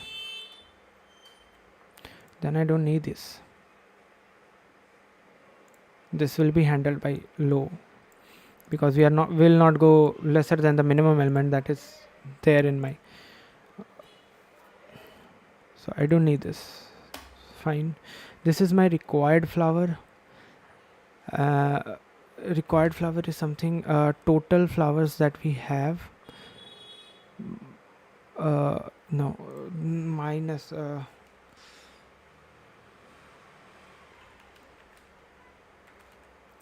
max in idx for partial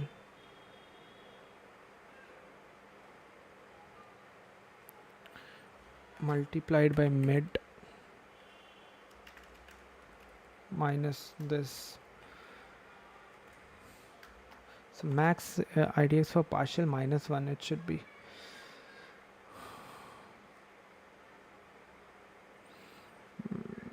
Because if we will reach 4, so max index okay, that current index will take number of elements there from behind that. So max index from partial, so either maximum of 0,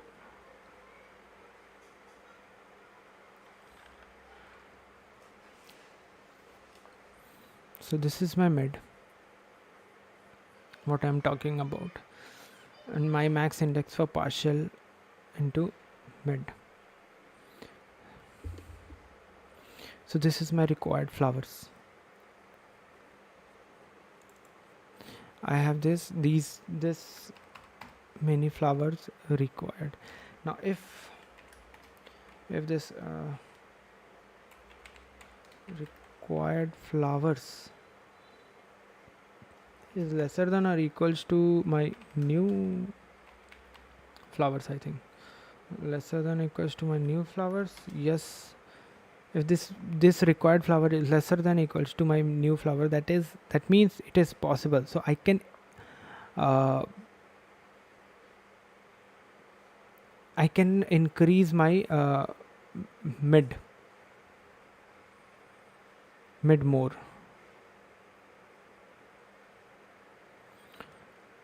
Is is it so? I can I increase my mid more?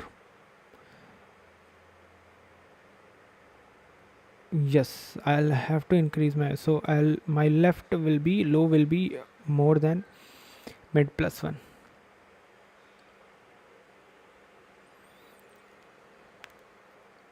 That means my partial flower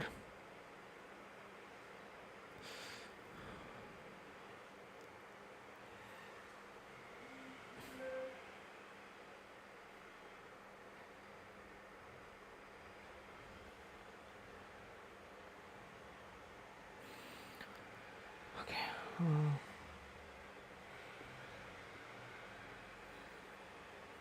extra flower is, so current beauty partial, uh, current beauty full.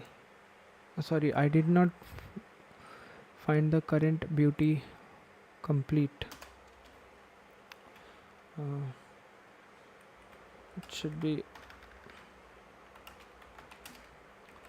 current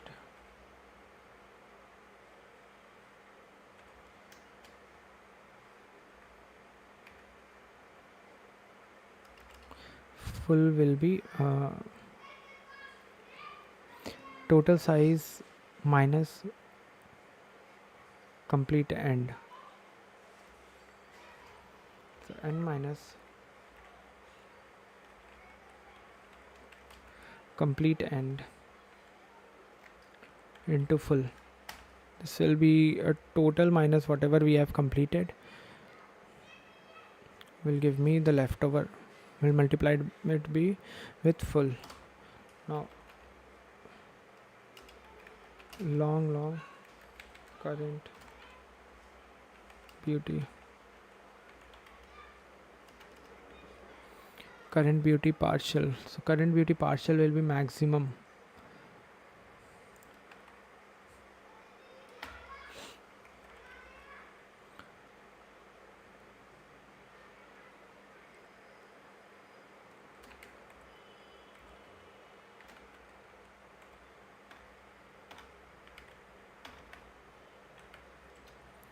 Current beauty partial will be what, this index, the index where we stopped, multiplied by the mid value,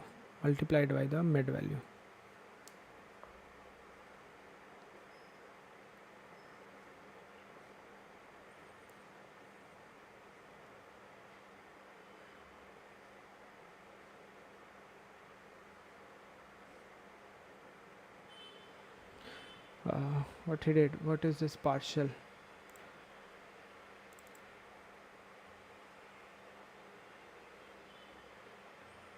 Where is this?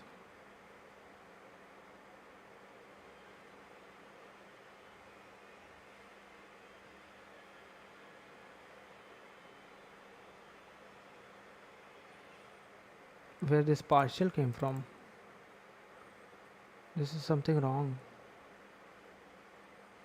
isn't it?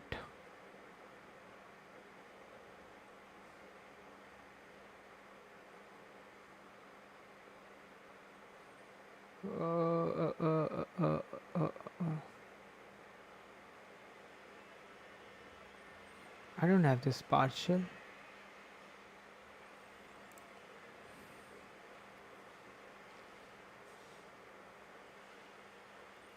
Current beauty partial will be, oh sorry, the mid value multiplied by the partial value that we have.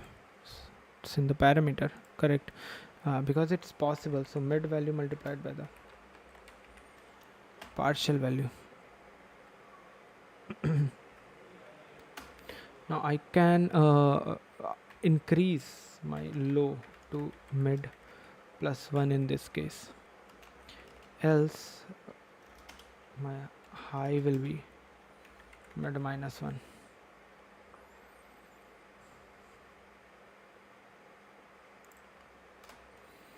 So this is my exact binary search.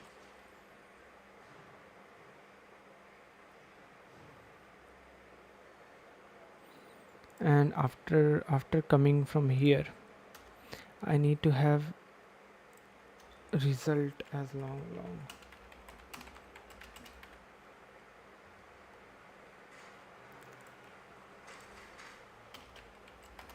Result is equals to maximum of result, comma current beauty full plus current beauty partial, and at last I'll return my result.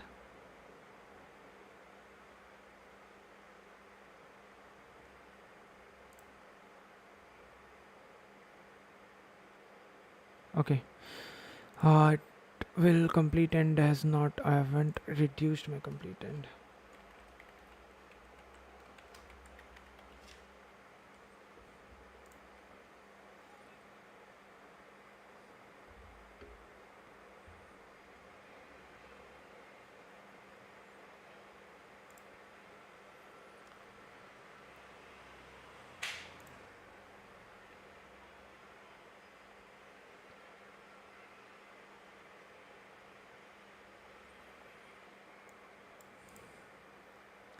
So this is current beauty full is 0, current beauty partial will be 0, long obviously. I started with nums and high as target -1, low is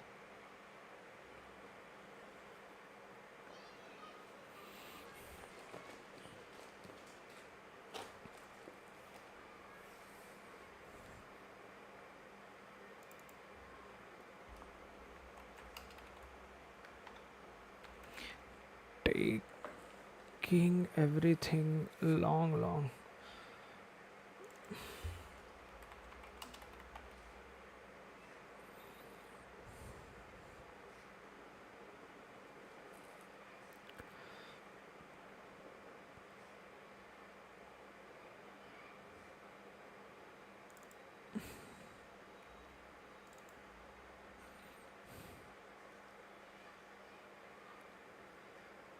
Max index for partial into mid.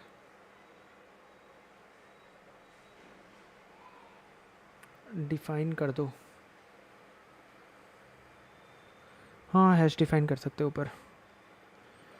Long नहीं, actually ये long का problem नहीं है. Something मैं out of bound जा रहा हूँ. ये पार्ट तो मैंने हैंडल कर लिया है. I don't think this is the issue. This should be the issue because मैंने लो को लिया है minimum element. High is target -1. Long define करने से भी it's a run time error. Something else, not specifically related to this.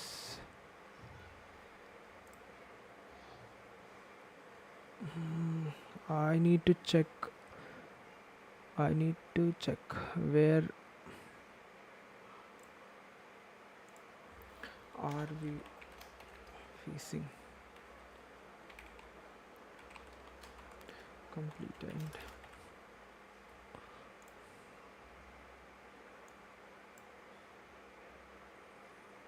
Four, 3, 2, 1.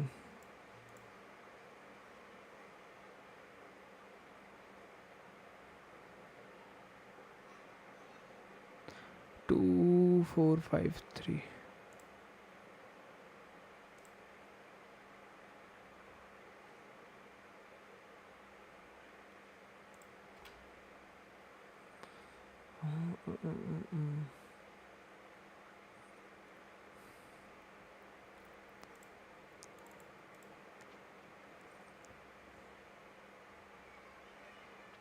When complete and reach to 0, it is going till 0, so 4 3 2 1 and then 0. What if I remove for now? Let me check if this, okay, this is working fine, 4 and 3. So for the test case 2, let me check why. It was when even my 0, I hit 0. When I'm hitting 0, I'm getting some problem.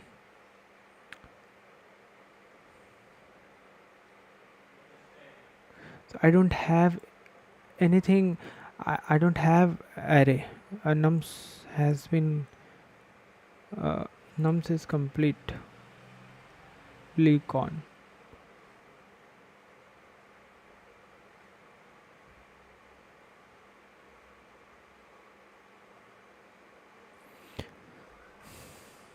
So is it this one throwing error?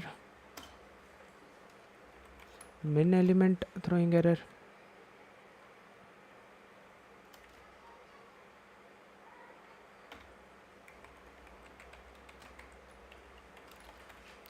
Let's see.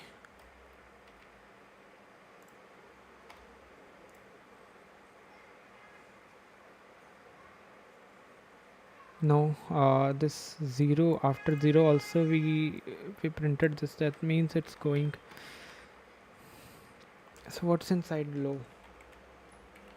Low, then if there is no array, what's inside low?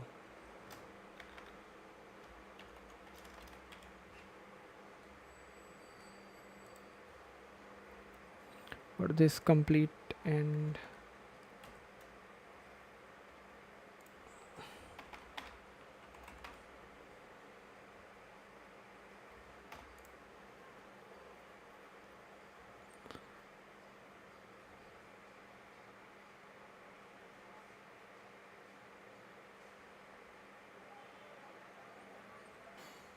okay, for 0 also.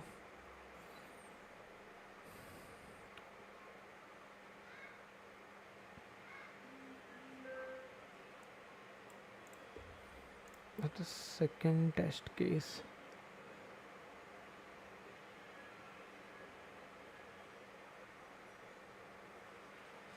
3 2 5 6.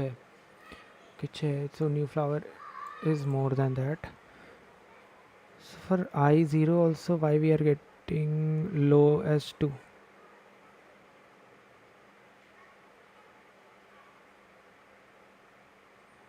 Why we are getting low as 2? I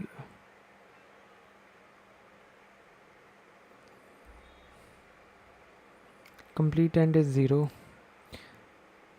That means array size should not be there. There is no array.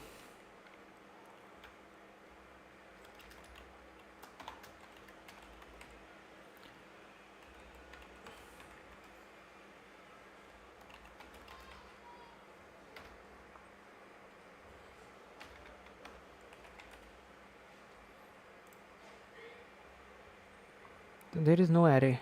There is nothing. So how the low is 2?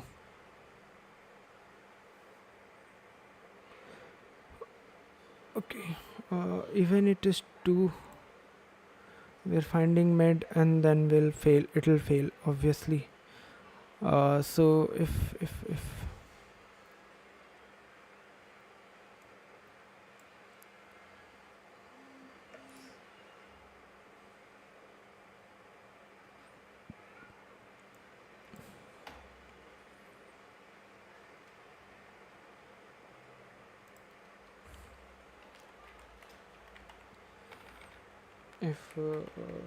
complete end is equals to 0, then I'll continue from here.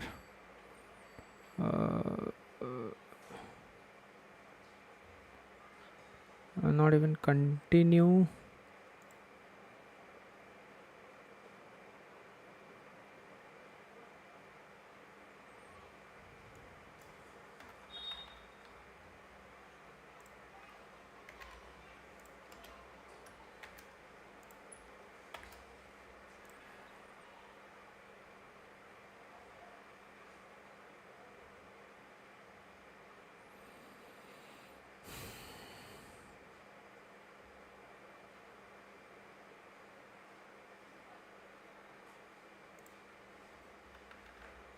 sorry, complete and I cannot handle it like this.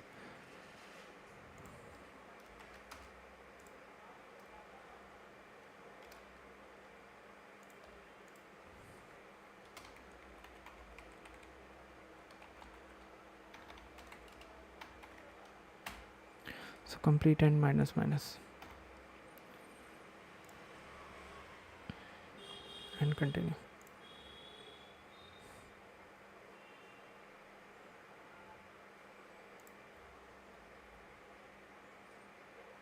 So are we printing anything else? No. So let's submit it.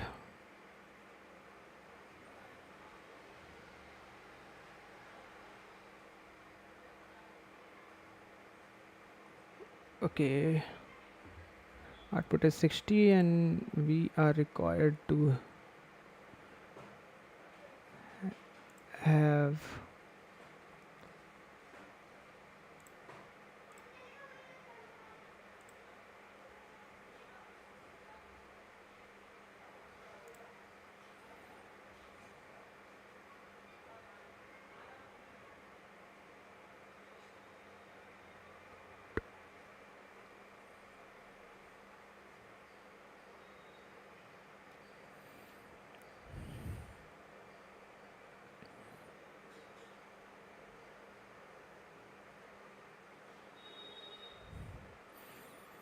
current beautiful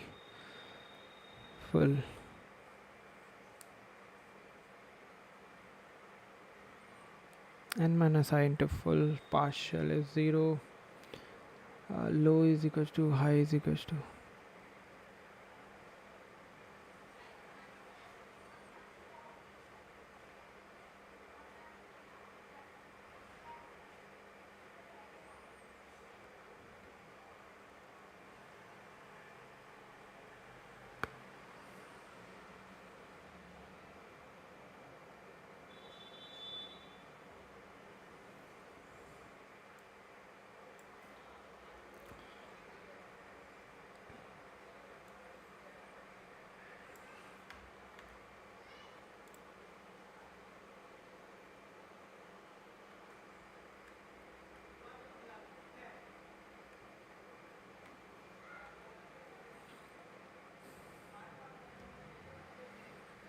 now required flowers is a pre-sum of max index upper bound.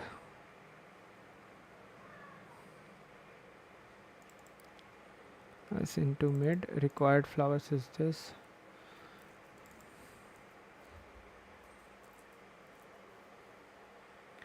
So it's required flowers minus have flowers.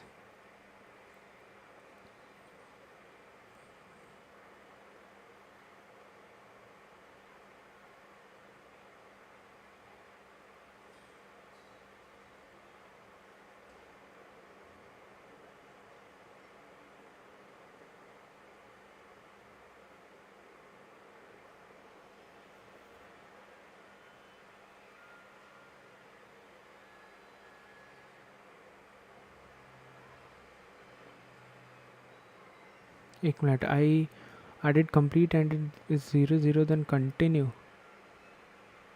Continue will do what? It will not go here. So I'll have to do something like this.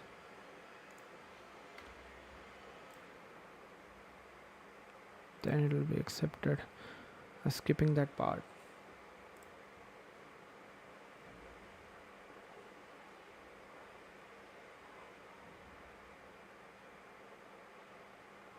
Time limit exceeded?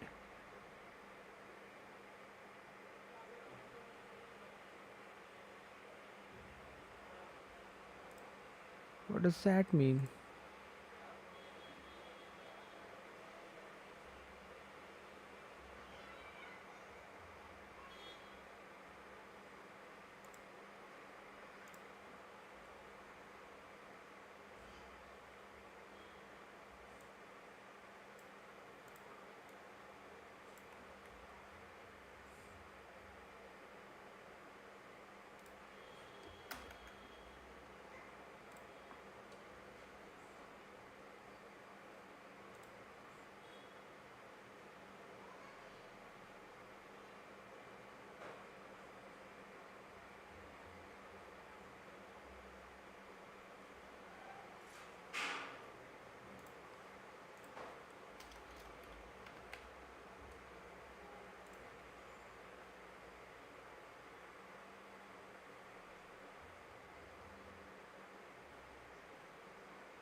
So this is giving TLE. Okay.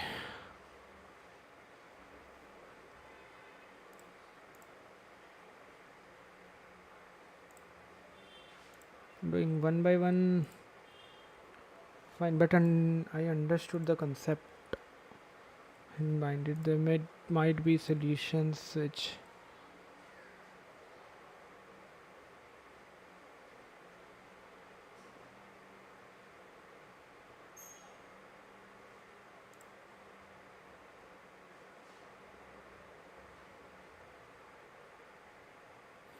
O of n log n log n.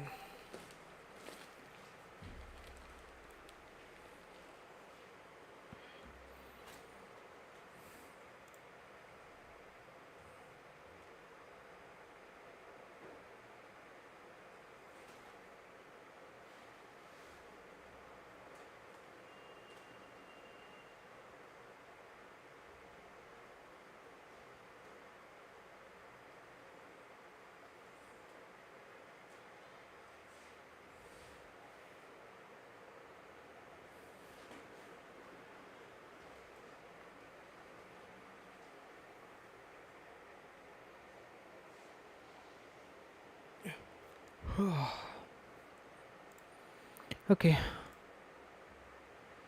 so this was a good question, let's say, but a lot of things to learn.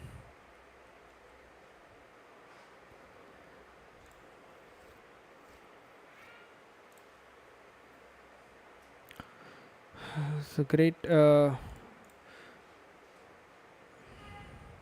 This taught me something. If there are few things which needs to be handled, only handle one thing at a time. Keep rest of the things constant. Don't try to mess things up. So it will always give you confusion. So try to handle things one by one and then check. Okay, no problem. Okay, fine. I'll be taking a long break because I need. I'm hungry. I need to have some food. Food. I'll grab some food and then I'll come back and then I'll solve more questions. And yeah, so we'll do it more. Okay. See ya in 25 minutes.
Okay, I'm back. I'm sorry.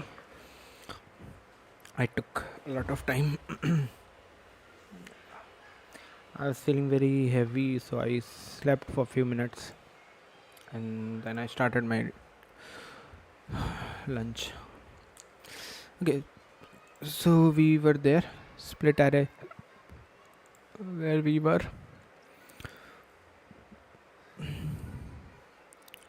Okay,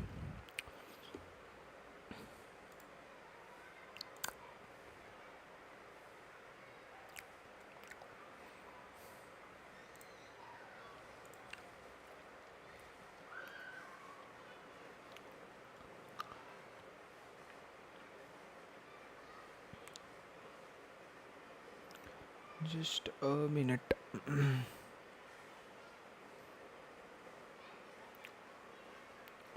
Let's pick up more questions related to binary search.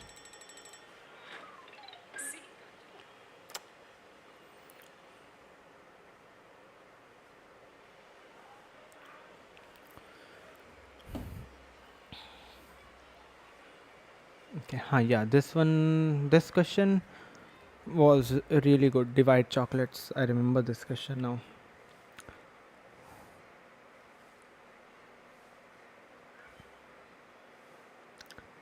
Gardens, minimum cost to split an array. Let's try this one. Uh, did I solve this? Yes.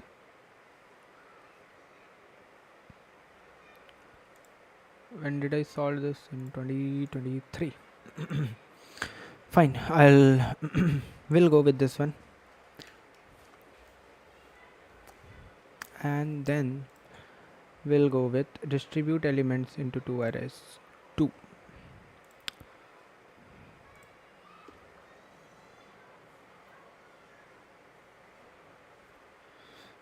Okay, I did not solve this.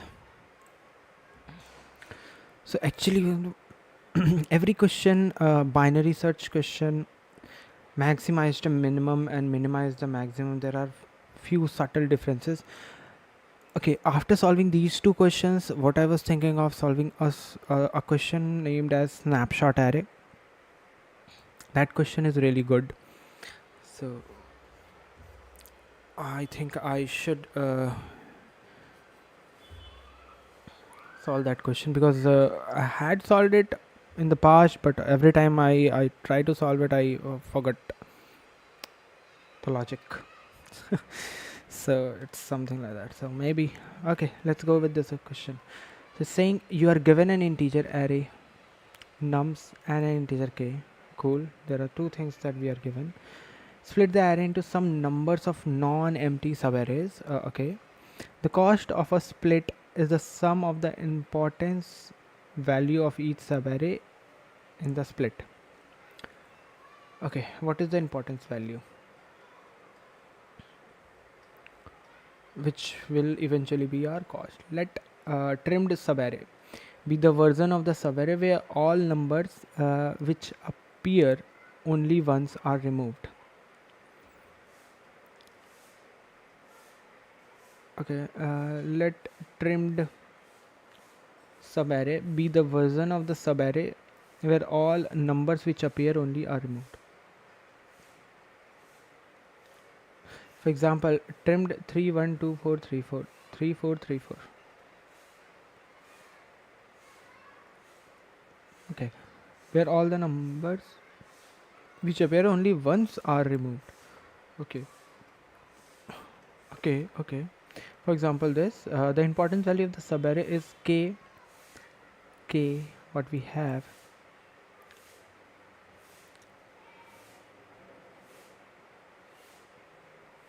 plus trimmed subarray dot length.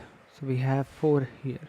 For example, if subarray is 1 2 3 3 3 4 4, the trimmed would be then trimmed of this would be 3 3 3 4 4. The importance value of this will be k plus 5, which is the length of the subarray. Return the minimum possible cost of a split of nums. Cost of a split of nums. A subarray is contiguous, a non-empty sequence of element within an array.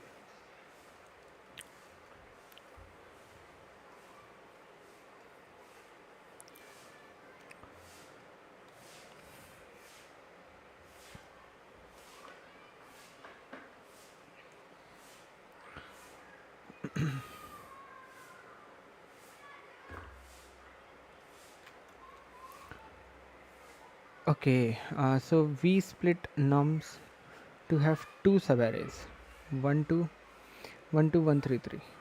So we're splitting nums into some contiguous type of subarray. So whenever we talk about contiguous, no,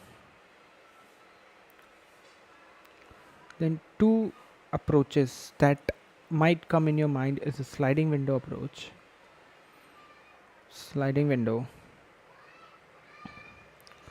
or binary search.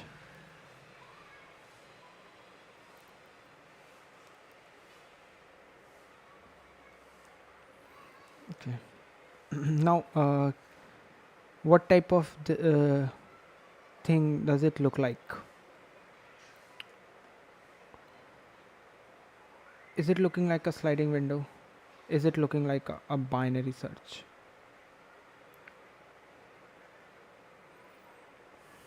Okay, let's apply. Let's apply sliding window first, and then we'll go with binary search.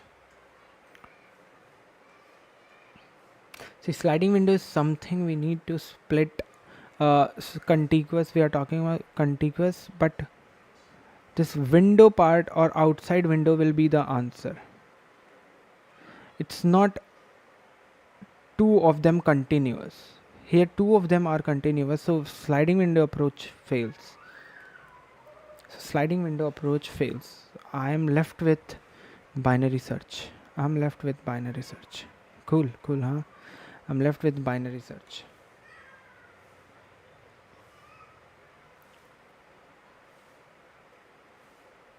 Let's try. Let's try with binary search. What can we do? Then the minimum possible cost of nums.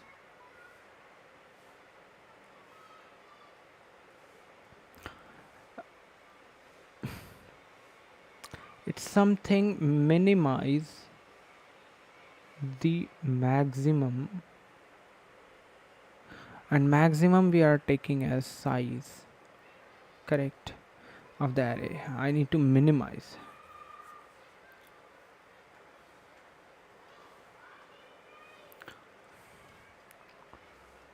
So what I can see, if we split into two subarrays, 1 2 and 1 2 1 3 3, 1 2 is 2k plus 0 because there is no so 1 2 1 3 3 is something uh,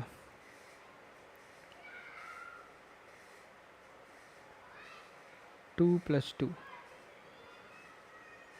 that is 1 1 and 3 3, so that is 4, obviously 4 plus 2, that is 6.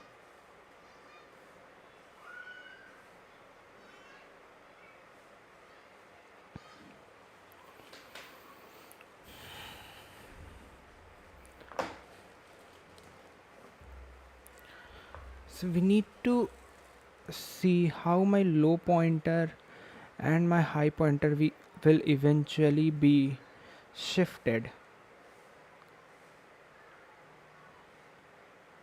How to shift my low pointers, how to shift my right high pointers.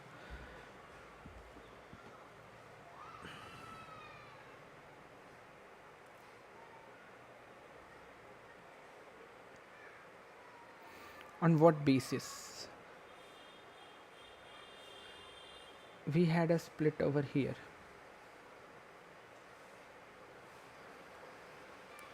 So the cost of the split is 8. This is the minimum possible cost, and if I do any split, the cost will increase. Suppose 1 2 1, if I do this split, so 2 1 3 3, I have the split. So 1 2 1 will give me this will give me 2,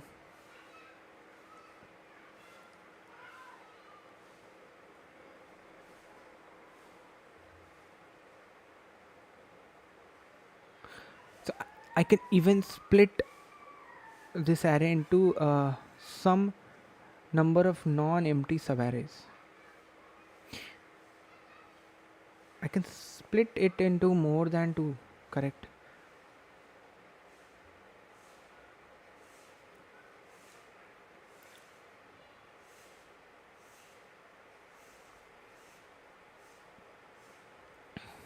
So what will happen is, if I split it, k will be that many times added, the number of splits times added, that is 4.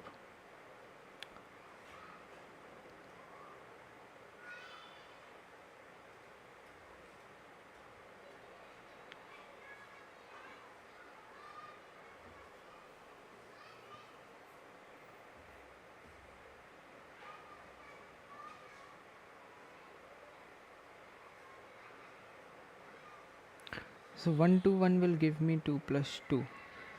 This will also give me 2 plus 2. 4 plus 4, that is 8. But okay, 8. So we have 8 as minimum. What if we split it into more than 2 half? Correct. So what is the thing that we are splitting? We are having first thing as splits. We are having multiple splits over here, and based on these splits, the second thing that we are calculating is importance of each split. So how many things are going on together? We are calculating importance of each splits and split.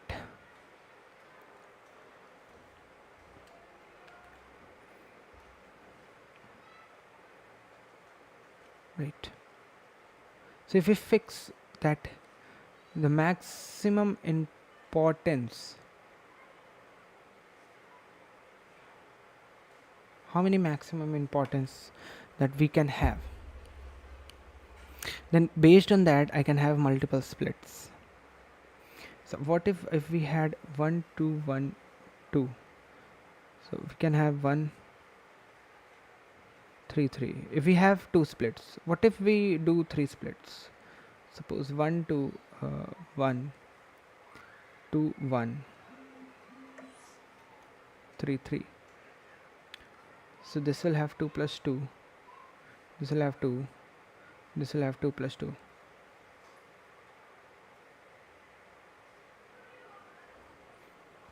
4 8 10. If we do splits everywhere, sorry,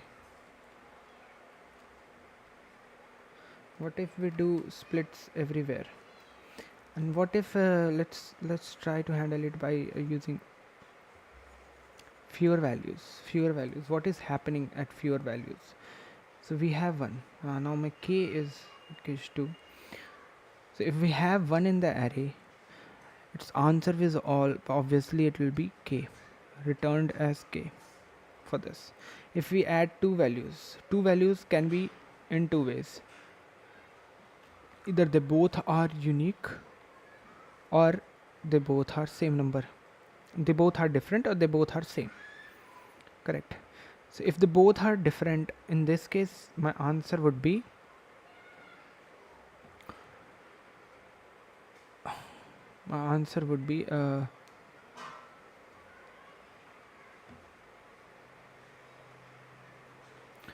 I can do two things: either split from 1 and 2, or do not split, leave 1 and 2 as it is. So if I split it, I'll have 2 plus 2, that is 4. If I do not split it, I'll have only 2 as in my answer. So you can see, the lesser amount of splits we have, the better the answer could be.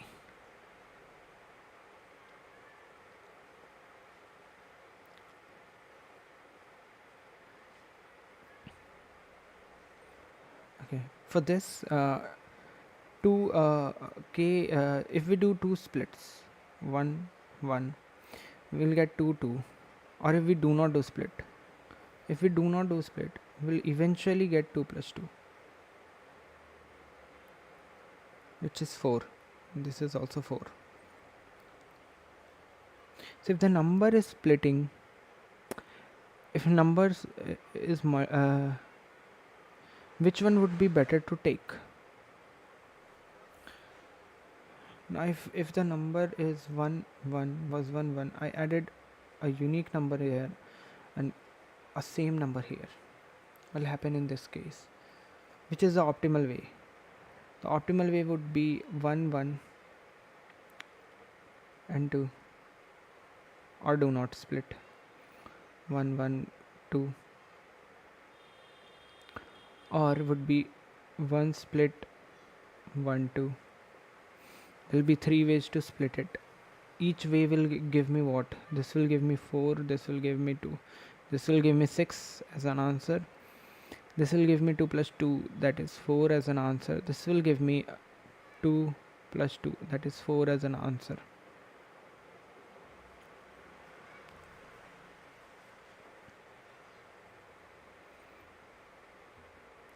So that means if I see any repetitive number, I might try to split it from there. 1 2 1 2 1 3 and 3. What will happen in this case? So 1 2, I split it here.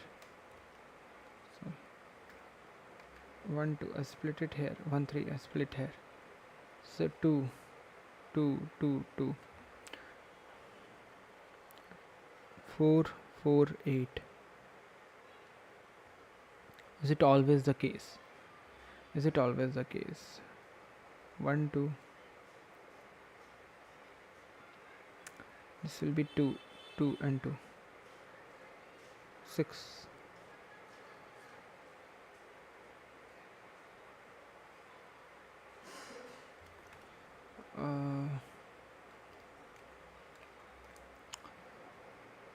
If I do it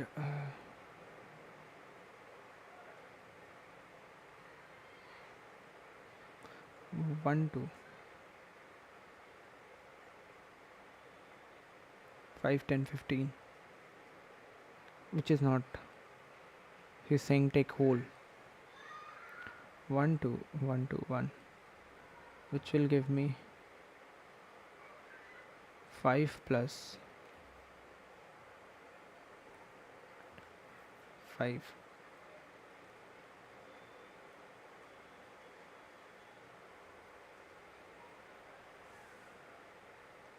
Means splitting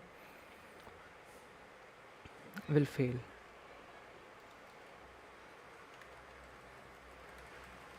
Splitting will fail. Random splits will never work.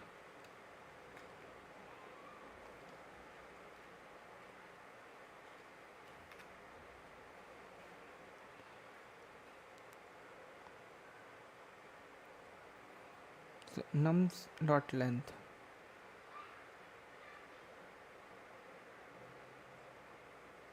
is 1000. Can we fix one thing? That okay, these many splits I'll take.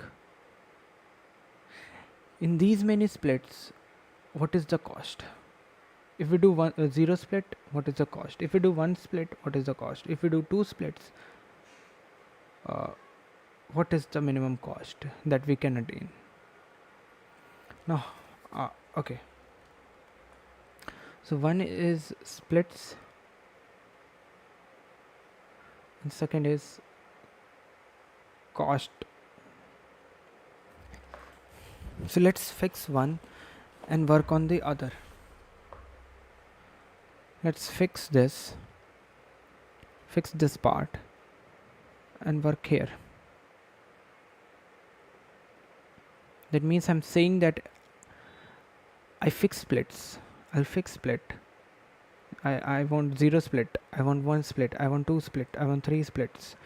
So this way I want n splits to be done, and every split on every split, how to split it which will give me a better answer.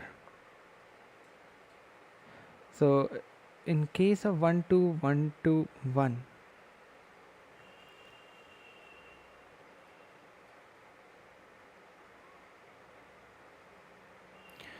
so how many splits can we do here? I have fixed that I will be doing 2 splits. So how to check based on 2 splits where I will apply these two? Means splits is 2, it's something uh, I'm adding that split. So I'm no split. One split is I'm adding. If I'm adding one split, that means one bar. It might be here. I can apply split here. I can apply split here. I can apply split here. I can apply split here. Anywhere. If my split is 2, I can apply split here. I can apply the 2 splits here. One split here, two second split here. One split here, two second split here. One split here. So this will this will not be for every split. I am adding another for loop. That is not going to give me an optimal answer. That is going to take a lot of time, which I do not want. I want maximum splits to be 1. I should not go more than that. If I say I'm fixing my split, or in the either way, fix cost and then find split, because splits are not fixed. So I may fix cost. Okay, so fixing cost will give me how much splits are we doing. So fix cost and then check for the split, because I need to reduce the overall cost.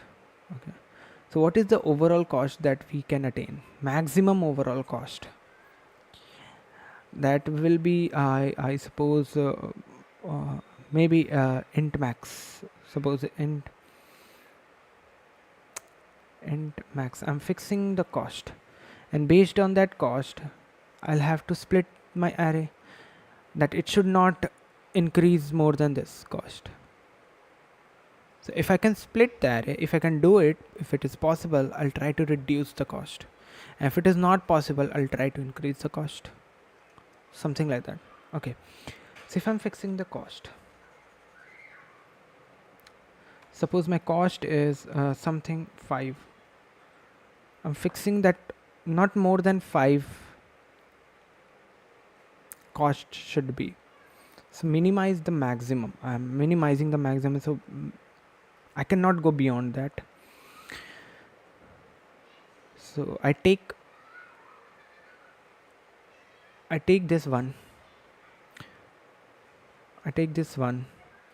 Maybe in my, I'll keep it in my map. I'll have a map. I kept this one. One has a frequency of 1. Till now my cost is only k. K is what? 2. So the minimum cost would be k. So the lowest value would be k, if I'm not wrong. So minimum cost would be k. I added 2 also. Still my cost has not increased from k. I added this also. Now my cost increased by 2. Still I'm within my maximum cost range, that is 4. I added one more value, 2. If I see this, I'll have to add 2 more, which in turn will give me 5. So it's not possible. I'll have to split from here, and everything will be flushed, and this will be stored somewhere. I have to store it somewhere, that this 4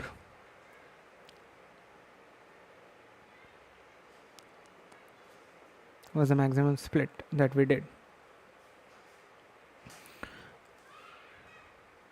So minimize the maximum, right?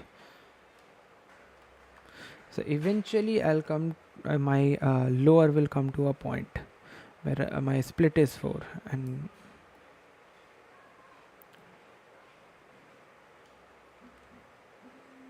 so I'm fixing the cost.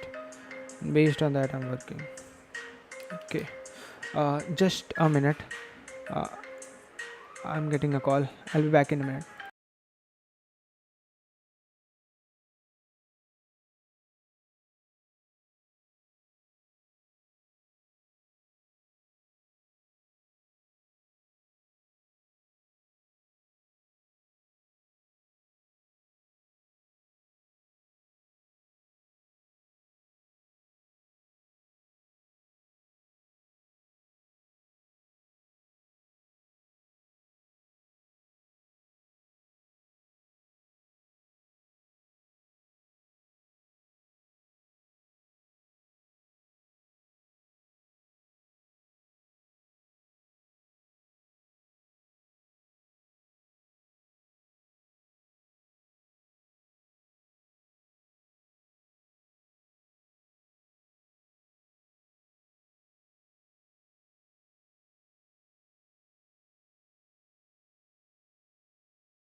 Okay, back. So yeah, what I was thinking is, we'll fix the cost. Whatever split happens, I don't have any problem with that. I can do whatever split, but based on cost it will happen. So I'll try to minimize the cost. Okay, let's see. So int low as I can go is still k, because if I'm taking whole array, even there is nothing in the array, at least one will be there. If it is one there, my minimum value will be obviously low. Okay, my high will be can be anything. So let's for now let's take in int max. Now this is something minimizing the maximum, right? I'm minimizing the maximum. Okay,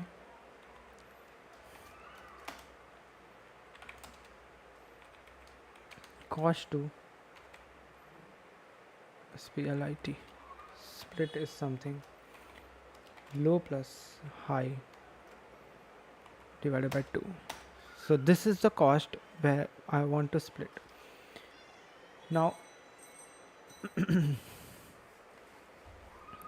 every time I'll have to flush everything and reset its value, because flushing a map how much cost it takes for a map to flush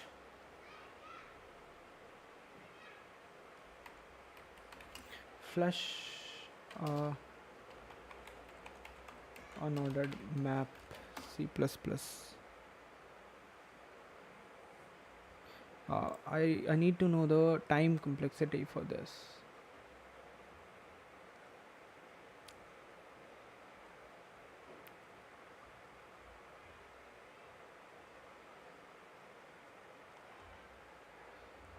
I don't know.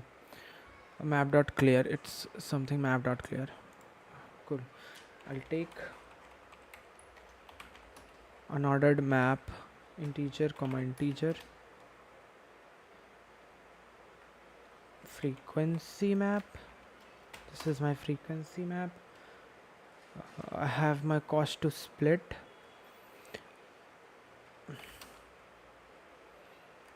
I would say current cost. Current cost should not go beyond that. So current cost will initially start with K.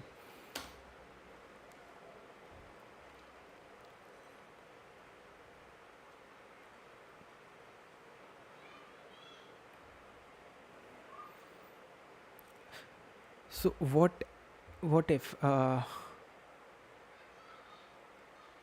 we are based on frequency, we are right, so no values will be hampering our situation. So I'll go with nums dot size.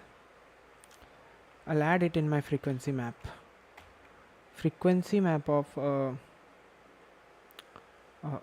nums of I. No, let me check again. If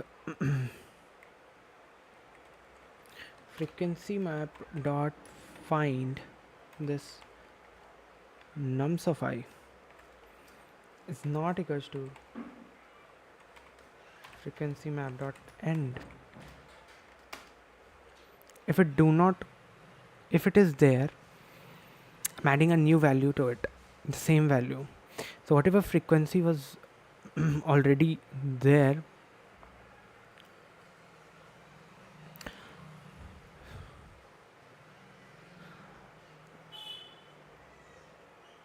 I'll add one more. So if it goes from 1 to 2, I'll add 2 in my current cost. But if it is going from 2 to 3, 4, 5, anything else, I'll add 1 in my current cost.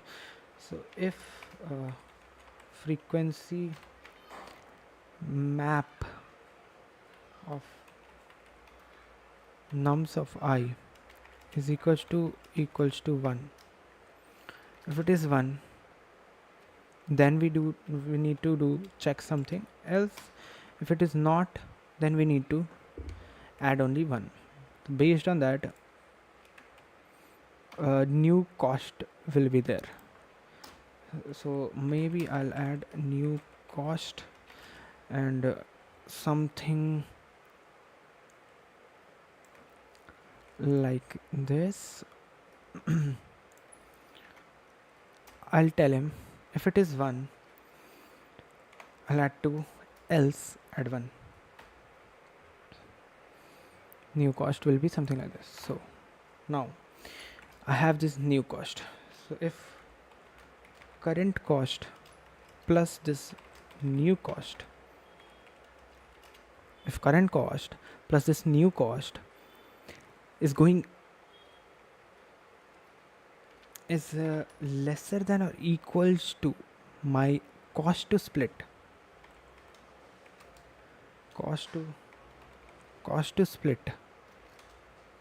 if it is something like that, I don't have any problem in adding my frequency map. So what I will do is I'll add this in my frequency map, as well as I'll add it in my current cost. Current cost plus is equals to new cost. Now if we have any problem with this, That means if current cost plus this new cost is going beyond cost to split, then we need to do something. Then what we'll do is we'll flush our whole map dot clear. I'll clear my whole map. I'll reset my current cost to back to k, and I'll add this new value in my map, wholly solely new, everything starting from new.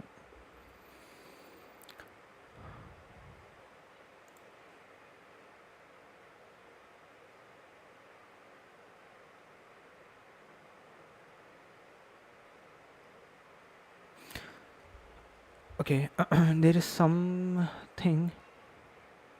Uh,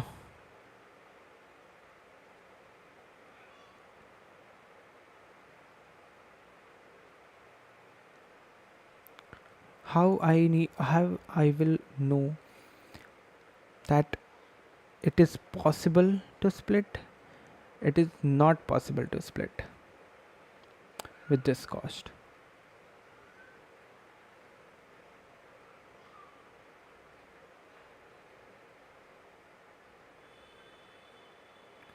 Okay, I need to move my lower pointer and my higher pointer in such a way, based on this split cost to split, if it is possible to split with this cost or not. So if it is possible to split with this cost, and how is it not possible to split with this cost? If my cost is suppose k,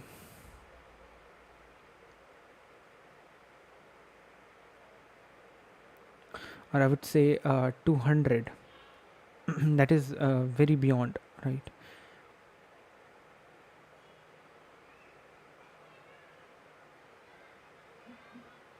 Based on that, splits are added. uh, just a second.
My god.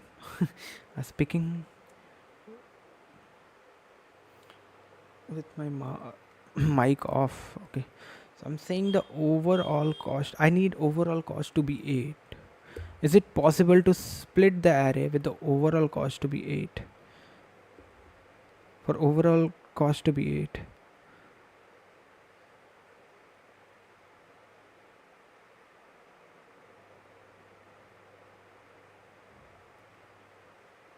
If it is possible, then fine.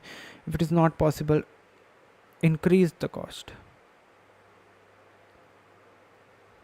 Something like that. So overall cost is fixed. Overall cost. Okay. Interesting, huh? So we're fixing the overall cost, that 8. Now based on that I need to split. How I'm gonna split? Okay, I'll take a short break. I'll be back in few minutes.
Okay, so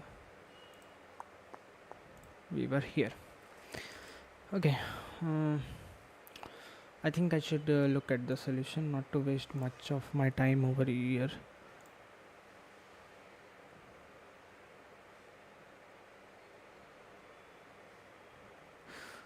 Solved it with recursion.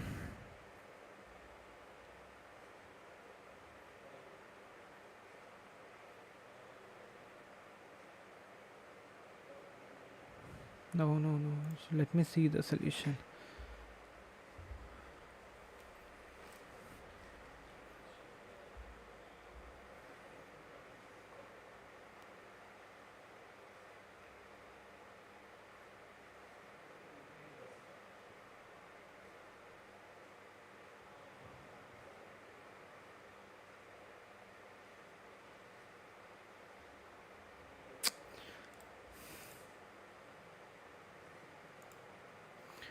I was skeptical about it.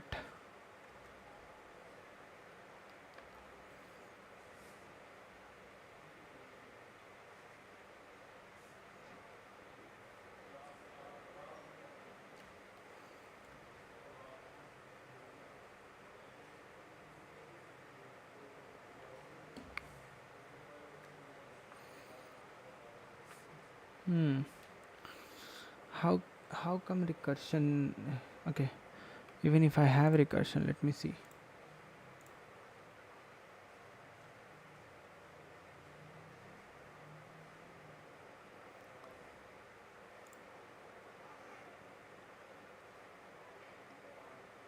Minimum cost to split an array. 1 2 1 2 1 3 3. Now I need to know why this is not a binary search question, and it turned out to be a recursive question.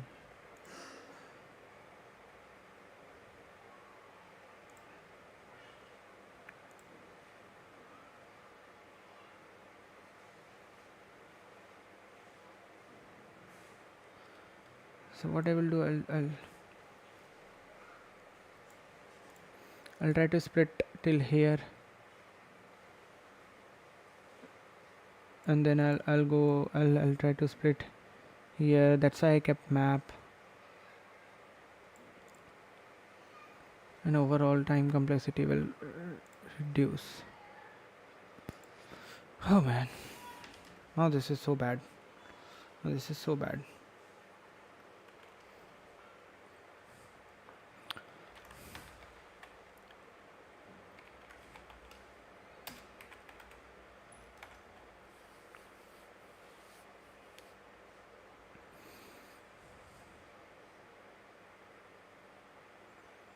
So this is my nums, this is my k,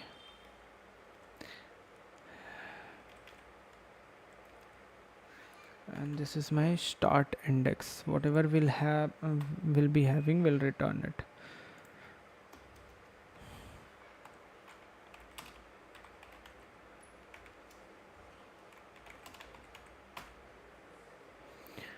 I should think of other ways also.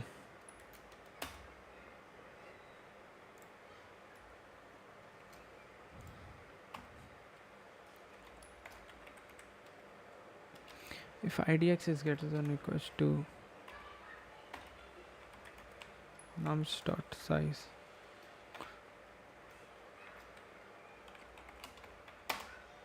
I'll return 0. What I will do is I'll create a unordered map of integer comma integer. It's a frequency map.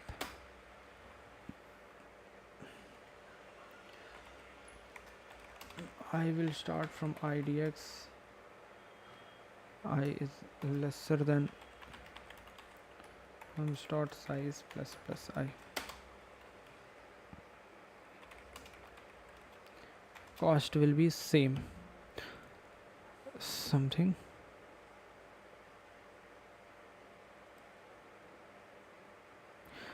If the value is there in frequency map,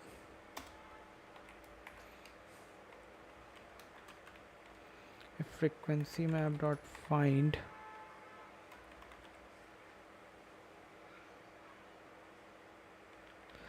nums of I is not equals to frequency map dot end, that means the value is there inside the frequency map. Now depending upon what is the value, if frequency map of nums of I is equals to 1, if that is the case, I'll add 2 to it, else I'll add 1 to it.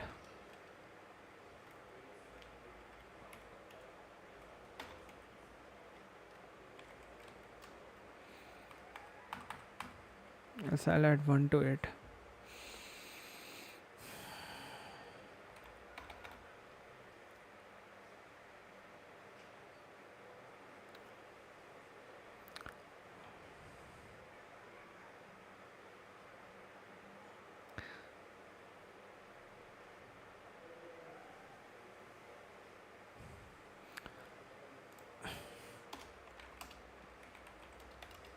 I'll have this cost. I need to return the minimum possible cost.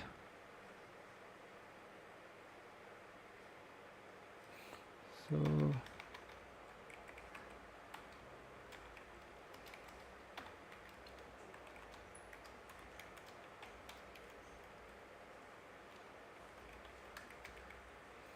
total cost is equals to minimum of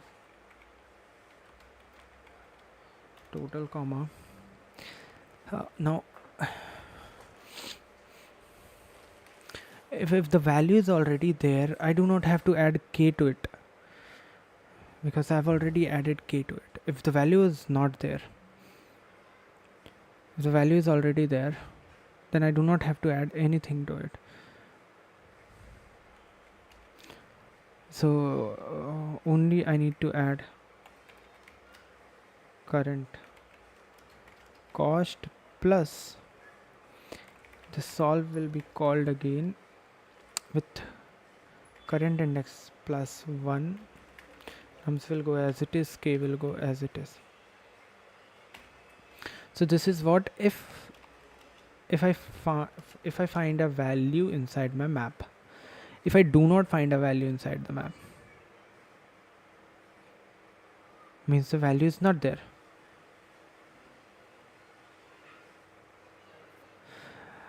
Then my current cost will be 0, but I need to make sure that this is not the first map call. So if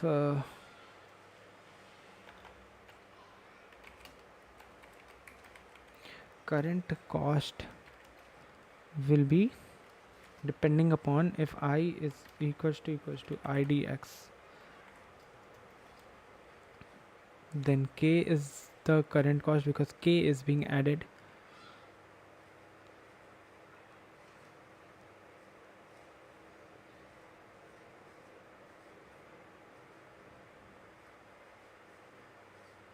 See, at last when I'm falling back, I can add k to it and return back. So why to add it here?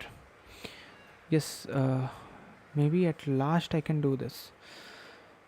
So what I think is, if it is there in my map, it's fine.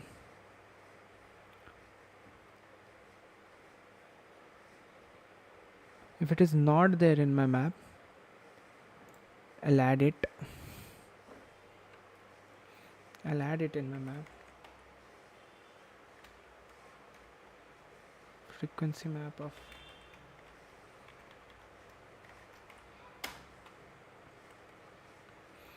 and same thing will be called again, but this time I don't have any current cost. It's 0 in this situation. And at last when I'm returning back, I'll return with I'll return with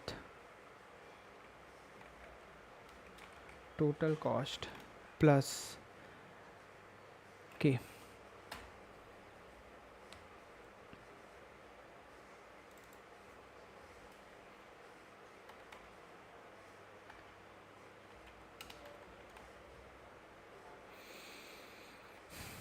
For smaller test cases,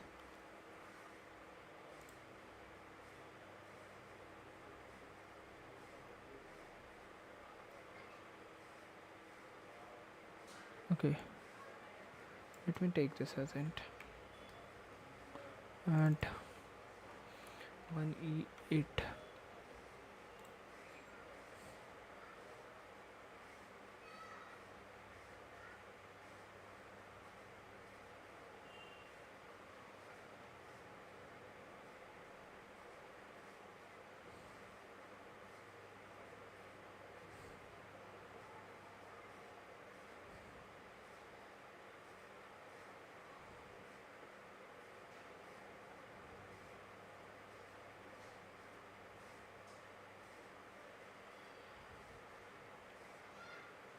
Okay,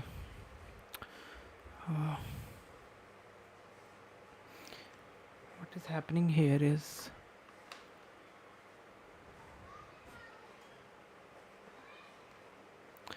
I do not know the current cost.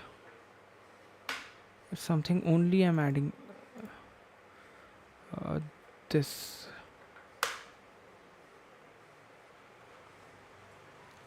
but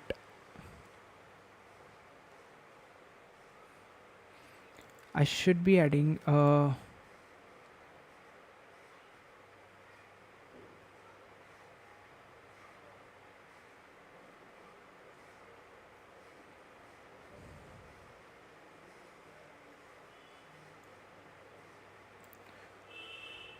this should be something declared outside with a value of k, and this will be something current cost plus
long sum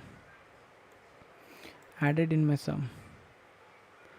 If the value is this, then sum will be added with 2, else if it is greater than, then sum will be increased simply.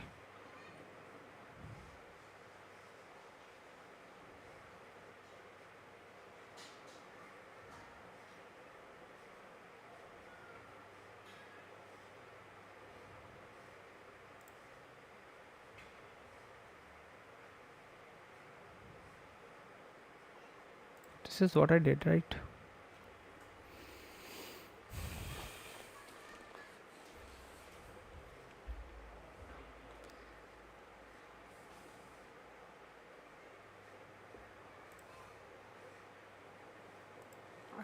I could simply add it in my frequency map.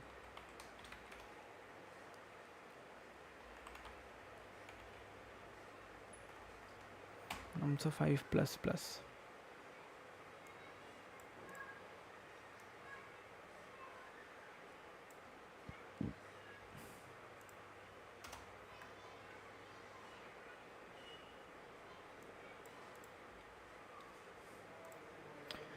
If frequency map is equals to 2, then current cost is equals to current cost plus frequency map is 2 of nums of I, then add 2 to the current cost or 1 to the current cost.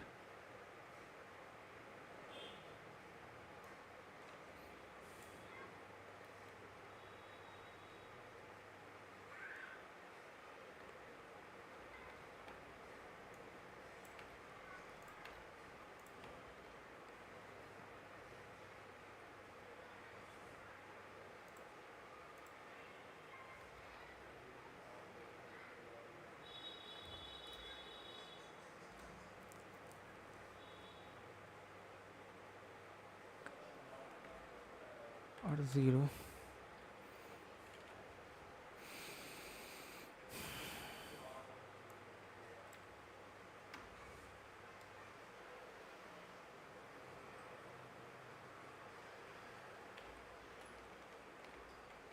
If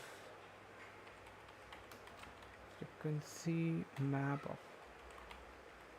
nums of I is equals to true 2, then current cost plus is equals to 2. Else if frequency map of nums of I is greater than 2, then current cost plus is equals to 1.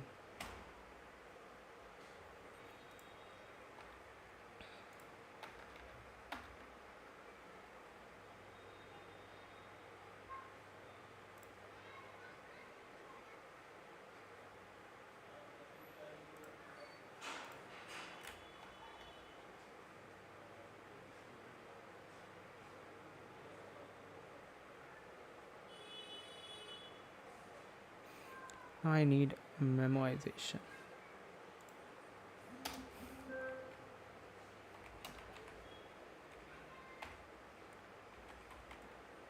Memo, what is the size?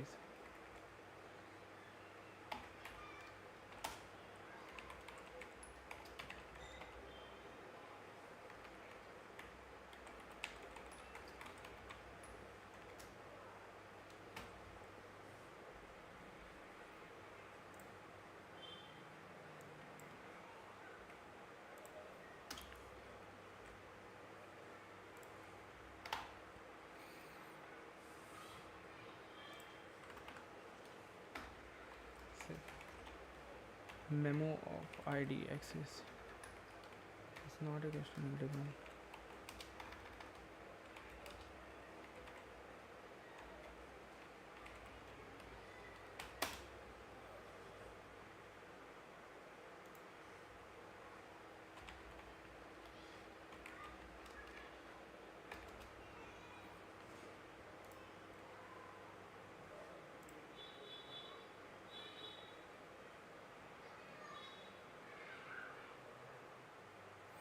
Okay, it's a long I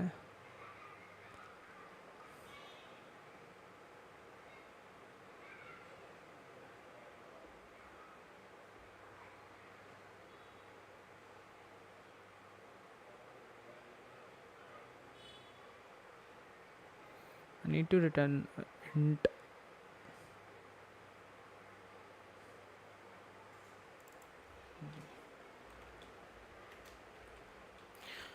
because of this.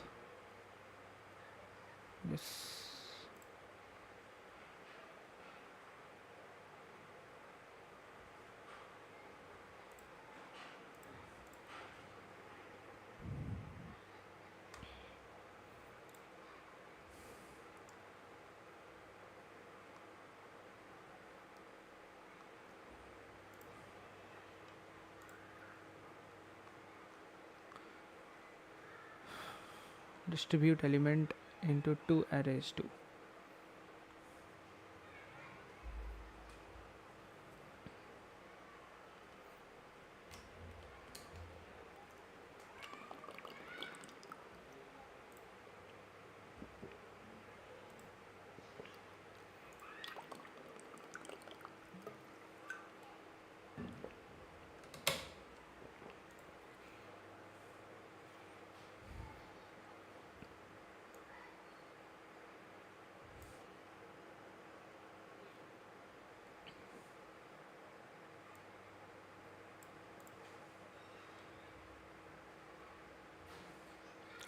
You are given a one indexed array of integer nums of length n. We define a function greater count. Distribute elements into two. Okay, let me do the snapshot array first and then I'll go to this.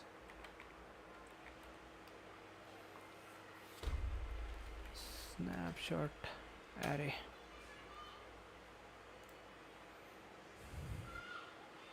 I keep on forgetting this question, dude. The problem is this.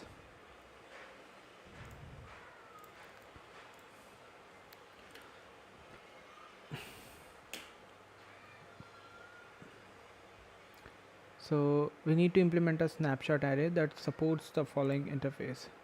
Snapshot array integer length initializes an array like data structure with the given length. Initially each element equals 0.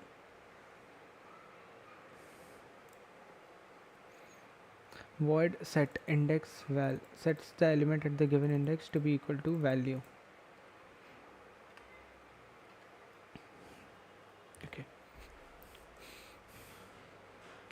With the given length, initially each element equals 0. Array like data structure. So we have an array like data structure with each element initially to be 0. So we have three size 0, 1, 2. Okay. Now we have few methods. Set index val sets the element at the given index to be equal to value. Okay. Snap takes a snapshot of the array and returns the snap ID. The total number of times we called snap minus 1.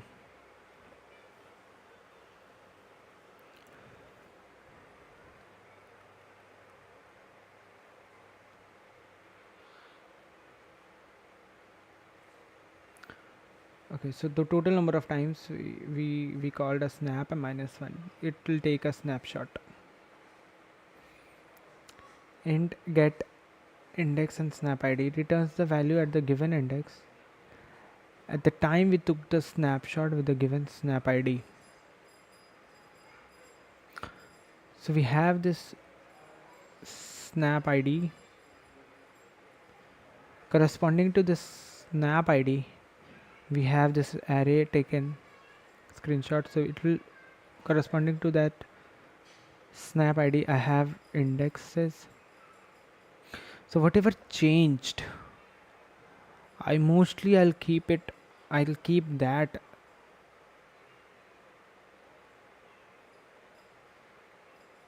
And I'll not keep something which is everything. So maybe I'll keep index corresponding to that. We have snap ID, and corresponding to that we'll have something which will tell me which index was changed. If it is there, it's fine, else we'll go to previous index.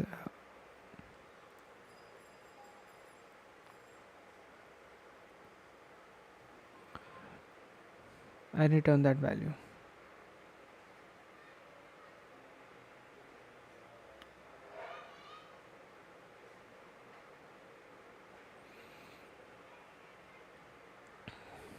Okay.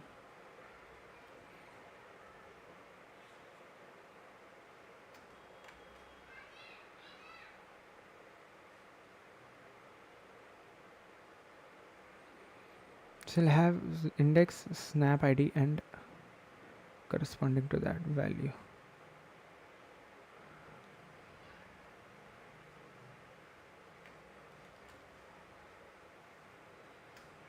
this snap ID and this value. Let's see. So we have an array of size 3, 0, 1 and 2. we, we set a value. We set a value.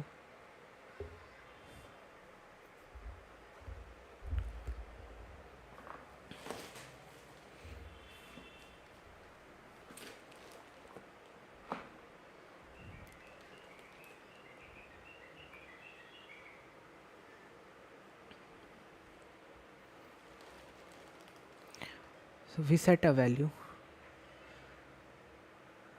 Set index and set the element at the given index to be equal to val. So I set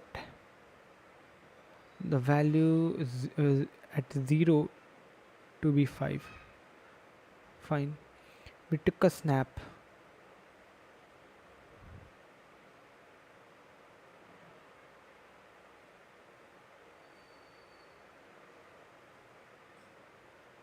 We took a snap.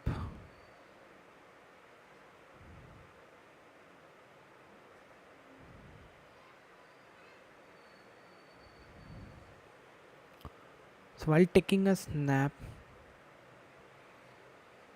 this index value correspond. I have taken a snap ID. I'll take a snap ID SID. I'll have a snap ID which will start as from 1 maybe or 0, no, doesn't matter. I took a snap at this position, so this is the snap ID corresponding to this.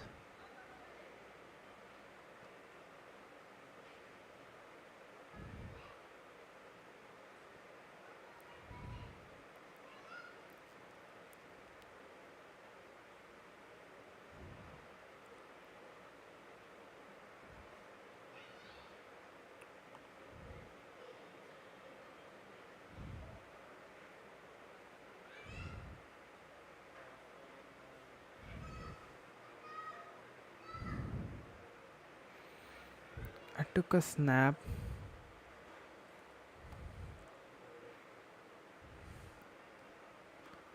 S- 500. These two never changed. What was the changing value? Well, even though somehow we got to know that index 0 was changed. So at index 0, snap ID, suppose 1, value was changed to 5. Is there any wrong answer? Let's see.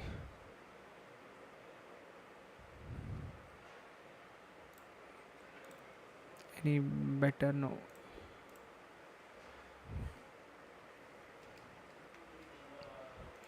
So we have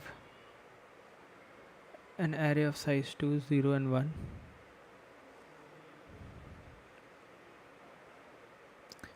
Initialized with 0. Snap ID is also 0. Snapshot array. We took a snap at this position. So at index 0. So was there any change in the array? No, there was no change.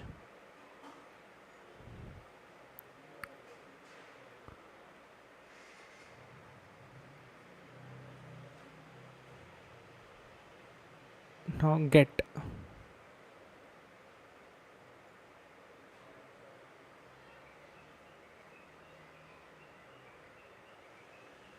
So we took a snap at 0th index.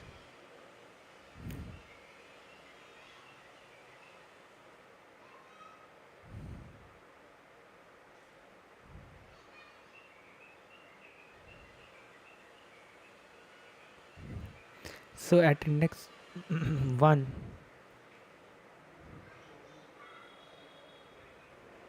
so get index 1 of snap ID 0.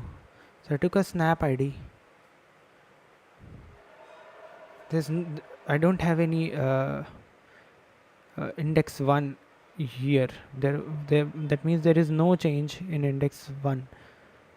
So I can directly return whatever value we had at index 1. Again get at index 0 of snap id 0. I don't find any index 0 over here. There is no change. Fine. Set. Now I'm setting and changing.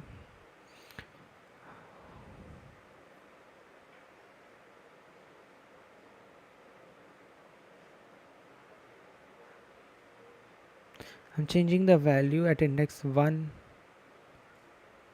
to be 8. Now get.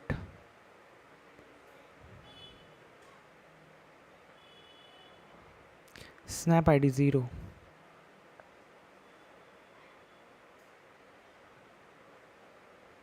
It should not return 8. It should return 0.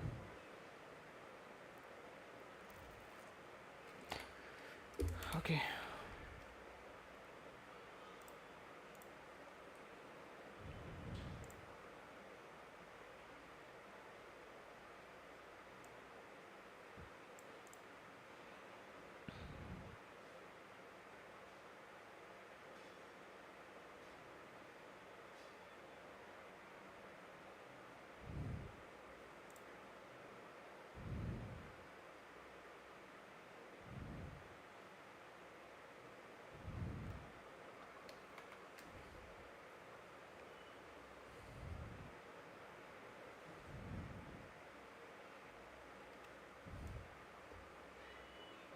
We do not even have this array.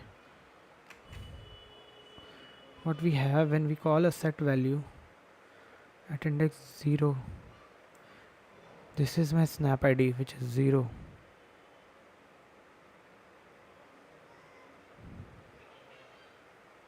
Corresponding to that, we have a value as val s5.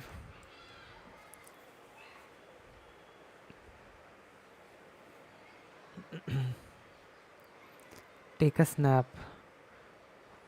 The only time we are taking snap, my snap id is changing from 0 to 1.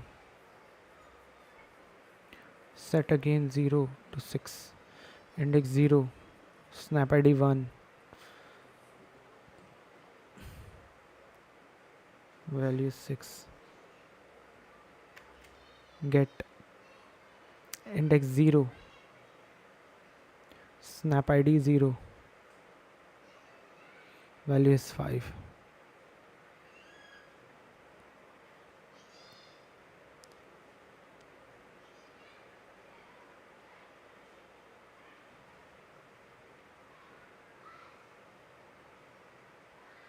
Whenever we are calling a set, I'm setting it in the index. Now the same thing if I do the wrong answer that we have.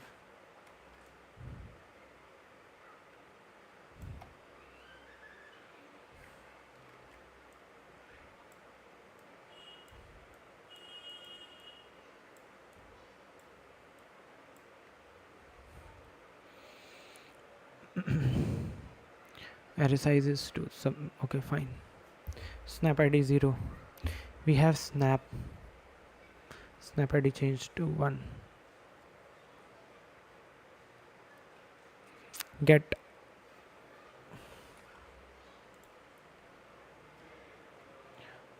is what? Index corresponding to snap id. So get index 1, snap id 0. Is there index 1? No. Return 0. Get index 0. Is there index 0? No. Return 0. Set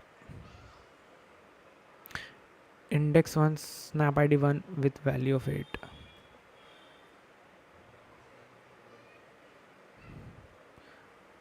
Get. So what I'm doing is at this index, at this snap id, this value was changed. Get index 1 is there, snap id 0 is not there, return 0.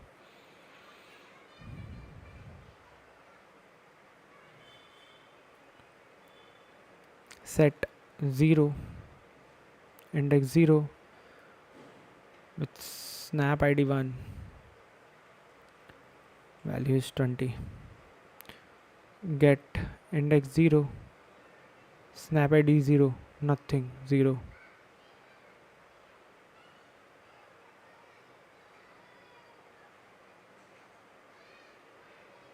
Set 0, snap id 1, value updated to 7.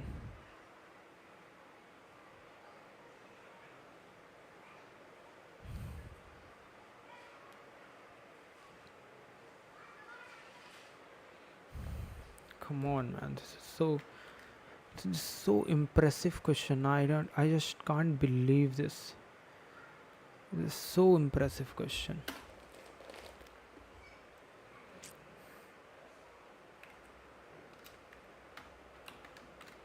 Snap id.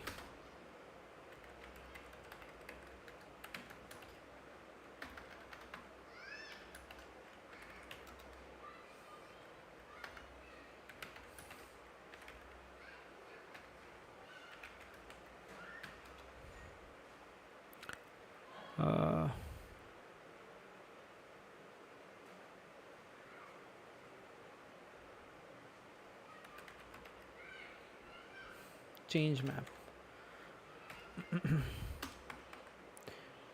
based on idx, based on snap id, we have value.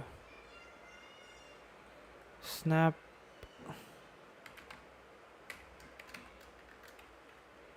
id plus plus set. I'll set in my change map corresponding to this index, this snap id, add this val, while getting if change map dot find, if this index is not there in my change map, means sorry, if it goes to end, that is this index is not there, I'll return simply 0. If that index is there, then I'll do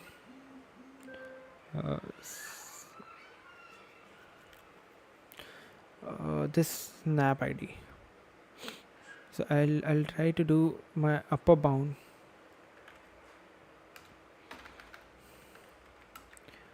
auto snap position is something inside my change map of this index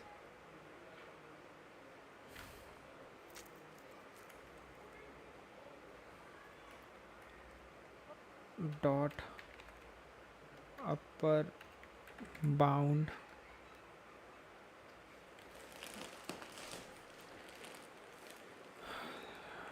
this snap id. Now if snap position is equals to change map of index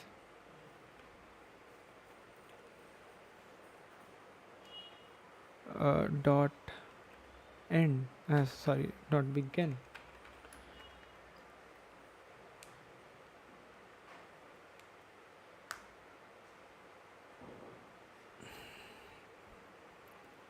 change map of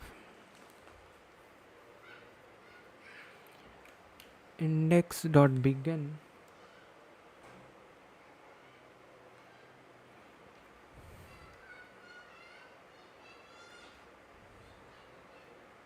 that means there is no value present, then also there was no snap taken.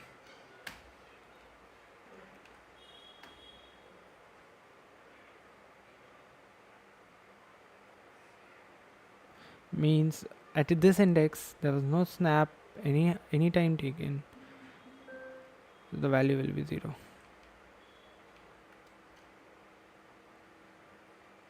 Else I need to check also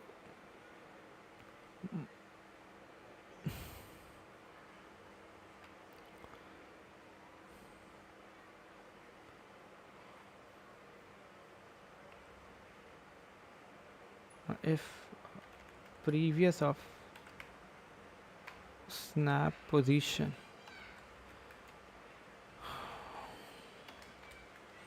if previous of snap position first is equals to my snap id, then return previous of snap position, second else return 0.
So is it saying that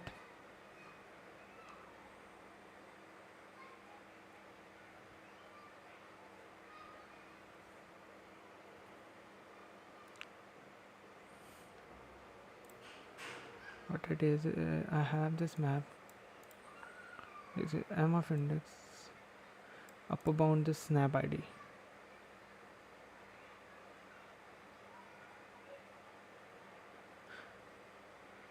Correct, right? I have returned the previous. Why to return 0?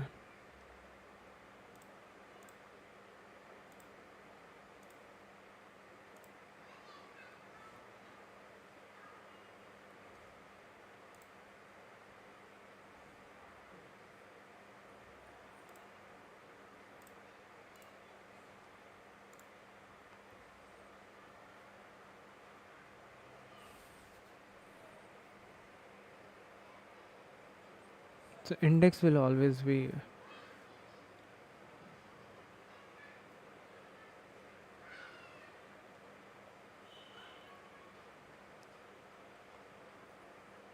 by the sum of index. If we do not find it the sum of index, then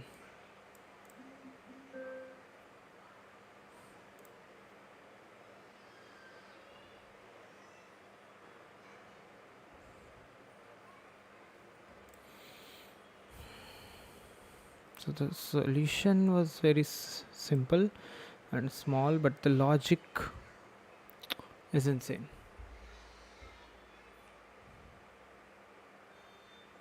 So this was really a good question, I would say.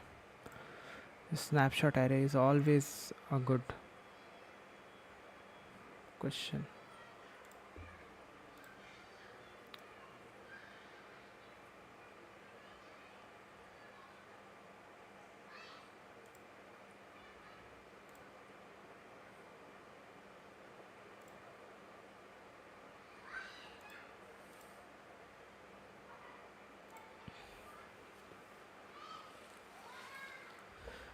Okay, so I think after this I'll have one more 50 minute of session, and then I'll stop.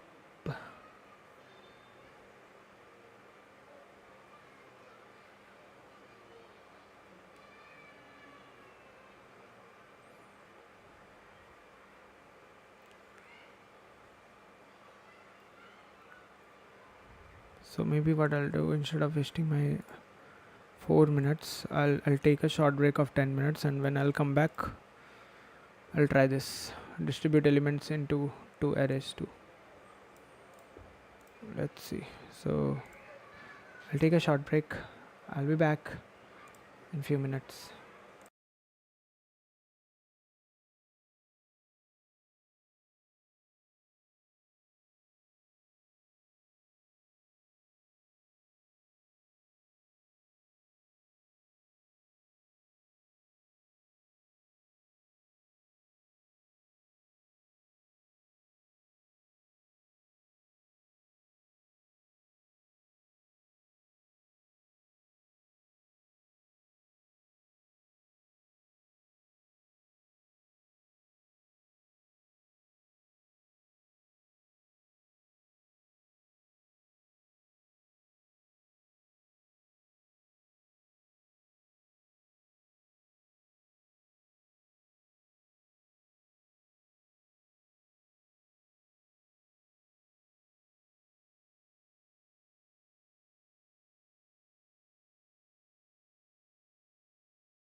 I'm back. Okay, let's go. Distribute elements into two arrays too. Let's see what this question holds. You're given a one indexed array of integer nums of length n. That's fine.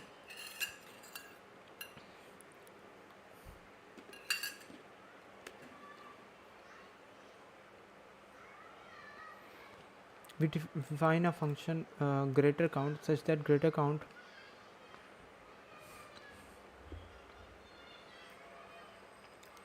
we define a function greater count. Greater count will take this array and a value returns the number of elements in array that are strictly greater than value. Okay, fine.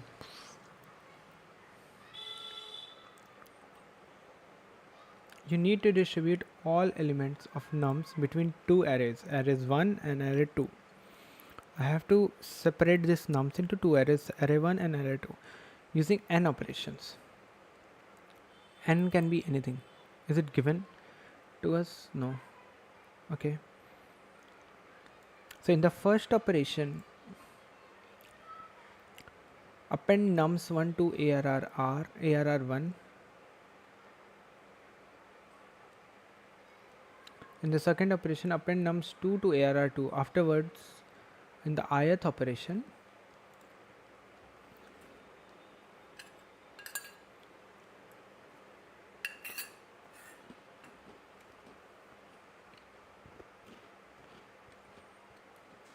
so we have these two appended.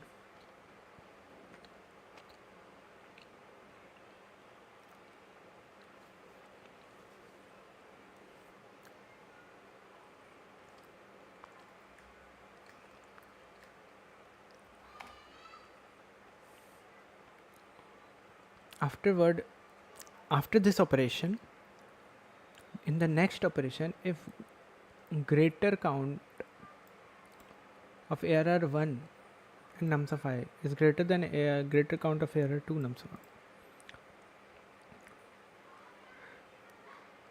if the values are greater in arr1, the value is a count are greater than in arr1, count is 1, then nums of I to append nums of I. So whosoever count will be greater than that value, that value will be appended to arr1. In the same case, if arr2's count is more, then append it to arr2. That's fine. If greater count arr1, if both are equal, append nums I to the array with lesser number of elements. Okay. If there is still a tie, append to arr1. Okay.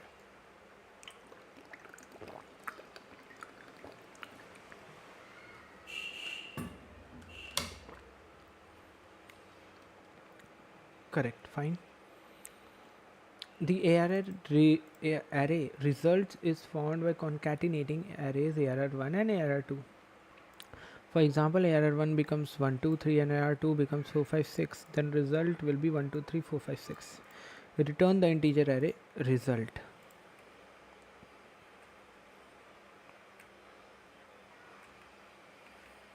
Okay, so I have this greater count function which will obviously give me values greater than that. How many values are there which are greater than that value?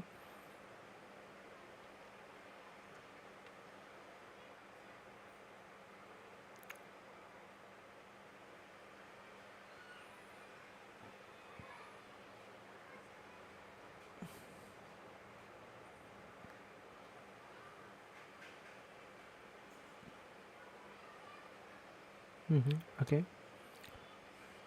And how many values are there which are greater than that values?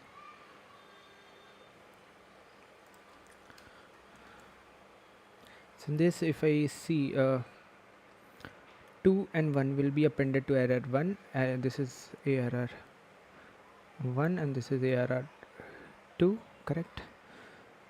And after that I need to append 3.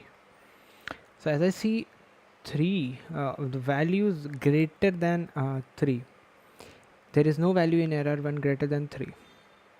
0, so it will return, this will return 0, this will return 0, which means it will go in this case.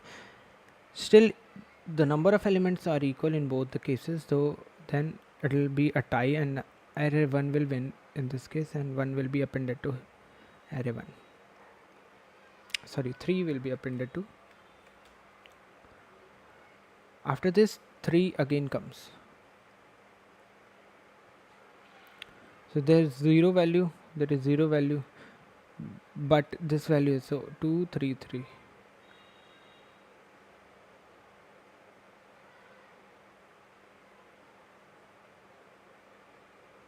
Achha, sorry, the one who has lesser numbers of element,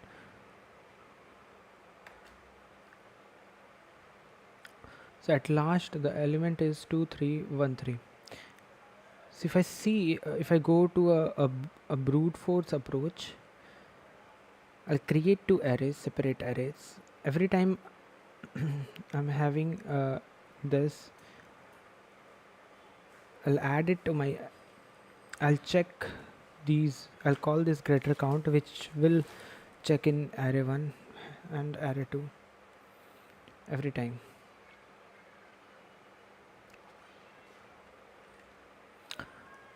So every function will check this and this method. So it will be basically O of n square, big O of n square time complexity. Maybe lesser than that, but closer to big O of n square complexity, because for every element we will be iterating over whole array 1 and array 2 and finding the greater.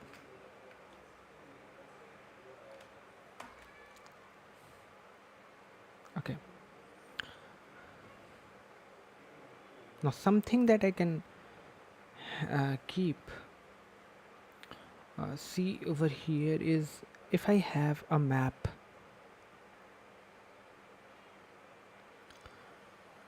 this map, a sorted map,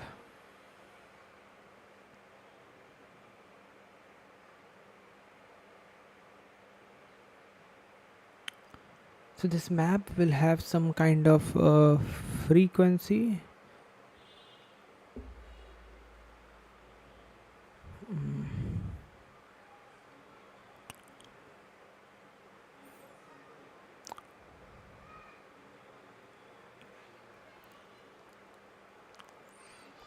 So if we not create, if we do not create a map, if we create a multi-set, it'll keep in sorted order, it'll keep the repeated values also.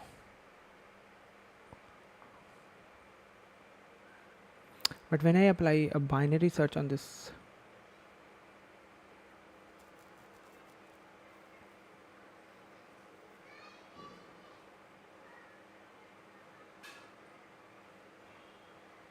but maybe I do not need this. Map will do the job. I'll keep the value corresponding to the smallest index, like value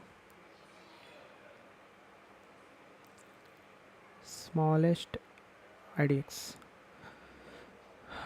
Okay, so I have this map. I'll keep initially this is map for array 1, and the same thing, I'll declare a map 2 for array 2. Same thing, value with idx. I'll keep this as a frequency of as the index as one, not frequency, as the index. I'll keep this as index 0, as index 0, and also I'll have this map also.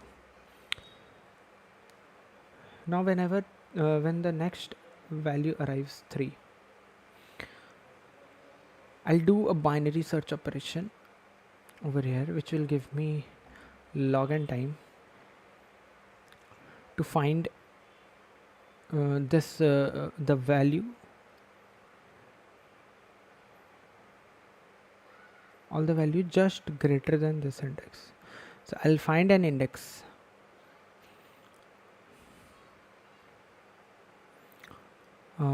All the values greater than this, right? So I'll do an upper bound than this. If it is if there is some value, it will be there, else it will return 0. So if there is some index, suppose there was 4 and 5 also, with 2 and 3, whatever index it had. So after this we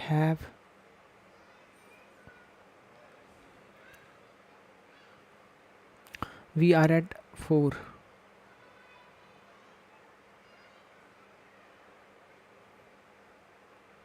I need to keep track of the latest index.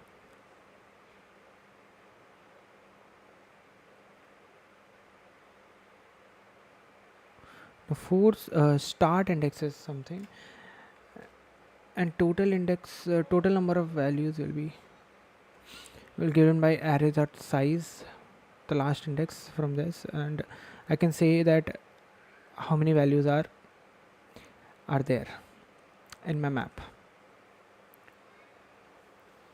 How many values are there in array 1 which are greater than this value. So this map, this map, uh, this map, and this array, I think the time complexity will boil down to n log n by this sorted map,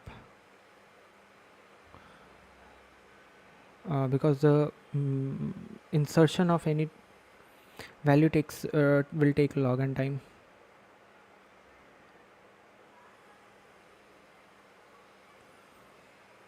And after that, at last I'll simply iterate over the map. And okay, so yeah, this is what n log n time complexity will be. If you want, if you think this is correct, I can start coding. Okay, you can start.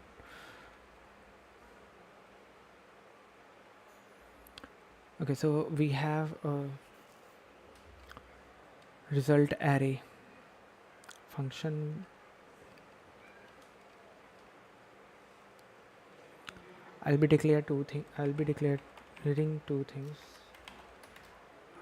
Map, sorry, it's not an order, it's a map of integer comma integer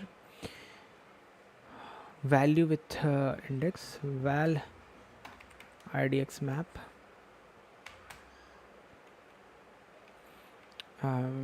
for array 1. This is same thing, while val idx map for array 2. I'll have vector int array 1 as well as array 2.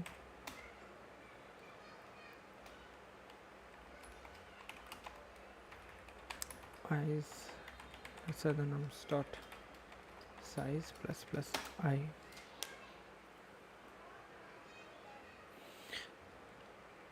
So one thing, first two values, the n will always there will be 3 values at least, so I can directly push arr1 dot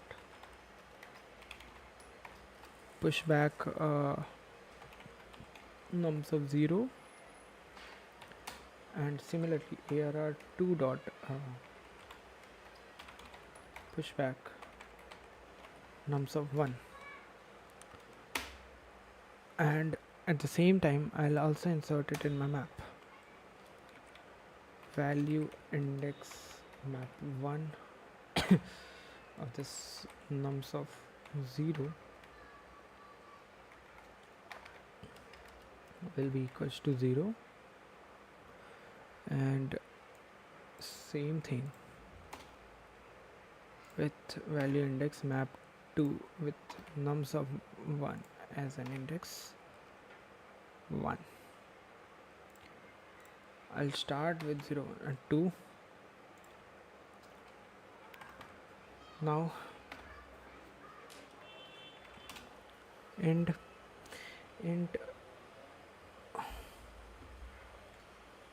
uh, greater 1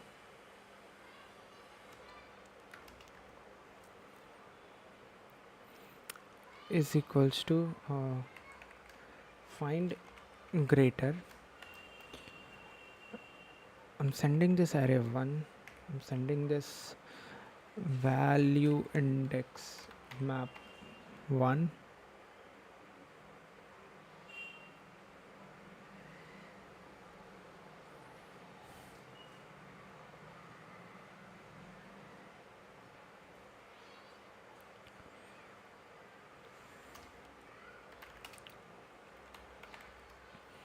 Greater 2 will be and corresponding this value also. I need this nums of I also. Find greater. I'm sending this array 2.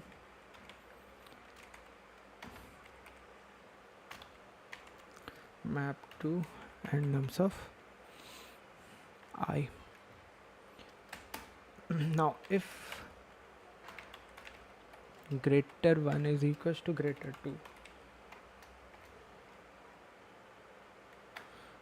Now let me do this. If greater 1 is greater than greater 2, that means array 1 dot pushback nums of I. Else if greater 2 is greater than greater 1, and array 2 dot pushback nums of I. Okay, if these two are not case, then one more condition will be there. Else if suppose both are equal, so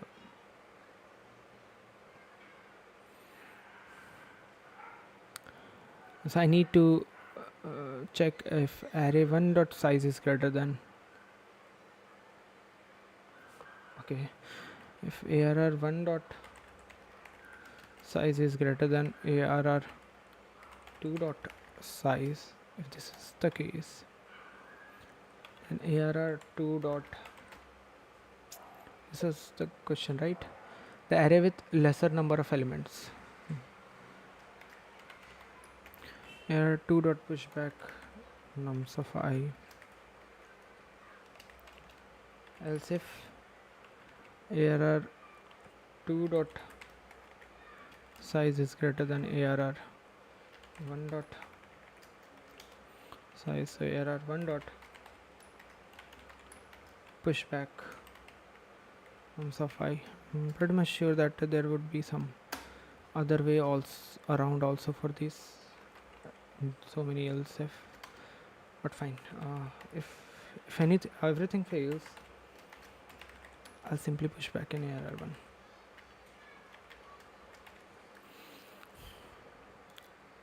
So after everything, I'll have to have a resultant array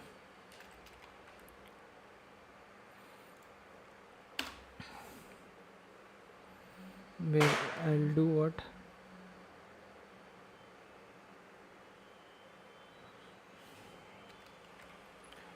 For int I is equals to 0, I is lesser than arr1 dot size plus plus result dot pushback arr1 of I. Or maybe I can directly do result is equals to arr1 and go with arr2 dot size arr2 of I, and simply return the result. Now I have this find greater method that I need to declare. I'll return an integer find greater. It'll take this Array nums, it's fine.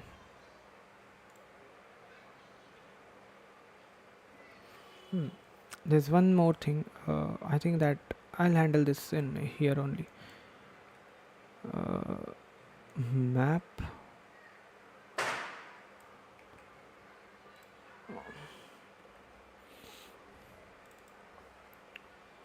simply map. Let's declare this as map and integer. Well, right.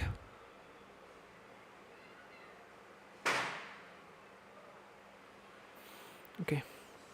This function will find how many elements are greater than current element. So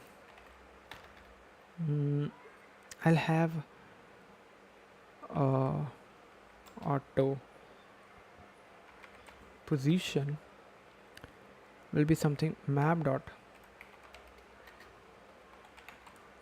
upper bound this val if position is equals to map dot end, that means there is no value greater than this value, then return simply return 0 as if there is some value. So what I'll do is take its initial position, which will be kept in my map, and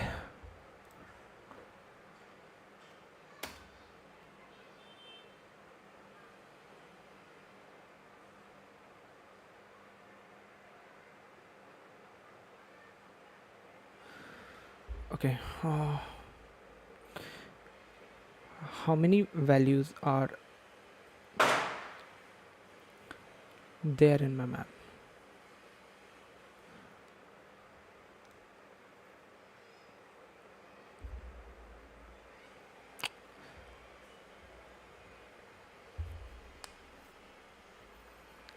Okay, just a second.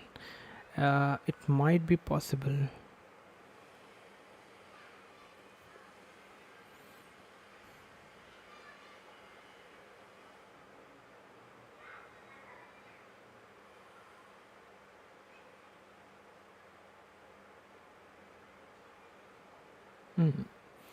Okay.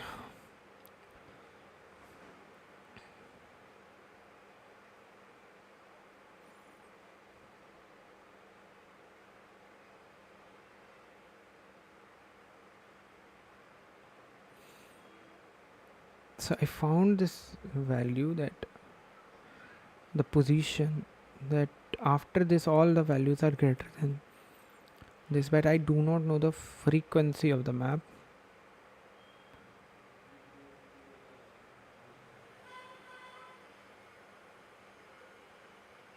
I do not know the frequency.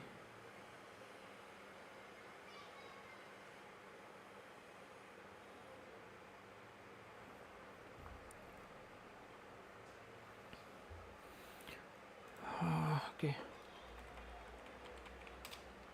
Multi-set in C++.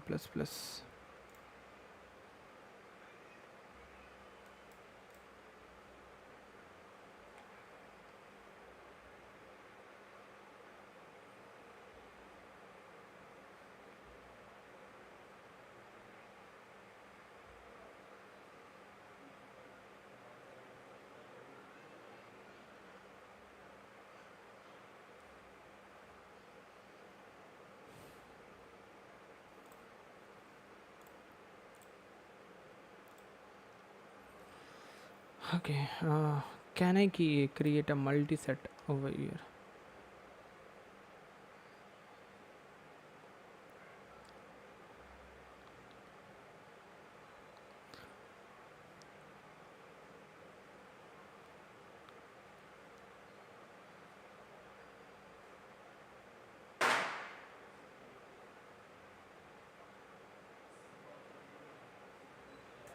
Even multi-set, I need to return the size, right?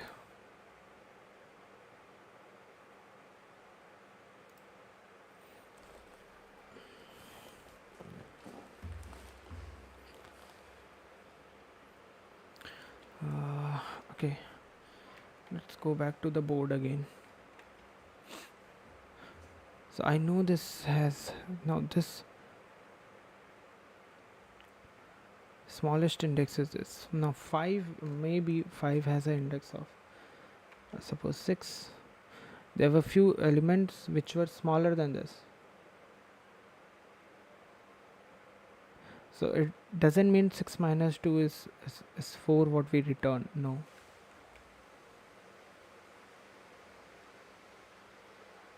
No, it should not be the case. I need to somehow find something which can tell me how many elements are there greater than this element.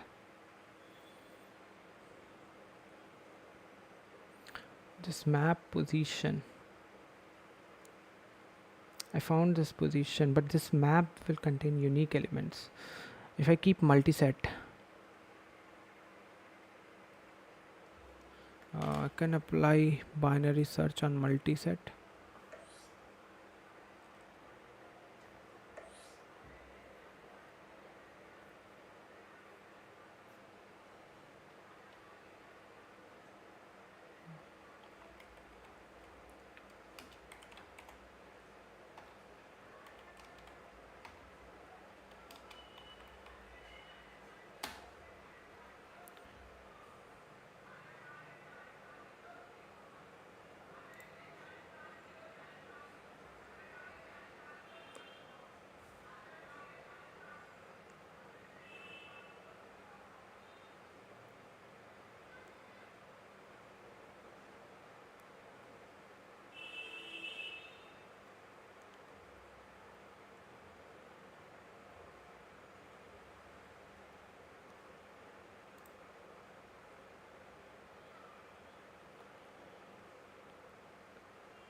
Okay. What can I think of here? Can I think of some stack solution?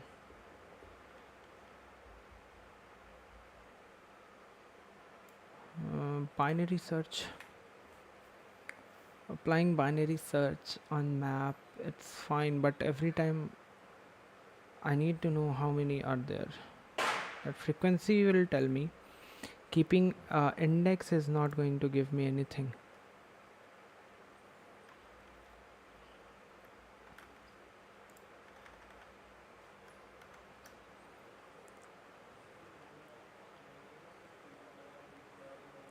So keeping index will not going to give me anything.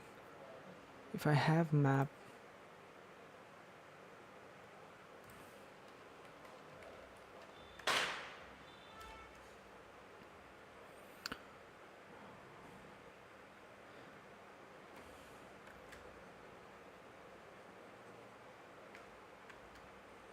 so I need to know how many elements are greater than this.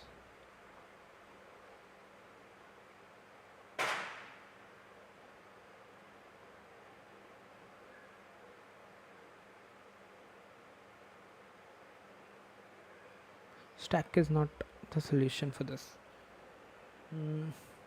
We cannot keep stack. Now what?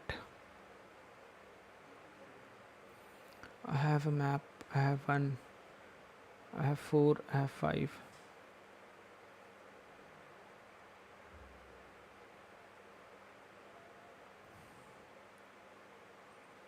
If I'm keeping its frequency over here,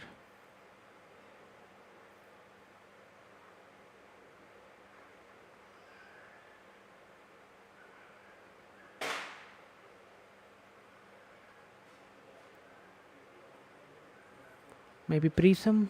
Can we keep presum like this as a frequency of 1? No. Presum, whenever a new element comes, if the same element comes, I need to change the presum after that. That'll give me wrong. No. The only thing is I need to know the greater element.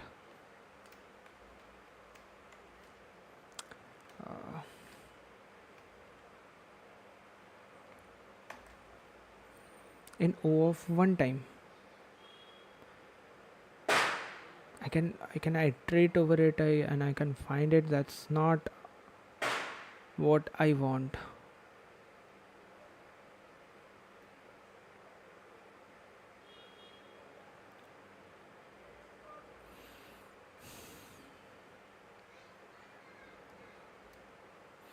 Keeping multiset, so I need to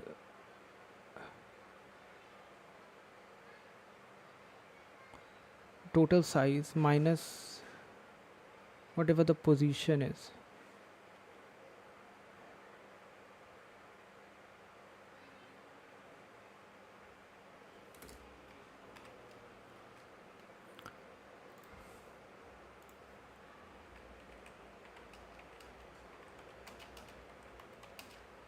Size of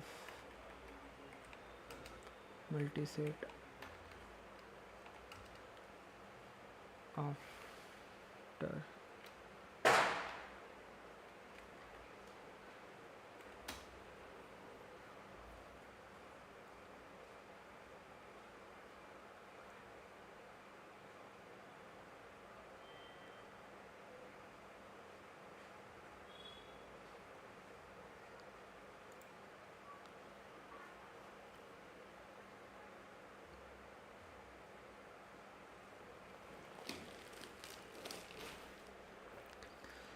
Okay, these are the basic functions associated in multiset.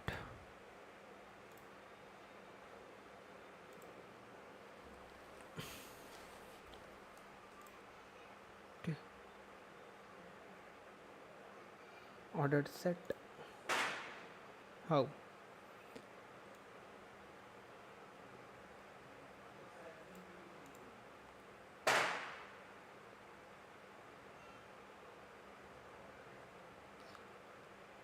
Okay, order of key.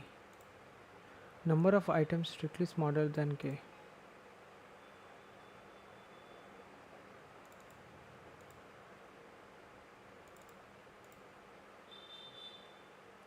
Order of key.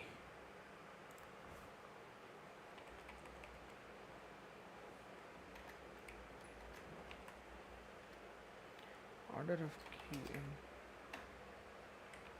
set.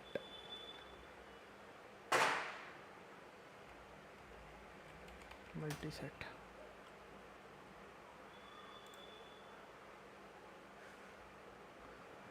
Is a built-in function ordered set. The number of items in a set that are strictly smaller than k.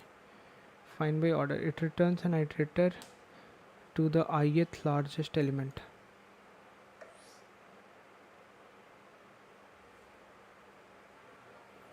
Let's assume we have a set 1, 5, 6, 17, 98. Then s dot order of key 6. Count of elements strictly smaller than 6 is 2. It's 2.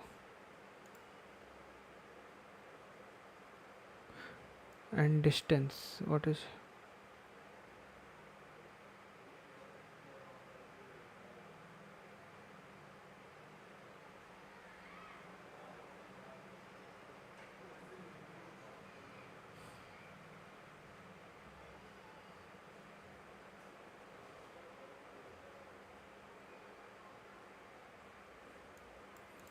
In log and time combination, I perform two additional operators. and login. So this is a login order of key. My set dot order of key 6. So can we do this same thing in multiset? Can we do the same thing in multiset?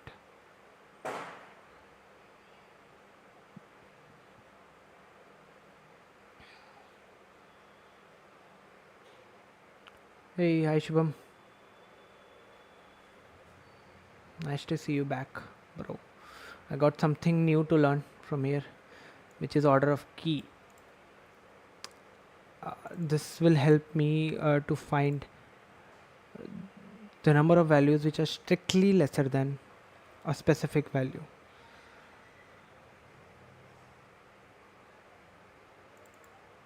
Oh, there is something called O set also. Oh, okay.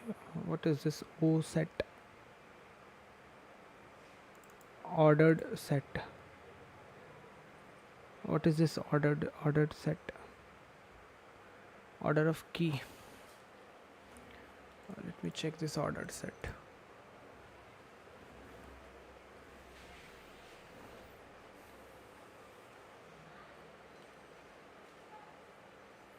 That keeps the unique element in sorted order. It performs all the operations as performed by the set data structure and performs two additional operations also in log and time complexity. Acha, okay. Set data structure, we don't have these features in set data structure, but ordered set we have these features. Two additional: find by order kth element in the set counting from 0, and order of key, number of items strictly smaller than k. These two things are nice. So I need to have ordered set, but how to count the frequency? So ordered set 1 insert 0, 2 insert 1, fine. Started with 2. A is something order of key of this val.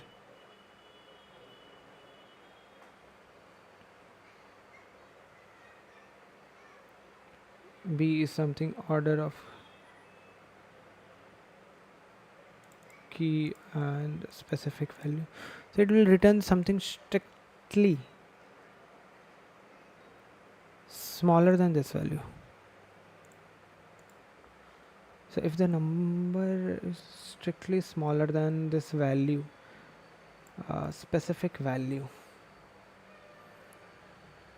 but I need to find number strictly greater than this value.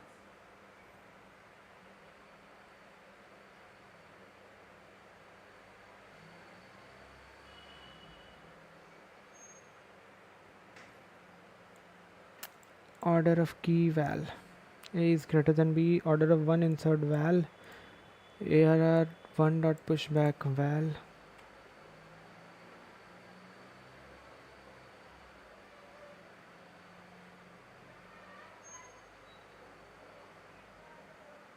Yes, but ordered set takes unique values. Yes.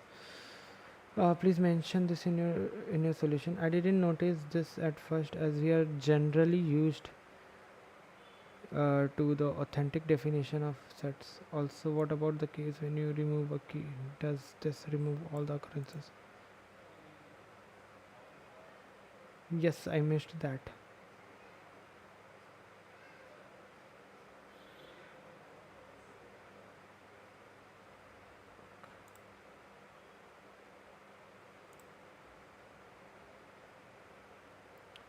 It should OSET AB. This returns 2, however.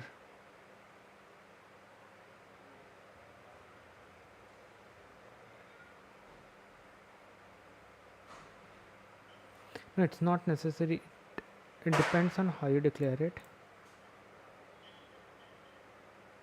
This is syntax for an ordered set which allows duplicate elements. Okay. Great. This comparison predicate is used to order elements in decreasing order. In this case, okay.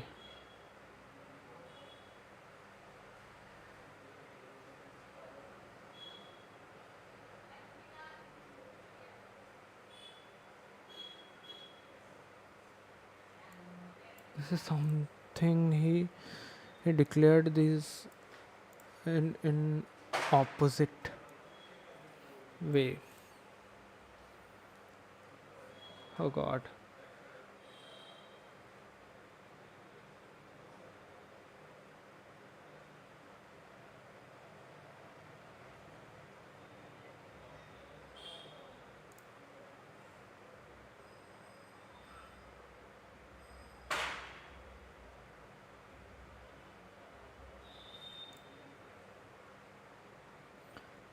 Sharing this solution to help ease my mind after missing a test case due to forgetting to remove a cout check.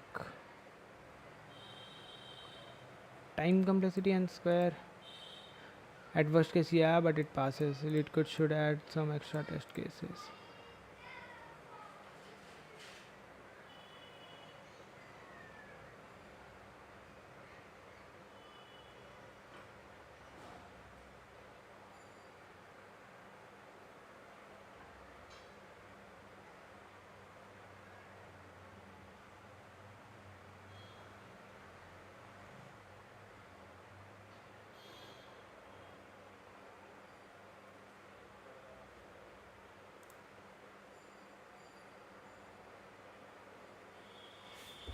They're saying some Fenwick tree or something like that.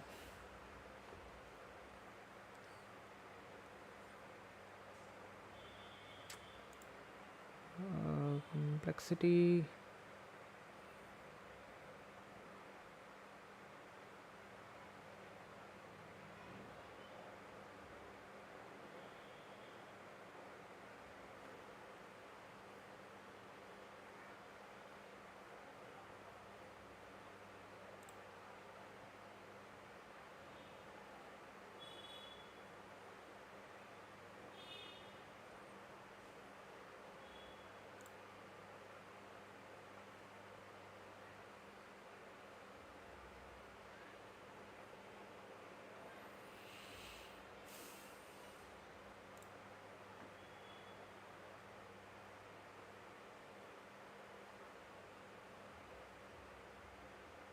Man, it seems this is the only n-log solution among the bunch.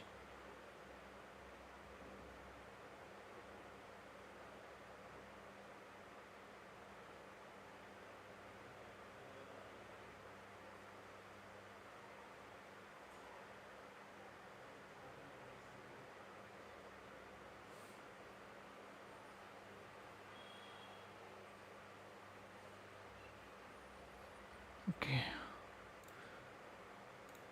so this is something kind of hack, I would say, some kind of hack that is being used here.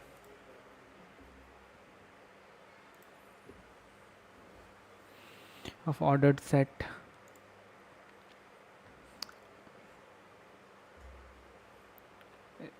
Is there ordered multi-set?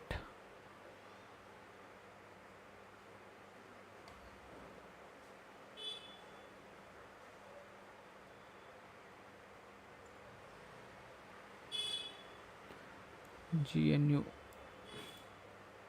PBTS. These hash they have to be important header files.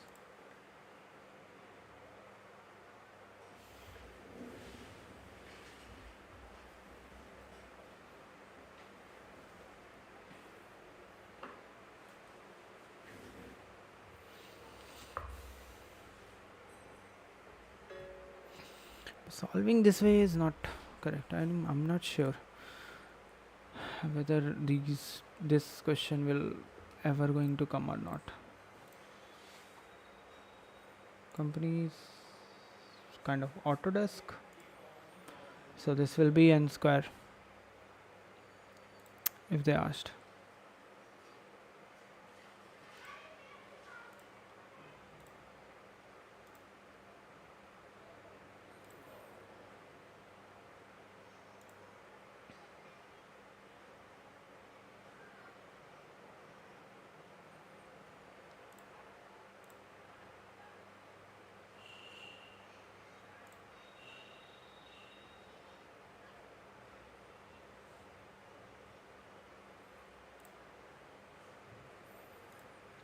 Okay, so I think I'll stop here for today, and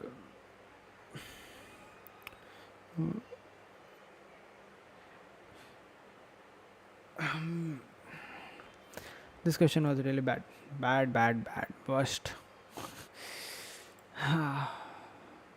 AVL trees and all those kind of stuff, they won't come in interview. Never mind. They are not going to come. Hey, this is one question that I can try.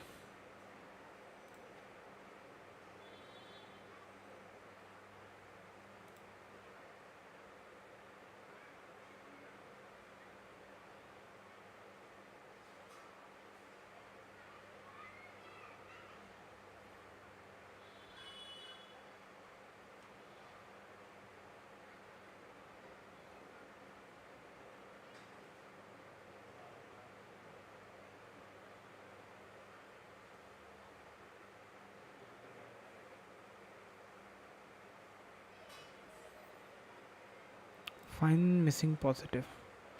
I need to see this solution, understand it. Anyway, again, let's look at this question, and after that we can stop. So we have 7, 8, 9, 11 and 12.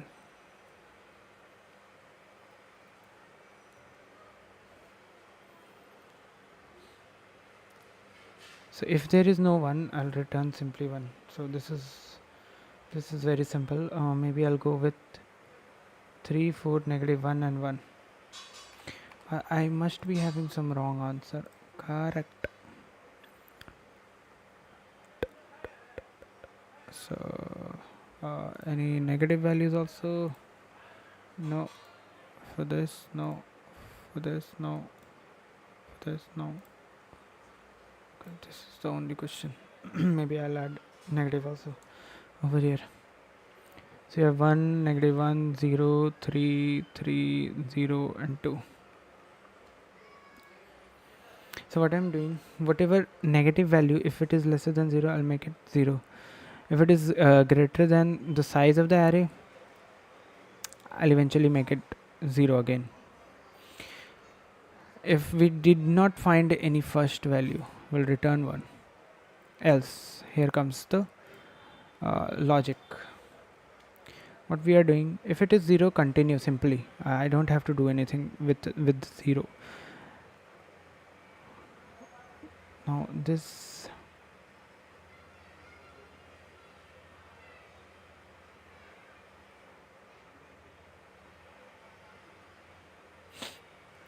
so if position is absolute of nums of I minus 1, I'll take absolute of that value. That is this will be 0. This is the position of this value, exact position. If position is greater than 0, so nums of position is equal to nums of position into -1. If it is 0, so nums of position is equals to 0.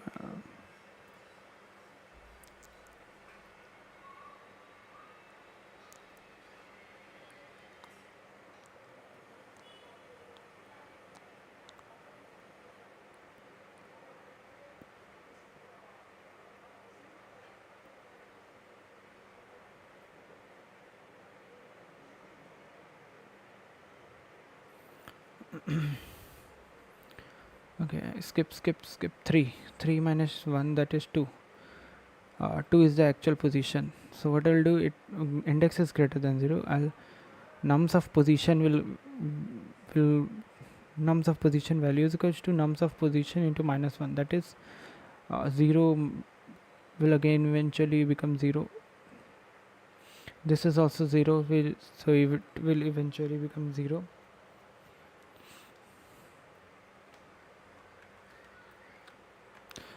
Maybe what I can do is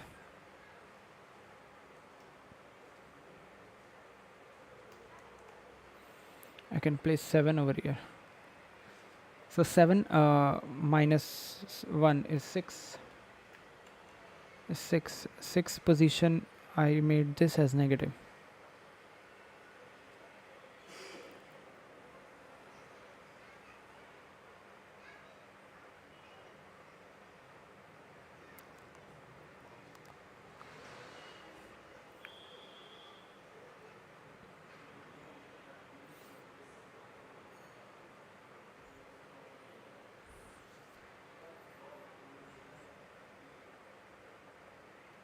So why am I making this position 0 as -1? Any logic for that?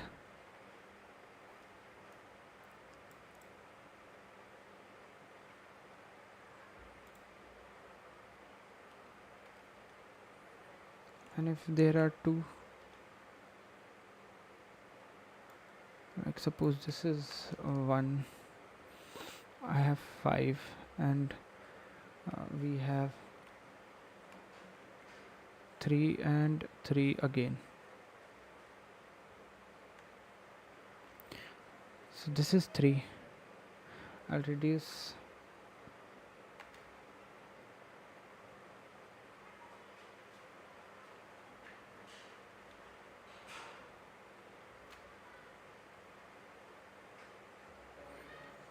so the index 2, sorry, this, let make it 2 2, make it 2 2. So 2 minus 1, that is index 1, greater than 0, so I'll multiply that position with -1, so it will be -5. Correct? Maybe this was 7. I don't care about this number.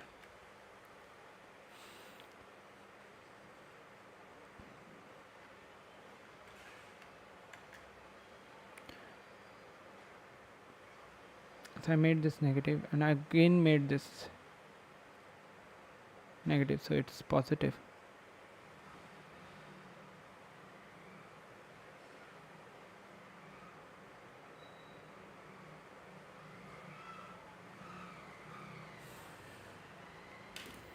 So why this test case will run 1 7 0 2 2 0 6.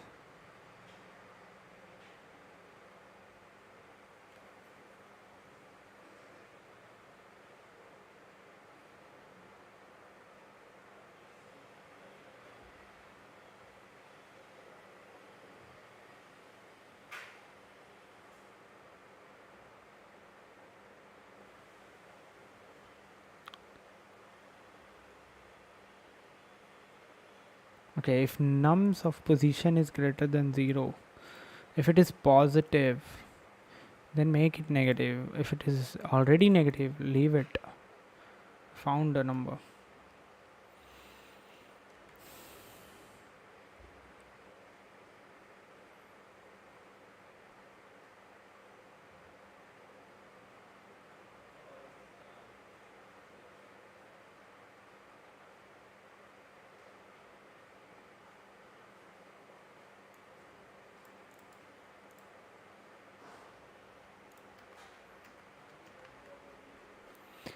What is the logic behind this? If nums of position is equals to 0, okay, if the value is 0, no, it's not talking about the index 0, it's talking, he's saying that if that position's value is 0, make it -1, so that I can say that this value was there. If it is greater than 0, then make it negative, If it is equals to 0, then if it's already negative, leave it as it is. Those numbers are found. Correct, correct. Got it, got it. Got the point.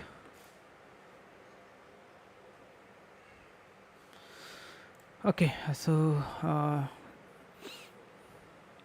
this was also good. So we solved many questions today. I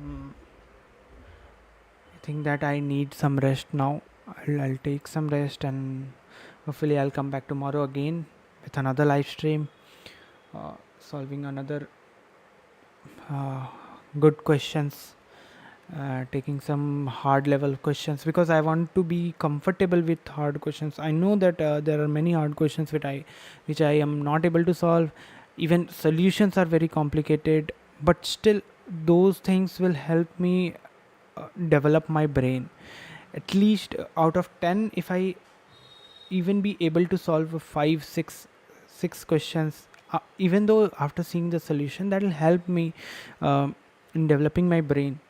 So slowly and gradually I'll be comfortable with those hard level questions, and I'll try to uh, grasp those hard questions and solve by myself. So that is what I'm trying to do right now. So that's why I'm picking some random hard level of questions of specific kind of data structures, and then trying to solve it. So yeah, so this is what I'm doing.